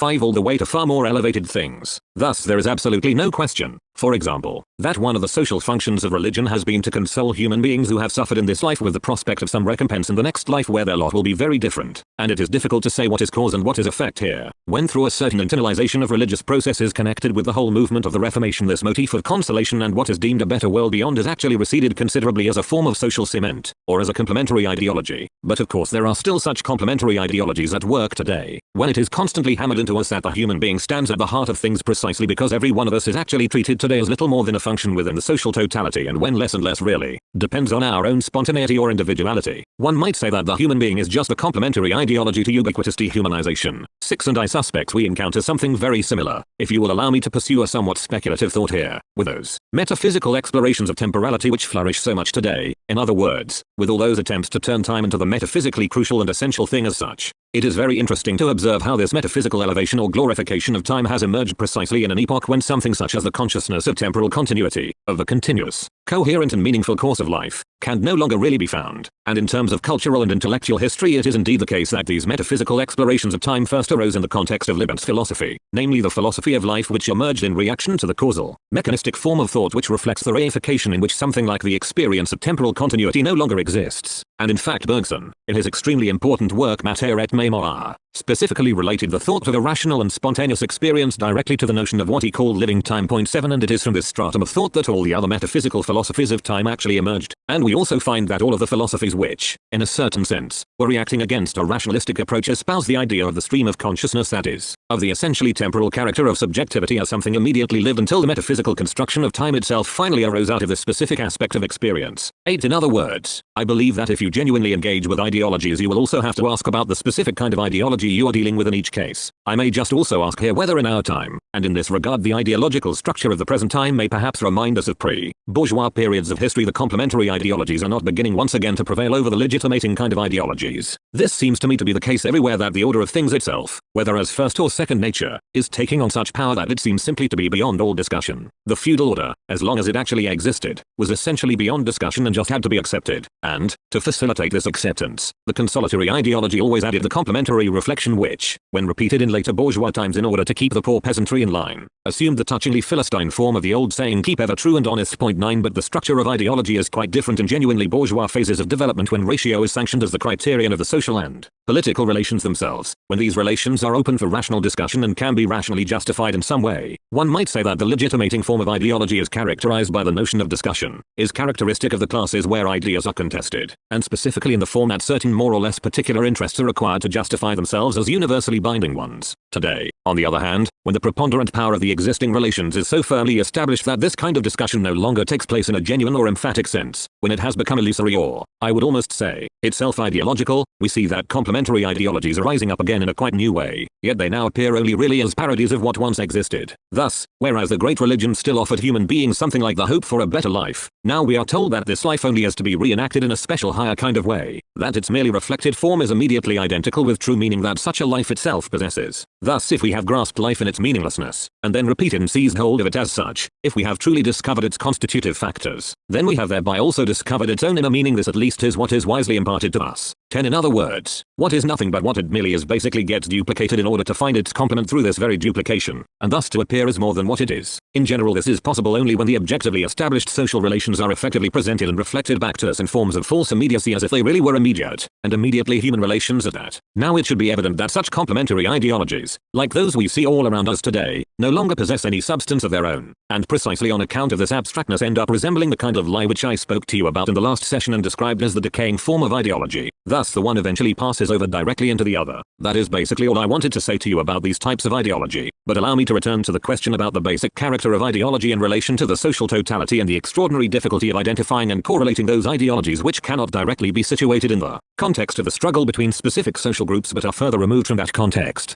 In the first place, I would say that where this distance is rather large, as in the case of works of art, the task of identifying the relevant ideological correlations is very difficult indeed. Generally speaking, it is not possible to explain given works of art in terms of the particular social group from which the artists who produced the works in question originally emerged, at least of today. Nor is it possible to correlate the effect which such works of art have, if they have an effect at all, or indeed the content which they express with some such specific social group. For what is actually reflected in all this, admittedly from the specific angles which society assumes through the particular ways in which it is concealed and refracted in the process, is just the whole and actually only the whole of society as such. Now I once engaged in a lengthy controversy on this very point with my long-departed friend Walter Benjamin, some of whose writings may well be familiar to at least some of you. I am talking here about a text that has not yet been published, part of a larger work on Baudelaire, 11, where he attempted to explain certain poems from Les Fleurs du Mal, from the cycle of In. 12, in relation to the wine tax which was imposed in France in that period. 13, what I said in response at the time was, well, the question is not that simple, for it is naturally the case that empirical elements of an immediate kind generally find their way into an important work of art too. And in this controversy, I would have to say, Benjamin certainly did not acquit himself badly, for he raised the emphatic objection against me that recourse to the totality of society could only import a kind of abstractness into the theory of ideology which would essentially drain all living color from the latter. 14, on the other hand, I would say something rather different about why the cycle of poems might allude to a problem such as that of the wine tax and the possibility, in the Paris of 1840 or 1850, that wine could be obtained more cheaply in the banlieue, in other words outside the limits of the city proper. 15, and that this was the reason the proletarians of Paris tended to venture beyond those limits in order to drink. Thus I would say that what is reflected in Baudelaire's wine poems is that peculiar fusion of self-destructiveness and self-intoxication which itself can only be understood in terms of the totality of social conditions, of the social totality itself, rather than in terms of this particular situation of the workers who were forced to go into the suburbs to look for wine. And I say this neither to pour scorn on the activity of the workers here nor in order to suggest that Baudelaire specifically attempted to express their predicament, something that would be very difficult to show given the highly complex political outlook of Baudelaire, which was anything but simply revolutionary in the sense of the bourgeois protagonists of 1848. I believe that it is important for me to draw your attention to these things on account of the mischief perpetrated in the name of the theory of ideology in the Eastern Bloc where Diamet duly celebrates its triumphs. For that is essentially connected with the way that the concept of ideology here is no longer mediated in terms of the social totality, and ideologies are now simply and immediately identified with group interests of any kind or even with national interests, namely those of the supposedly socialist states and of the imperialist states on the other side, and that gives rise to this horrifying distortion, this instant identification of cultural and intellectual products as either sheep or goats, something which, on account of its primitivism, is not merely repellent to our perhaps overly discriminating bourgeois consciousness but, perhaps more importantly in this context, also obscures the meaning of the concept of ideology itself. I have tried to develop a relatively strict concept of ideology for you, one that is free of the usual tendencies to water this concept down in one way or another. 16, and, just as I warned you earlier about the manner in which Mannheim applied the concept of ideology, here I would also like to warn you about another way of applying the concept of ideology. I am talking about what Brecht described as Marxism. 17, when he still trusted himself to say what he really thought, as he often did in earlier days. I believe that there is no greater danger than this way of thinking for people who are genuinely concerned with the interpretation of cultural and intellectual products. But since I take this question extraordinarily seriously and feel a distinct obligation in this respect as I discuss these things with you now, I cannot avoid alerting you, as best I can, to the enormous threat of simplification and vulgarization where the concept of ideology is concerned. Thus I cannot avoid offering you some clear examples of the kind of thinking I am talking about, and which do not derive from recent second-rate literature on the subject in the Eastern Zone but were actually developed in the Western sphere of influence. I take these examples from an essay by Leo Lowenthal entitled On the Social Situation of Literature, which appeared in 1932 in a volume which also contains my own first contribution to the Sociology of Music, which was an essay on the social situation of music. 18, the Lowenthal essay actually seems to me to be a classic example of how not to go about these things. I think it is necessary to mention this here since I noticed that, in a basically very sympathetic piece that appeared in your student journal a while ago. Lowenthal's efforts were clearly likened and brought into relation to my own. 19. Although our approaches to these things even then, when those essays were published, were in truth entirely opposed to one another, I believe you have only to take a brief look at both texts to realize this.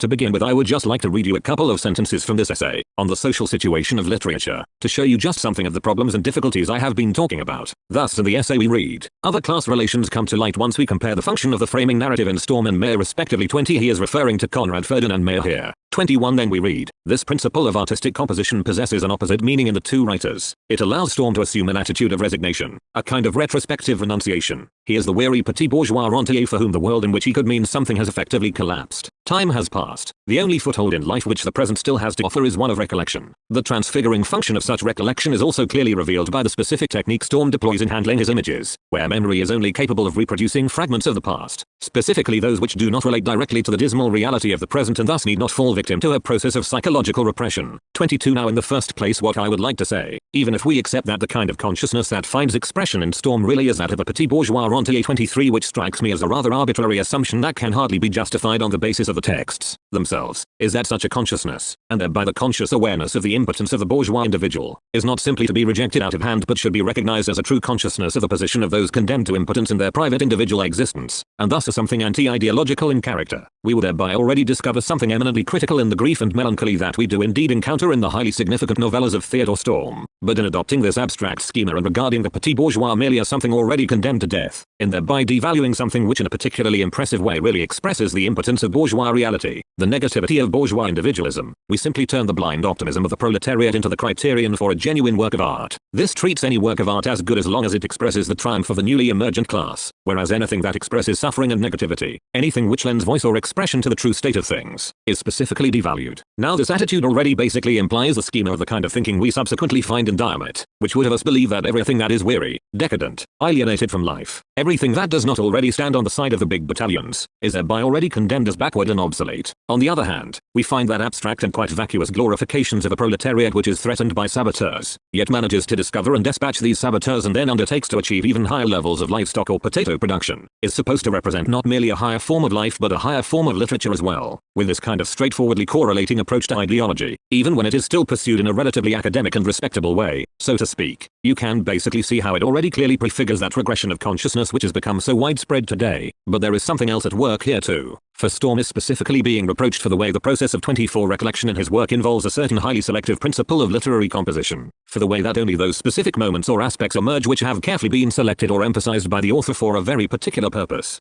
In short, he has been reproached for not trying to present life as a seamless and meaningful whole. Now if you reflect for a second, and here I appeal to the students of the history of literature among you, whatever your particular speciality, you will recognize that Storm's literary technique of presenting life solely in retrospect, of describing life in terms of excerpts or segments rather than in terms of continuity, already anticipates that later tendency to dissolve all of the obvious surface connections of life which eventually find decisive and objective expression in the great novels of Proust and Joyce. Yet the literary form here, which is extraordinarily modern and progressive from a technical point of view, is also turned into an object of censure. Thus we are confronted with a quid pro quo which already derives a negative judgment on the work of art itself from the fact that the artistic technique involved represents the collapse of the appearance of life as something self-contained, and thus also expresses the negative character of that life. What is so important here is that all this becomes a pretext for devaluing the new technique itself, the development of the artistic productive forces, which allows the writer to break down a life into fragments and reassemble it out of these fragments rather than describing it as if it possessed a self-evident meaning. In other words, for devaluing everything that is eminently modern, progressive and forward-looking about Storm's practice as a writer. And this is also how the members of Cuba, or whatever they happen to call themselves, in the Eastern Bloc presume to pass judgment on avant-garde literature today. 25. In other words, the sort of wretched denunciations of modern art and culture that we find there are already anticipated in reflections like those of Lowenthal here, even when they appear to maintain a certain level of quality. But things become even worse, as you can see, if I just read you a couple more sentences from what he says about Conrad Ferdinand Mayer, in his work. So Lowenthal tells us, the framing narrative serves in the precise sense as the splendid frame of a magnificent painting and thereby fulfills two functions. 26. Here the author is obviously confusing the description of the splendid lifestyle which may have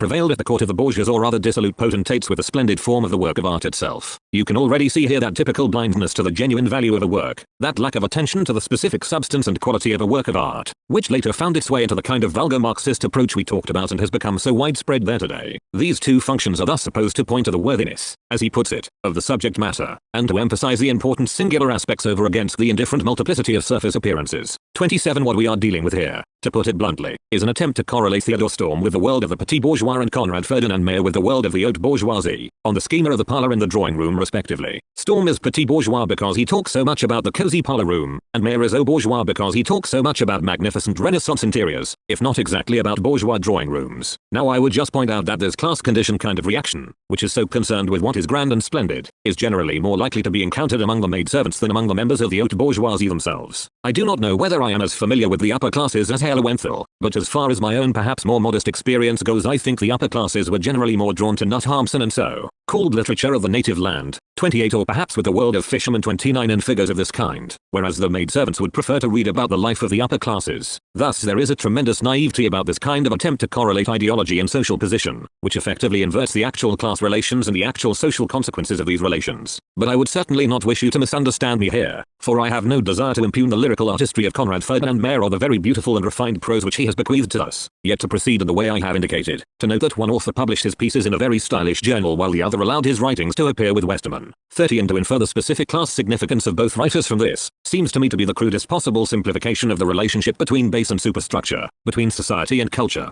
And the ubiquitous vehicle for such vulgar simplification is the concept of the petit bourgeois. 31. A notion which can always be applied as an easy stopgap whenever we find literary tendencies where victims of progress and the collectivized world also find some kind of voice, where the language in question suggests that they have not been forgotten either. This whole approach to literature betrays the worst thing that can be said of it, for it instinctively identifies with the stronger and picks on whatever it sees as weaker and more hopeless than itself. And there is something very interesting here. If you take a look at the wretched DDR film of Heinrich Mann's novel Der Untoten, 32, you will see how the unfortunate petit bourgeois character, basically already broken in childhood, is picked on, while most of the attention in this film falls on the powerful president with his huge beard and body, although he is actually the expression of crass autocratic power. Now I do not think I have to say any more about these things here. Perhaps these examples have shown you what I really wanted to bring out today and may serve as warnings where the concept of ideology is concerned. For this is precisely not how to approach this concept, and if you wish to do any serious work on it you should avoid such an approach entirely. Lecture 171, the 26th of July, 1960. Ladies and gentlemen, in the last session we basically concluded our discussion with regard to what I wanted to say to you in particular about the concept of ideology. I would just like to add a couple of further points here, and the first is this: I would certainly not wish you to regard these two types of ideology which I mentioned in terms of a possible typology as somehow exhaustive or as something you could simply apply to everything. Now the curious thing about typologies, if I may just point this out here, is that it is really difficult to get by without some kind of typological thinking if we wish to concretize a specific concept, and that the types involved even generally end up assuming a certain independence in relation to what they are supposed to render intelligible. But when we seriously engage with the latter, we immediately face the danger that the types crumble in our hands or dissolve into thin air. It would be a very interesting task, in terms of the philosophy of knowledge, to say something illuminating about the epistemological foundations and the general epistemological problematic involved in the production of such types, at least in the context of the social sciences. In this regard Max Weber employs an entirely nominalistic concept of types, one to which he therefore ascribes no special status or substantive character, but what he says on this question is quite insufficient in relation to the very specific types that we actually come up against time and time again.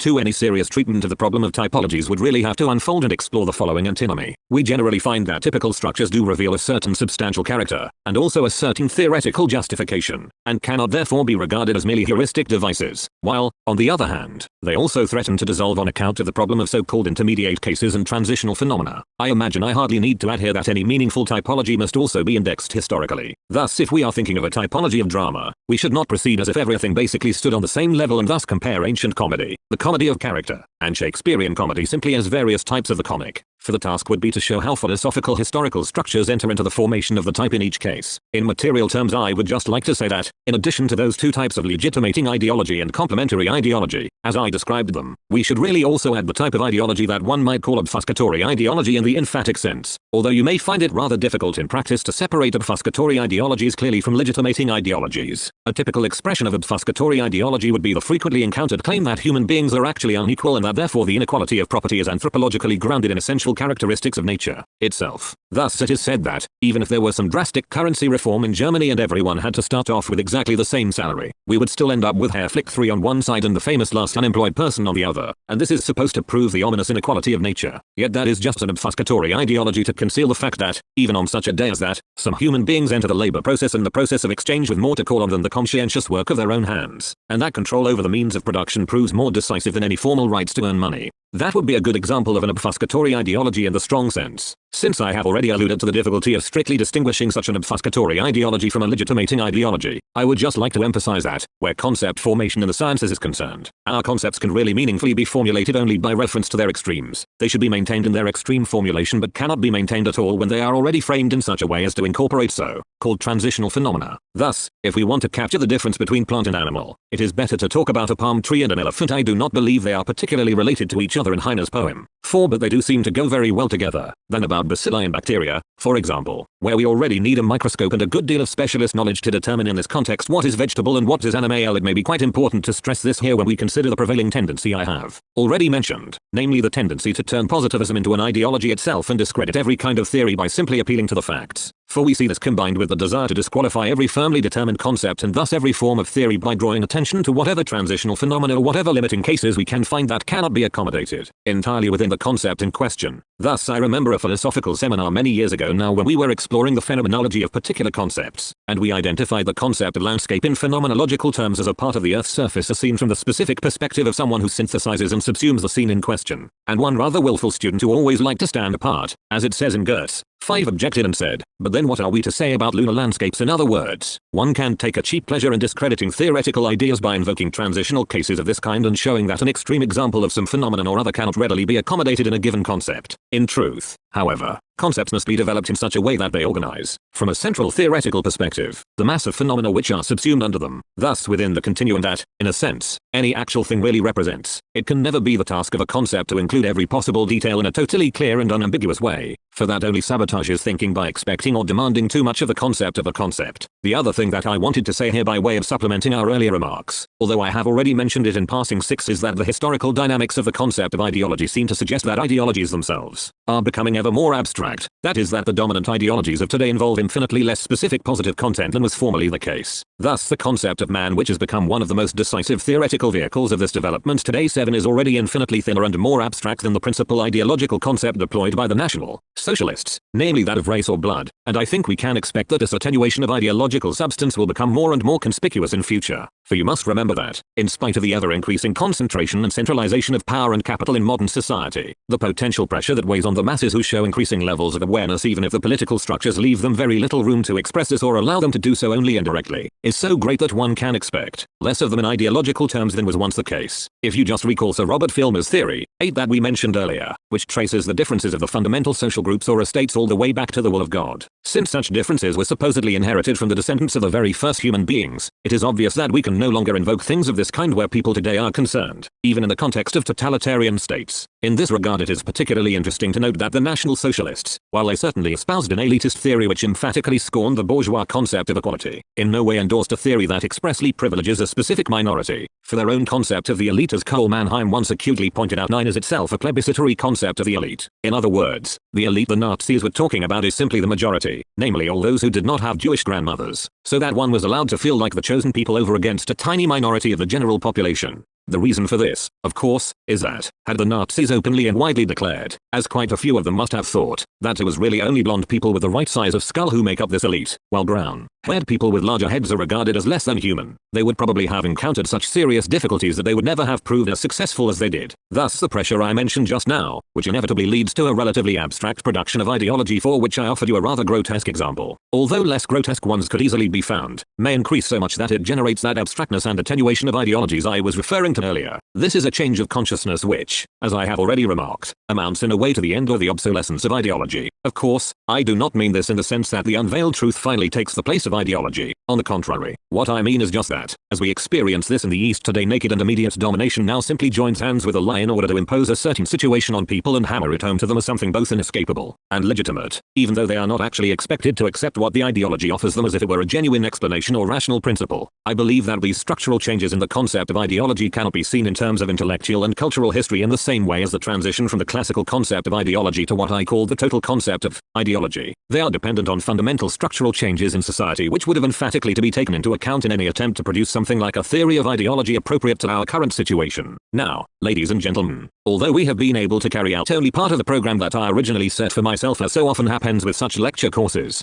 I would at least just like to say something to you about the problem of genesis and validity, which, as I have already suggested on several occasions, constitutes one of the central problems as far as the relationship between philosophy and sociology is concerned. You will often enough be presented with a rather crude and primitive polarization here, where sociology is generally supposed to address issues about the content of knowledge in essentially genetic terms, while philosophy, by contrast on the traditional view, is expected to deal with pure issues of validity. It is obvious that this question of genesis and validity is intimately connected with the problem of ideology, which we have been discussing in many of these lectures. I need only to remind you of Mannheim's concept of our so-called connection with being, 10, which basically means that the question of validity is effectively rejected or is decided in terms of the genetic question. Now, a certain confusion easily arises here because Mannheim proceeds as if his own approach were really supposed to resolve the antinomic and antagonistic problem of genesis and validity, whereas in truth, when we look more closely, we can see behind the obtrusive terminological veil and recognize his one-sided decision in favor of the genetic moment. The concept of ideology itself, if I can just clarify this point for you in one particular detail, already involves the priority of the genetic moment, for with the vaguer and less precise sense that the idea of ideology often bears, even in Marx or among the Marxists in comparison to the strict concept of ideology, we are simply talking about the hypostasis of something that has historically become what it is. In this looser and broader sense, ideological thinking is a kind of thinking that in the case of a particular concept ignores the conditions of its production and turns the congealed product of a dynamic process into something that simply exists in itself, and thus fetishizes it in the process. In this sense, ideology and fetishism are identical with each other. Thus, in bourgeois society, given the universality of the exchange principle which underlies all processes, we no longer even reflect on the principle of exchange itself and thereby look upon its results, namely exchange values, as if it were a natural given. And if relations between human beings are thus reflected back to us as if they were properties of things in themselves, as Marx puts it, 11, then this reification of the products of labor at the same time represents a characteristically ideological form of thinking, a thinking in which false consciousness necessarily prevails because, in truth, the reified value which is here ascribed to objects themselves is nothing but a human product, namely congealed labor, and this ideology arises when we turn what has become or has been produced, the genetic moment, into a truth as such, into something that exists absolutely in itself.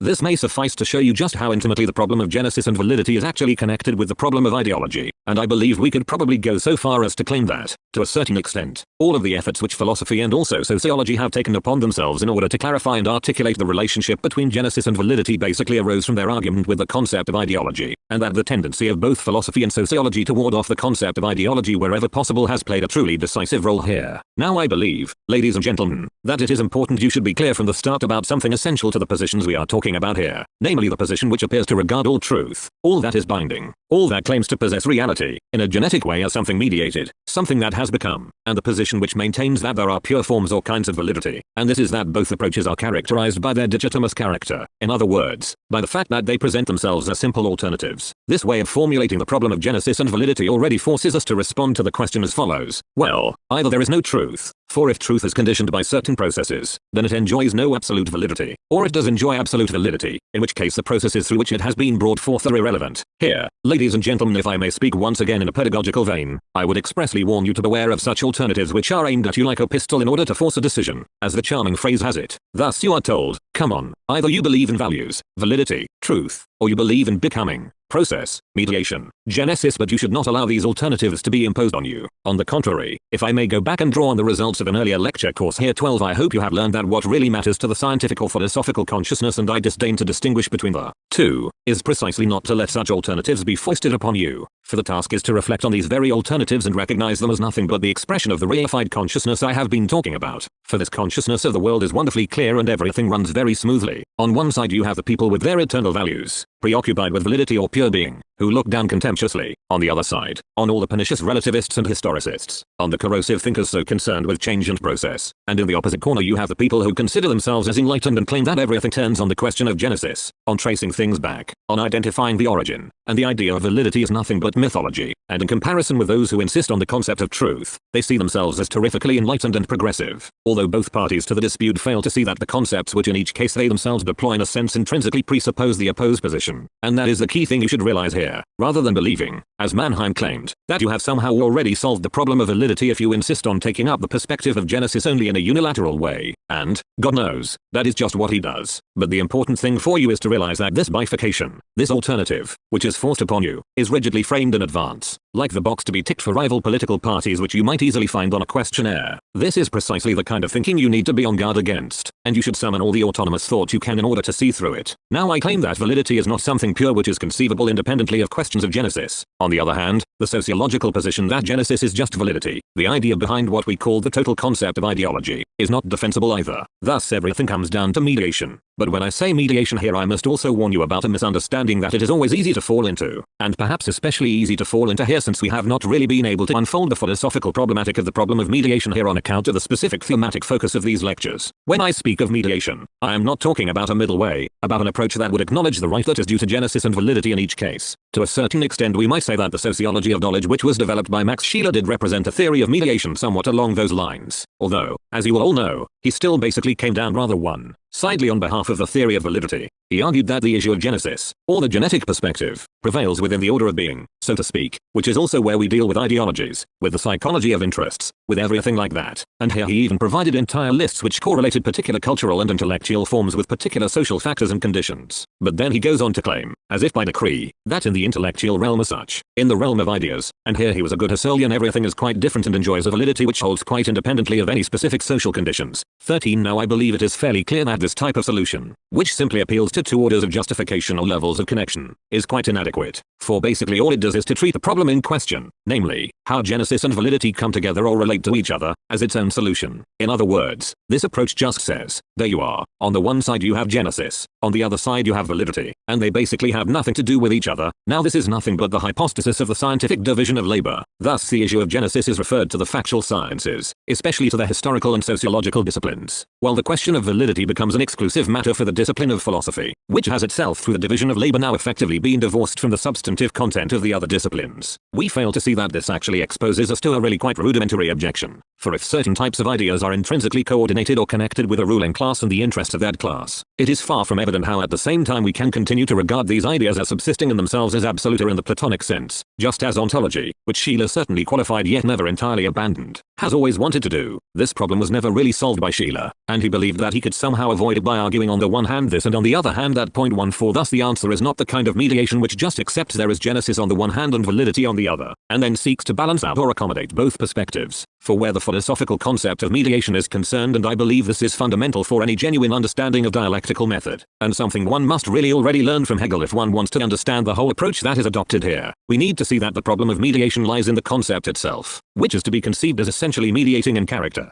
We are not talking about a general relationship between concepts that is external to individual concepts, about something intermediate that somehow balances out these concepts. We are talking about the recognition that the moments which intrinsically belong to and are presupposed by the individual concepts also appear to be excluded or indeed specifically excluded by these same concepts. 15. You can see here just how closely the idea of dialectic as a process in which extremes pass over into one another is connected with the thought of mediation. This means that, if you just question the concepts thoroughly enough in terms of their own intrinsic meaning, you will actually stumble on the very moments which they appear to exclude and see that the mediation involved here cannot be understood as a kind of connecting link between concepts. Here I should perhaps just mention one of the misunderstandings, and not the least important, to which Hegel was subjected at the hands of his successors, especially with Kierkegaard but to a certain extent with Marx as well. 16. This is the idea that the concept of mediation in Hegel implies a kind of moderating or leveling process which is external to the matter itself, and we generally make things very easy for ourselves with Hegel precisely because we assume a form of thinking which mediates in this external way, although this is exactly what robs his thought of its savor, namely of dialectic itself. Now I believe that the easiest and clearest way to show you what I mean by this inner mediation of the two opposed concepts of genesis and validity is the following. For in a certain, and admittedly very superficial, sense we can see that the mutually opposed positions that I shall here call the nominalist and the realist positions, namely the sociological approach on the one hand and the idealizing or platonizing approach on the other, are also completely at one with each other,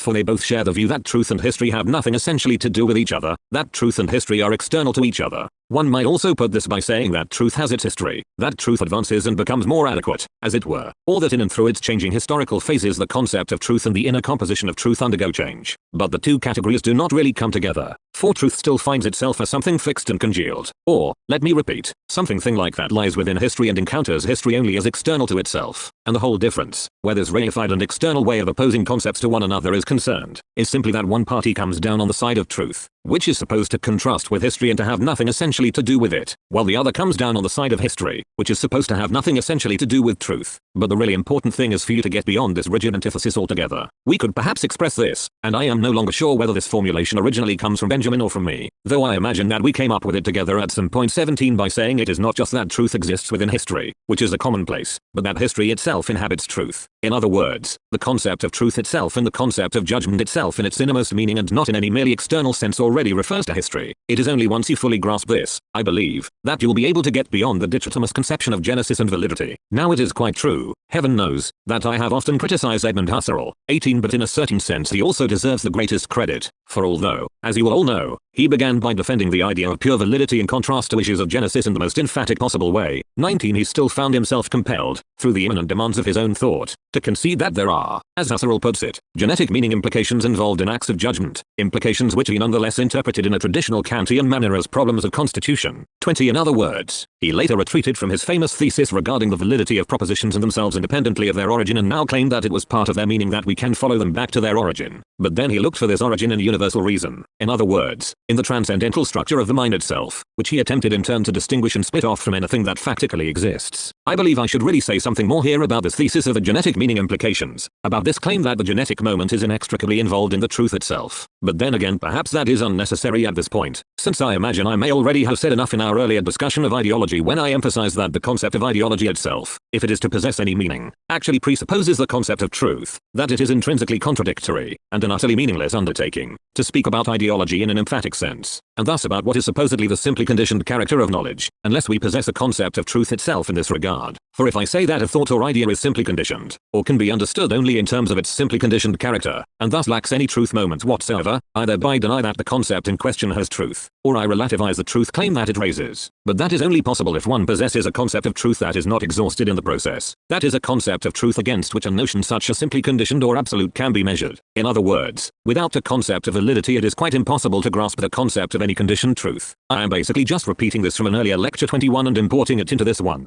But now I would also like to look at the other more difficult interposed moment, namely the genetic meaning implications within the idea of truth itself, and say at least a few words about this aspect of the question. So if you just think of the content or state of affairs captured in a judgment, say a very simple judgment such as 2 times 2 equals 4, it will be immediately evident to you, if you reflect phenomenologically for a moment on the concept of a judgment, that this concept has a double meaning. Thus there is the judgment which I enact, in other words, my act of judging, and there is the judgment as an objective affirmation, as something valid in itself. Thus the classic definition of the judgment in the philosophical tradition tells us that a judgment is an affirmation in reference to which the predicates true and false can meaningfully be applied, an affirmation that can be said to hold, or otherwise. 22 At least this is the definition of the concept of judgment which philosophy has become accustomed to using when it needs to refine this concept in a critical way. Now, when you distinguish and contrast these two meanings of the idea of judgment, you will also discover that they are reciprocally implicated in each other. This is not just a matter of equivocation, or simply a semantic question of double meaning. In other words, independently of the process of comparing or collating, that is unless I compare or collate something, and by I here I mean all of us or each and any possible thinking mind, unless the diversity of the elements 2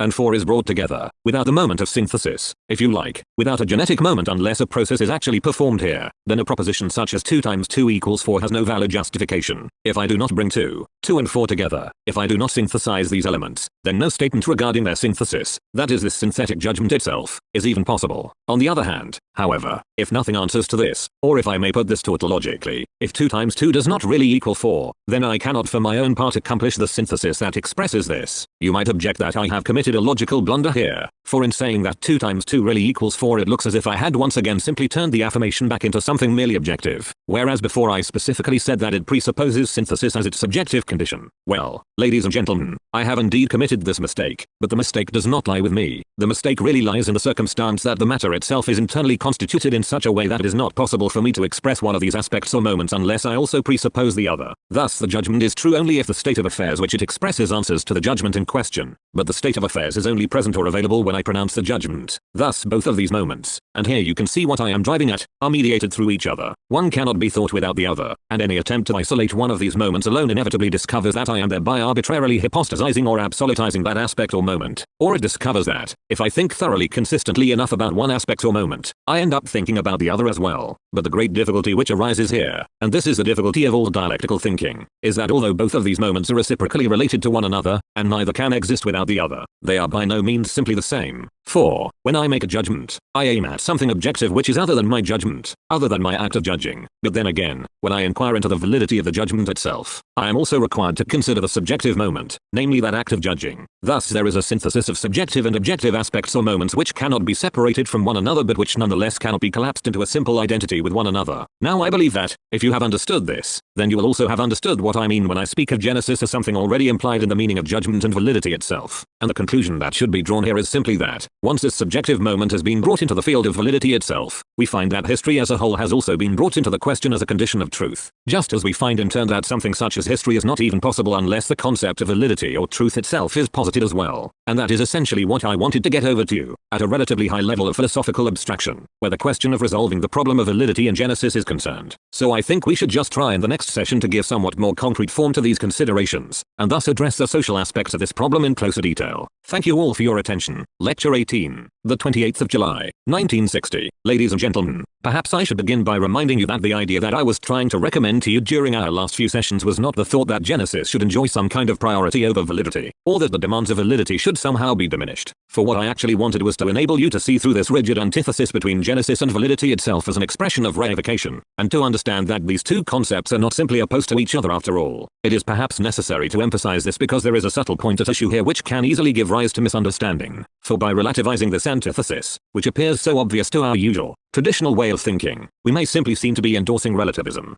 But that is not what I want to argue at all. What I want to argue is that the opposition between the relativist position, which regards everything as merely ephemeral precisely because it is something that has come into being, and the position usually described as absolutism, which makes an absolute and objective truth claim, that this antithesis itself cannot be sustained. In other words, neither of these aspects or moments, the genetic moment and the moment of objective truth, can be thought without the other. I would ask you to bear this distinction clearly in mind, especially given the way in which the problem of Genesis and validity has been formulated in Mannheim's very influential version of the Sociology of Knowledge. For while it looks as if Mannheim also claims to bring these two moments together, the synthesis which he offers simply works to the detriment of the question of validity and thus effectively denies any kind of autonomy. And by autonomy here I mean the autonomous character that belongs to intellectual forms and products of the mind, the autonomy of knowledge and, ultimately, the autonomy of logic itself. In that sense, Mannheim's claim to reach back even behind the process of thought is simply an empty assurance on his part. But I actually hope to show you that these categories are reciprocally implicated in each other, which does not mean that the concept of validity simply vanishes or dissolves in the idea that everything has a history or has become what it is. Thus I think it would be a good idea if I try at least to indicate, and indeed specifically with reference to the field of cultural and intellectual development, the so-called realm of spirit, how genetic moments already involve aspects or moments of validity. Now if you understand the history of the human mind or spirit as the history of enlightenment in the broadest sense, as we tried to formulate this concept in Dialectic of Enlightenment 1, you will discover that this history, the genetic aspect of the mind itself, already involves an essentially critical aspect, the historical movement of the mind, where the various intellectual stages interact with, differ from, and transcend one another, cannot be grasped as a mere temporal sequence or simply as a change of so-called styles of thought, or again as a change of different socially determined worldviews. For there is a certain material logic at work here, and I hope to say at least a few more words about this, and about its relation to the logic of society, at the end of the lecture. Thus in the change which marked the difference between the bourgeois ideology and the hierarchical ideas of the feudal, medieval period, it is impossible to overlook such a material moment alongside or in conjunction with the new social tendencies that were emerging here. I would simply draw your attention to the fact that the majority of the fundamental concepts of bourgeois thought, such as the concept of freedom or that of equality, in a certain sense actually emerged from the ideas of the feudal age, in the sense that these ideas were compared with their own actual reality. The bourgeois ideal of freedom is nothing other than that concept of freedom which the feudal order had already attained by developing the concept of a free owner of property who is not directly bound to the land. And once this concept of freedom was recognized, at least as the privilege of one particular group of human beings, the internal logic of this concept promoted further reflection on the idea of freedom, encouraged questions about the source and justification of existing limitations, and eventually turned this idea of freedom against those to whom it had once exclusively been reserved. Thus, with some considerable exaggeration, though I hope you will see what I am driving at, we might say that from this point of view the bourgeois ideal of freedom already understands itself as an essentially critical relationship to what preceded it, so that this ideal now appears as the realization of a freedom that had somehow already been envisaged and projected. In other words, the genesis or process of development that leads from one form of society to the other cannot actually be separated from the issue of validity or justification, from the question about the degree to which concept and reality genuinely correspond with each other. In a very similar way, the concept of equality emerged from reflection upon the natural relationship between human beings in the context of the family, and it is indeed entirely characteristic of feudal thought to regard the familial relationship as the fundamental one for human beings. It was then perfectly plausible to ask whether this natural relationship is really restricted simply to those who own property and are able to inherit property by virtue of belonging to certain social groups, and indeed to ask whether the recognition of this natural relationship among human beings does not already harbor some kind of appeal to the natural relations and connections of the human being as a species.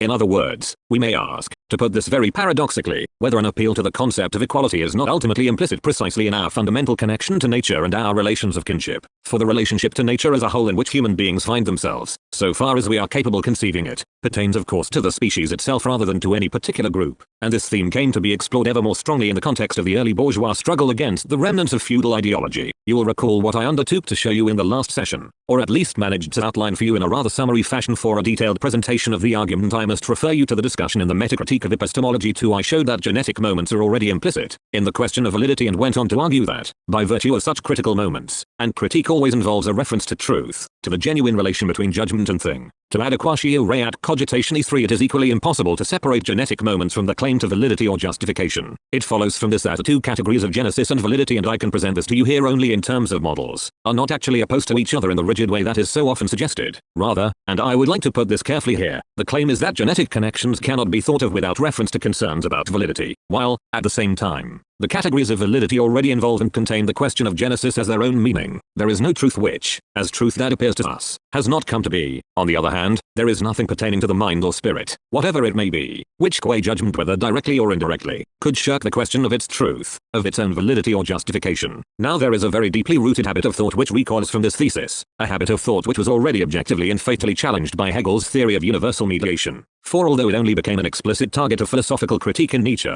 and especially in his magnificent late text Twilight of the Idols, 5, a work that I would strongly recommend all of you to read, there are really very few things that are so directly relevant to the questions we have to address here. For we are talking about a prejudice, which is precisely what I have to call it, which has marked the entire course of intellectual history, especially with the elevation of mathematical truth to the status of truth par excellence which became so common after Plato's time. I am referring to the idea, which was first articulated by Plato in a prototypically brilliant way. It has to be said, that what has become cannot be true, that only that which directly or immediately is, or that to which everything that becomes, can ultimately be traced back, can properly raise the claim to truth. 6. I do not wish to investigate the source of this prejudice with you here today. After all we have heard so far about reified consciousness, it will probably come as no surprise to you if I say that this way of thinking, the idea that nothing which has become is really capable of truth, is a primal phenomenon, the very prototype, of reifying thought, for which truth must be always tied to what remains or persists. Perhaps this is because human beings originally, and rightly, saw the concept of truth as the antithesis to the phenomenon of death and their own ephemeral existence, as an end to all that untruth and illusion to which our life was exposed by virtue of its transience. Perhaps they believed that this conception of truth offered them a remedy for all this, without actually recognizing that this moment of emergence or becoming is already contained in the idea of truth. It is one of the most curious aspects of philosophy that those philosophers, like the great German idealists after Kant, who placed the idea of spontaneity, function, activity and becoming at the center of philosophy, all of them concepts in which time is implicated as a necessary moment, still clung to this thing-like concept of truth. So although they essentially saw the a priori itself as a generative and generated process, and at this relative level I would not really wish to distinguish between the two, they continued to hold on to a rigid and static concept of truth, in spite of this insight into the essential relationship between truth and process or becoming. In other words, they still held on to the idea that, while truth is something produced or brought about, it is nonetheless supposed to be entirely independent of time. And this philosophical tradition, which is vulnerable even to the criticisms of the most ordinary human understanding, criticisms which any uncorrupted consciousness, and I mean any consciousness that has not been corrupted by philosophy, is capable of endorsing. This philosophical tradition has actually persisted right up to all those contemporary expressions of ontology, of the metaphysics of temporality, in which time itself is detemporalized and converted into an invariant condition.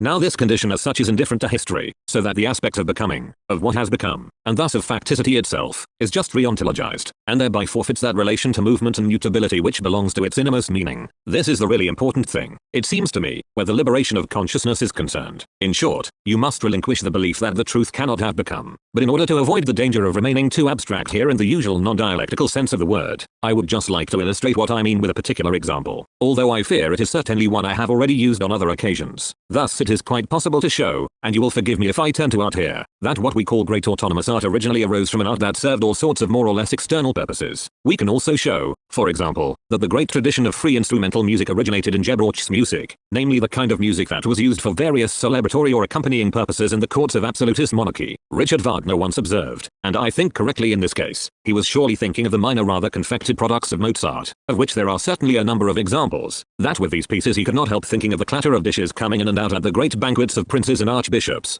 7. He was thereby drawing attention to the origins of great instrumental music in the need for entertainment, in the desire to kill time, as we say, and indeed aspects of this kind are not wholly alien to very great music. I only have to mention that specific aspect which the music historian Georgiades has described as the festive character of music, something which certainly belongs to the great symphonic music of the classical Viennese composers. 8. At the same time, a certain aspect of compulsion or even coercion, a self-contained sense of necessity, can be observed in such music, which is nothing but the aesthetic sublimation or secularization of that disciplinary element, that disciplinary compulsion, which music is supposed to exercise on human beings, as you may discover from St. Augustine's treatise on music. 9. Now anyone who strictly adhered to the prejudice that truth cannot have come into being could simply say, well, there you are. What is all this great music you keep talking about? What is your Mozart, your Beethoven, your Brahms, or your Schoenberg? It's all basically nothing but a descendant of the art once used to entertain the privileged, and it's basically no better than the popular hits we take such pleasure in. Now in America this kind of argument would not sound nearly as shocking as it does to us, simply on account of our so-called cultural heritage, but it is not a question of springing to the defense of so-called higher cultural things and values in the face of the barbarism which is documented by such words and sentiments, and I am certainly not tempted to indulge in apologetics of that sort. What is at stake here is actually quite different, for we may fail to see that what sprang from those earlier things, and let us exaggerate here and say that it sprang solely and entirely from those things, that what emerged from this lowly and heteronymous taffel music, this background music to eat,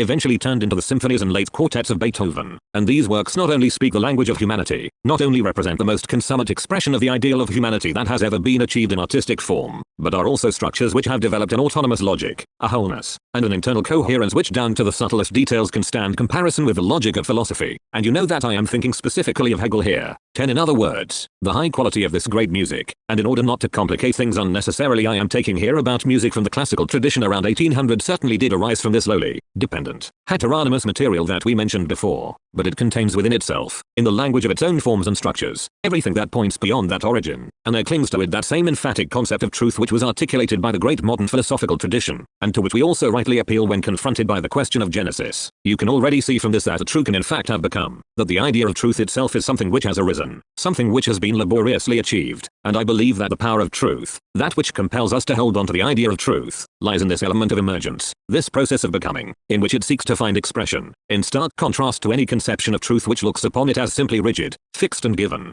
So if you really want to get beyond this antithesis between genesis and validity, which is crucial not only for understanding the true relationship between the disciplines of sociology and philosophy but for the tasks which any really productive consciousness has to confront, the decisive thing is to try and free yourself as resolutely as possible from the idea that truth cannot be something that has become, from the idea that truth stands motionless on one side, while the realm of factical existence, of change, of becoming, stands on the other, and the task is somehow to bring them both together. Only once you have seen through this notion the antithesis between objectivity qua truth and mere subjectivity qua becoming, as illusory, or as simply provisional, will you be able to escape the spell of ideology, for ideology always basically consists in denying any truth character to what has become, and it is only another way of saying the same thing when that which has become is absolutized, and something longer in the process of becoming is regarded as if it enjoyed a simply objective kind of being in itself. The critique of ideology has rightly and repeatedly recognized the fixated and reified forms of what exists as something that has emerged and come to be. I could also point out, though only in passing for reasons of time, that it is not a question of either accepting or rejecting the absolutist position, which our own ideal notion of culture has usually defended against the allegedly corrosive effects of relativism, for the task is to recognize this antithesis itself, this opposition between the absolute and the relative, as a kind of deceptive appearance. The problem here is that some partial, particular and objectified truth takes itself to be absolute, when of course it is not, whereas the totality of interconnected moments, once they are grasped precisely as such, does indeed go beyond the merely contingent appearance and relativity of particular instances of knowledge. I have only been able to say a little of what I actually wanted to say to you today, and I am well aware, even more than is usually the case with such lectures, of the rather fragmentary character of this series of lectures. But by way of conclusion I would just like to say something more about the problem of mediation between the aspect of genesis and the aspect of validity, and especially about the problem of mind itself. I do not know whether many of you, although I imagine you did, were present at our last sociological seminar, when Herr Massing spoke to us about the relationship between philosophy and sociology and the work of Mannheim. 11. Now one of Mannheim's principal theses is the emphatic denial that there is any immanent logic at work where the mind or cultural and intellectual products are concerned, for he integrates all such things directly into the broader context of the interests at work in society and, indeed, reduces them to this play of interests.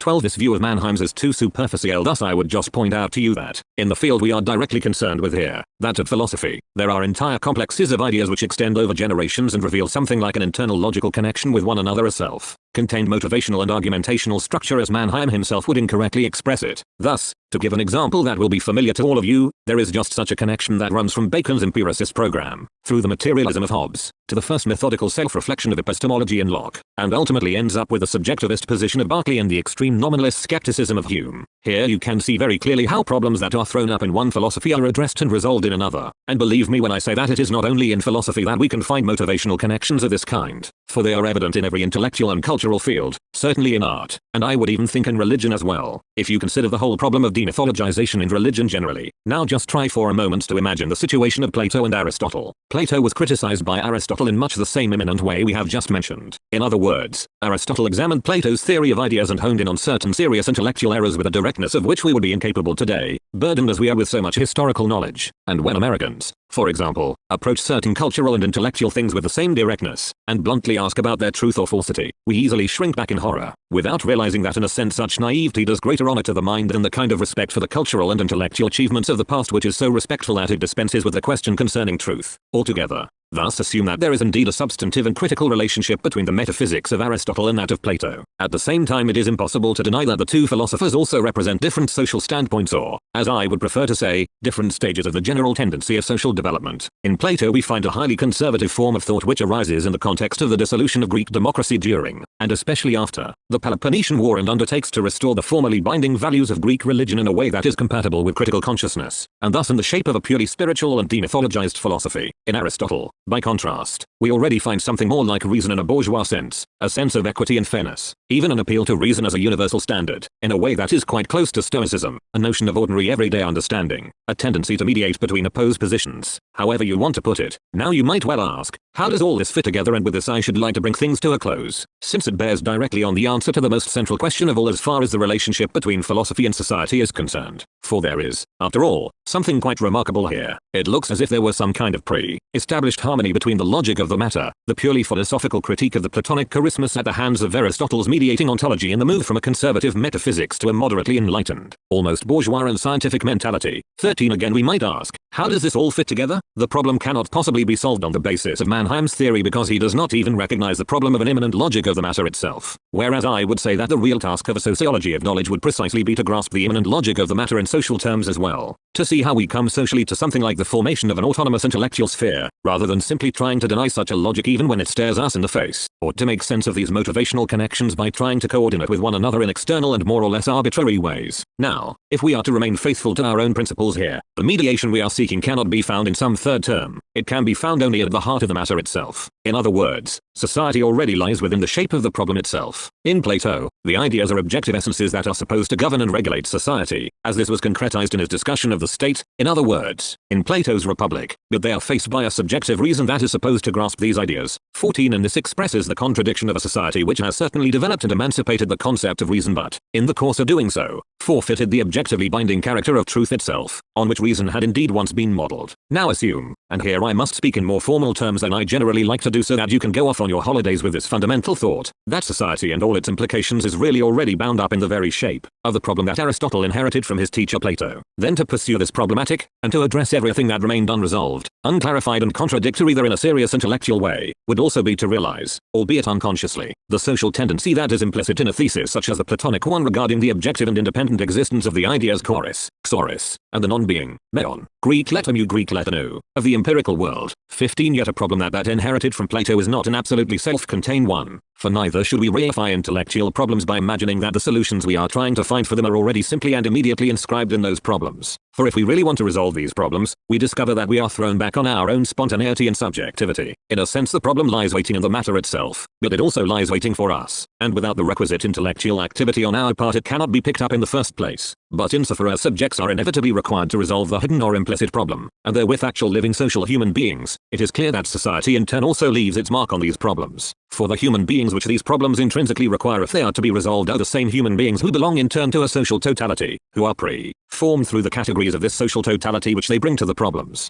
Thus human beings impress something of the shape of the society to which they themselves belong upon the problems with which they are involved. In this way I believe you can get some sense of the overall relationship I am talking about without appealing to some third term. Thus, to conclude, the mediation between philosophical thought or intellectual products as such in society lies in the totality of society, in the whole that is actually implied by every cultural or intellectual product, rather than in any single, particular or interacting interests. To put this another way, the unfolding rationality which prevails within the products of the mind, which distinguishes what is right and what is false, which drives one intellectual structure, one philosophy, one principle on towards the next, is itself identical with the unfolding principle of the society which, as a thoroughly interconnected society bound together by the principle of exchange, obeys this moment of rationality to the point where it might finally drive beyond the form of exchange society altogether. Thus we might say that the history of mind and culture is a self-contained and internally motivated and coherent history to the extent that the interconnected character of society is internally motivated and coherent. On the other hand, it is just as fractured, arbitrary and afflicted in itself as society, for all its systematic unity, has remained fragmented, afflicted and destructive to this day. Thus if you take this idea of the totality truly seriously, it is not so much that society touches and affects intellectual and cultural things in an external sort of way. On the contrary, society appears in a windowless way in the so-called cultural and intellectual problems. Mind or spirit is the shape of society, is society as appearance, rather than something motivated by or dependent on society, and validity or justification would ultimately be nothing but the appearing necessity of genesis. It is with this thought that I would like to close today, and indeed close with a significant question mark. All I would ask is that you continue to pursue these things in future, in the hope that the way in which we have posed these questions has at least furnished you with a model that suggests how you can avoid throwing philosophy and sociology into the same pot or simply persisting in a reified and unfruitful antithesis between the two. Adorno's notes for the lectures. Lecture course Philosophy and Sociology 1 Summer Sem 1960 Main Issues 1. The basic problem from the perspective of both disciplines 2. Critique of philosophy Purge of substantive content 3. Problem of genesis and validity 4. Critique of sociology that would dispense with philosophy subthemes. Against the idea of pure disciplines Critique of sociologism Empirical sociology and self. Reflection Ripley to Shelsky plus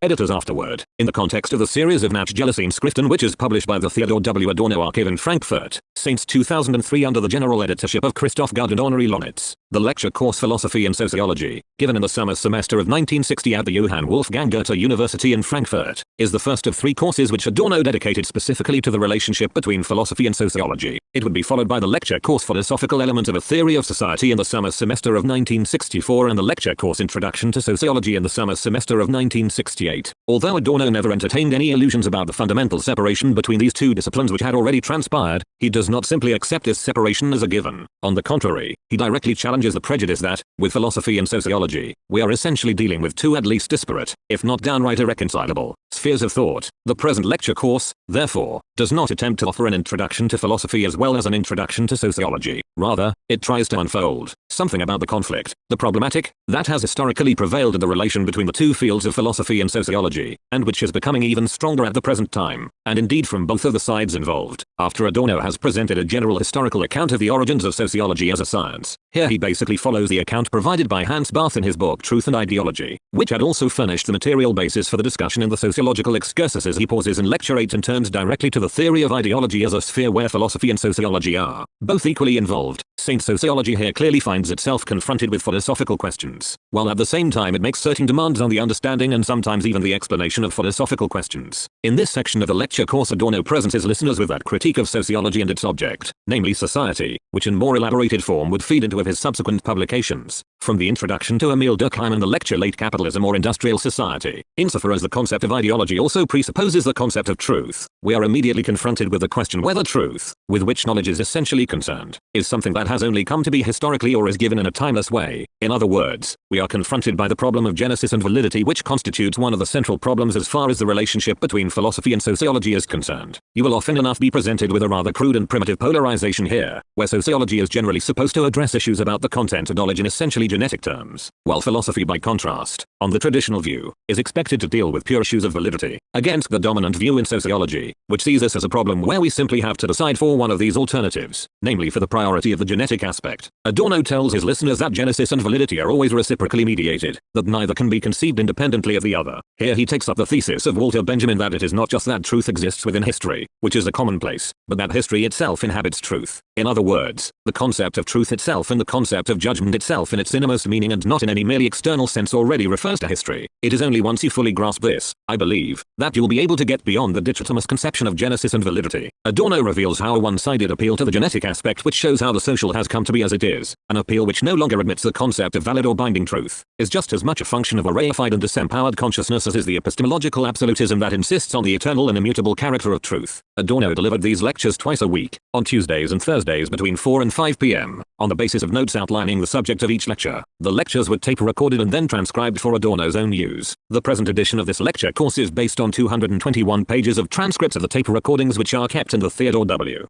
Adorno archive, catalogued as VO5451-5670, with the present edition the only exception in this regard concerns Lecture 11 of the 5th of July, Lecture 12 of the 7th of July, and Lecture 17 of the 26th of July, 1960. In these cases the original recordings have survived on 2 audio tapes, along with the relevant transcriptions. The tapes are held by the Institute for Social Research in Frankfurt and have been catalogued as TA35 and TA380 by the Theodore W. Adorno archive. These 3 lectures have been edited directly on the basis of these tape recordings. The presentation of the text follows the general editorial principles adopted with other posthumously published lecture courses by Adorno. In other words, the aim was to offer an edition of the lectures for general readers rather than trying to provide anything resembling a critical edition of these materials. The editor has attempted to retain the free character of the spoken word, along with some of Adorno's own stylistic and linguistic peculiarities. Obvious grammatical errors and certain mistakes that crept into the transcriptions have been silently corrected where there is no doubt about Adorno's intended meaning. The use of punctuation, for which of course the editor is directly responsible, is designed to clarify as far as possible the articulation of some of Adorno's longer sentences and periods which are often interrupted by digressions, qualifications and parenthetic explanations of one sort or another, occasional gaps in the transcription, due to technical problems or simply the process of turning over the tapes during a lecture, are indicated in the text by ellipses and are signaled in the editor's notes. In a couple of places the same device is also used to indicate Adorno's omissions in certain texts that he cites in the lectures. After the text of the lectures themselves, this edition also includes a facsimile-style transcription of Adorno's handwritten notes for this course of lectures. Adorno's notes reveal 2 phases in the elaboration of the material for these lectures. His initial notes are presented here in normal type, while his subsequent insertions and additions have been reproduced in slightly smaller type. Where the original is not completely clear, the editor's conjectured reading is followed by 2 places where the original could not be deciphered at all are marked XXX. Further information is provided with regard to this material in Note 1 of the concluding section of the editor's notes. The editor's notes are intended to explain or clarify various names, texts and historical events that are mentioned by Adorno in the course of the lectures, without claiming to provide a detailed reading or commentary on the lectures. They are also intended to provide some initial orientation for readers who may not already be familiar with Adorno's writings or his overall theoretical approach. The overview or outline table of contents which has been provided by the editor is intended merely as a general orientation for the reader with regard to various issues and questions that are discussed in the course of these lectures and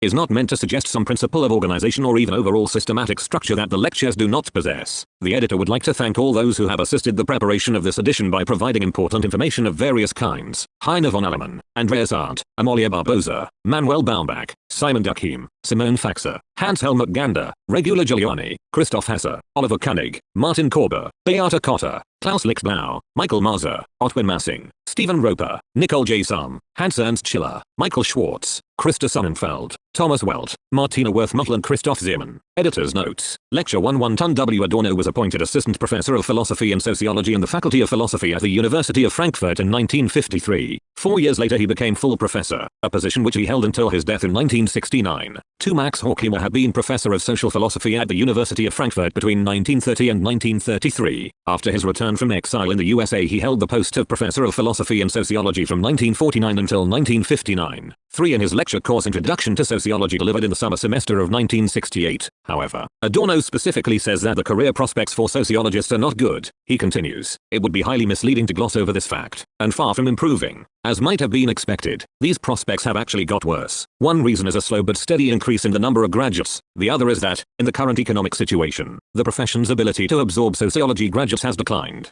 I should mention something that I was not aware of earlier, and have only found out since becoming closely involved in these matters. It is that even in America, which is sometimes called the sociological paradise, and where sociology does, at least, enjoy equal rights within the Republic of Learning, it is by no means the case that its graduates can effortlessly find jobs anywhere. So that if Germany were to develop in the same direction as America in this respect, as I prognosticated 10 years ago, it would not make a significant difference for C. Adorno's essay on statics and dynamics of sociological categories, which was first published in this form in 1962, although an earlier version of the piece had appeared in 1956 under the title Observations on Statics and Dynamics 5 Reading Nick 4 Watch. 6. Adorno's essay Sociology and Empirical Research was originally published in Klaus Ziegler ed. Wesman Werklichkeit des Menschen, Festschrift für Helmut Plessner, Göttingen, 1957, pages 245-60. In a note to that essay, Adorno says, the text which is published here is a revised and expanded version of theses which were originally presented in a discussion between German social scientists which took place on the 1st of March, 1957, at the Institute for Social Research at the Johann Wolfgang Goethe University of Frankfurt. The text can now be found in GS8, pages 196-216. See the editors afterward in GS 9.2, page 407. 7. See Helmut Schelsky, Ortsbestimmung der deutschen Sociology, Dusseldorf, 1959. In this book, Schelsky engages in detail with Adorno's critique of empirical social research. 8. See René Koenig, on some recent developments in the relation between theory and research, in Transactions of the Fourth World Congress of Sociology, Volume 2, London, pages 275-89. Adorno's personal library included enough print of this essay. See also the letter from Koenig to Adorno of the 7th of January, 1959, and Adorno's letter to Koenig of the 29th of September, 1959. 9. See the opening section of the introduction to the Critique of Pure Reason, on the distinction between pure and empirical knowledge. Immanuel Kant's Critique of Pure Reason, trans. Norman Kemp Smith, Macmillan, 1933, pages 41-3. 10. In his lectures on Kant's Critique of Pure Reason, delivered in the summer semester of 1959, Adorno discusses this problem of constitution in detail and notes that quality in existence, factuality, is just as much a precondition of the possibility of thinking about mere forms as is its claim that without these forms the contents of experience could not come about at all. Full stop. This recognition leads Adorno at the end of the lecture to propose a variation of the famous Kantian project of the critical path that alone is open. We shall indeed adopt this Kantian project of the critical path. What I have been doing was very consciously carried out in the spirit of an immanent critique of the Critique of Pure Reason. My arguments have been moving within the conceptual apparatus and the lines of thought developed by Kant. At the same time, their aim was to break out of the prison of the so-called problem of what constitutes what. They terminate in the proposition that the dialectical path alone is open. 11. Adorno ascribes the concepts of the constituting and the constituted to Kant and other places too. Full stop. In fact, these specific terms are not actually used by Kant himself. Adorno discusses the concepts in question and the problem he takes to be involved here in lecture 14 of the aforementioned course on the first critique. 12 Reading Nick Discursiven für Denkursiven. 30.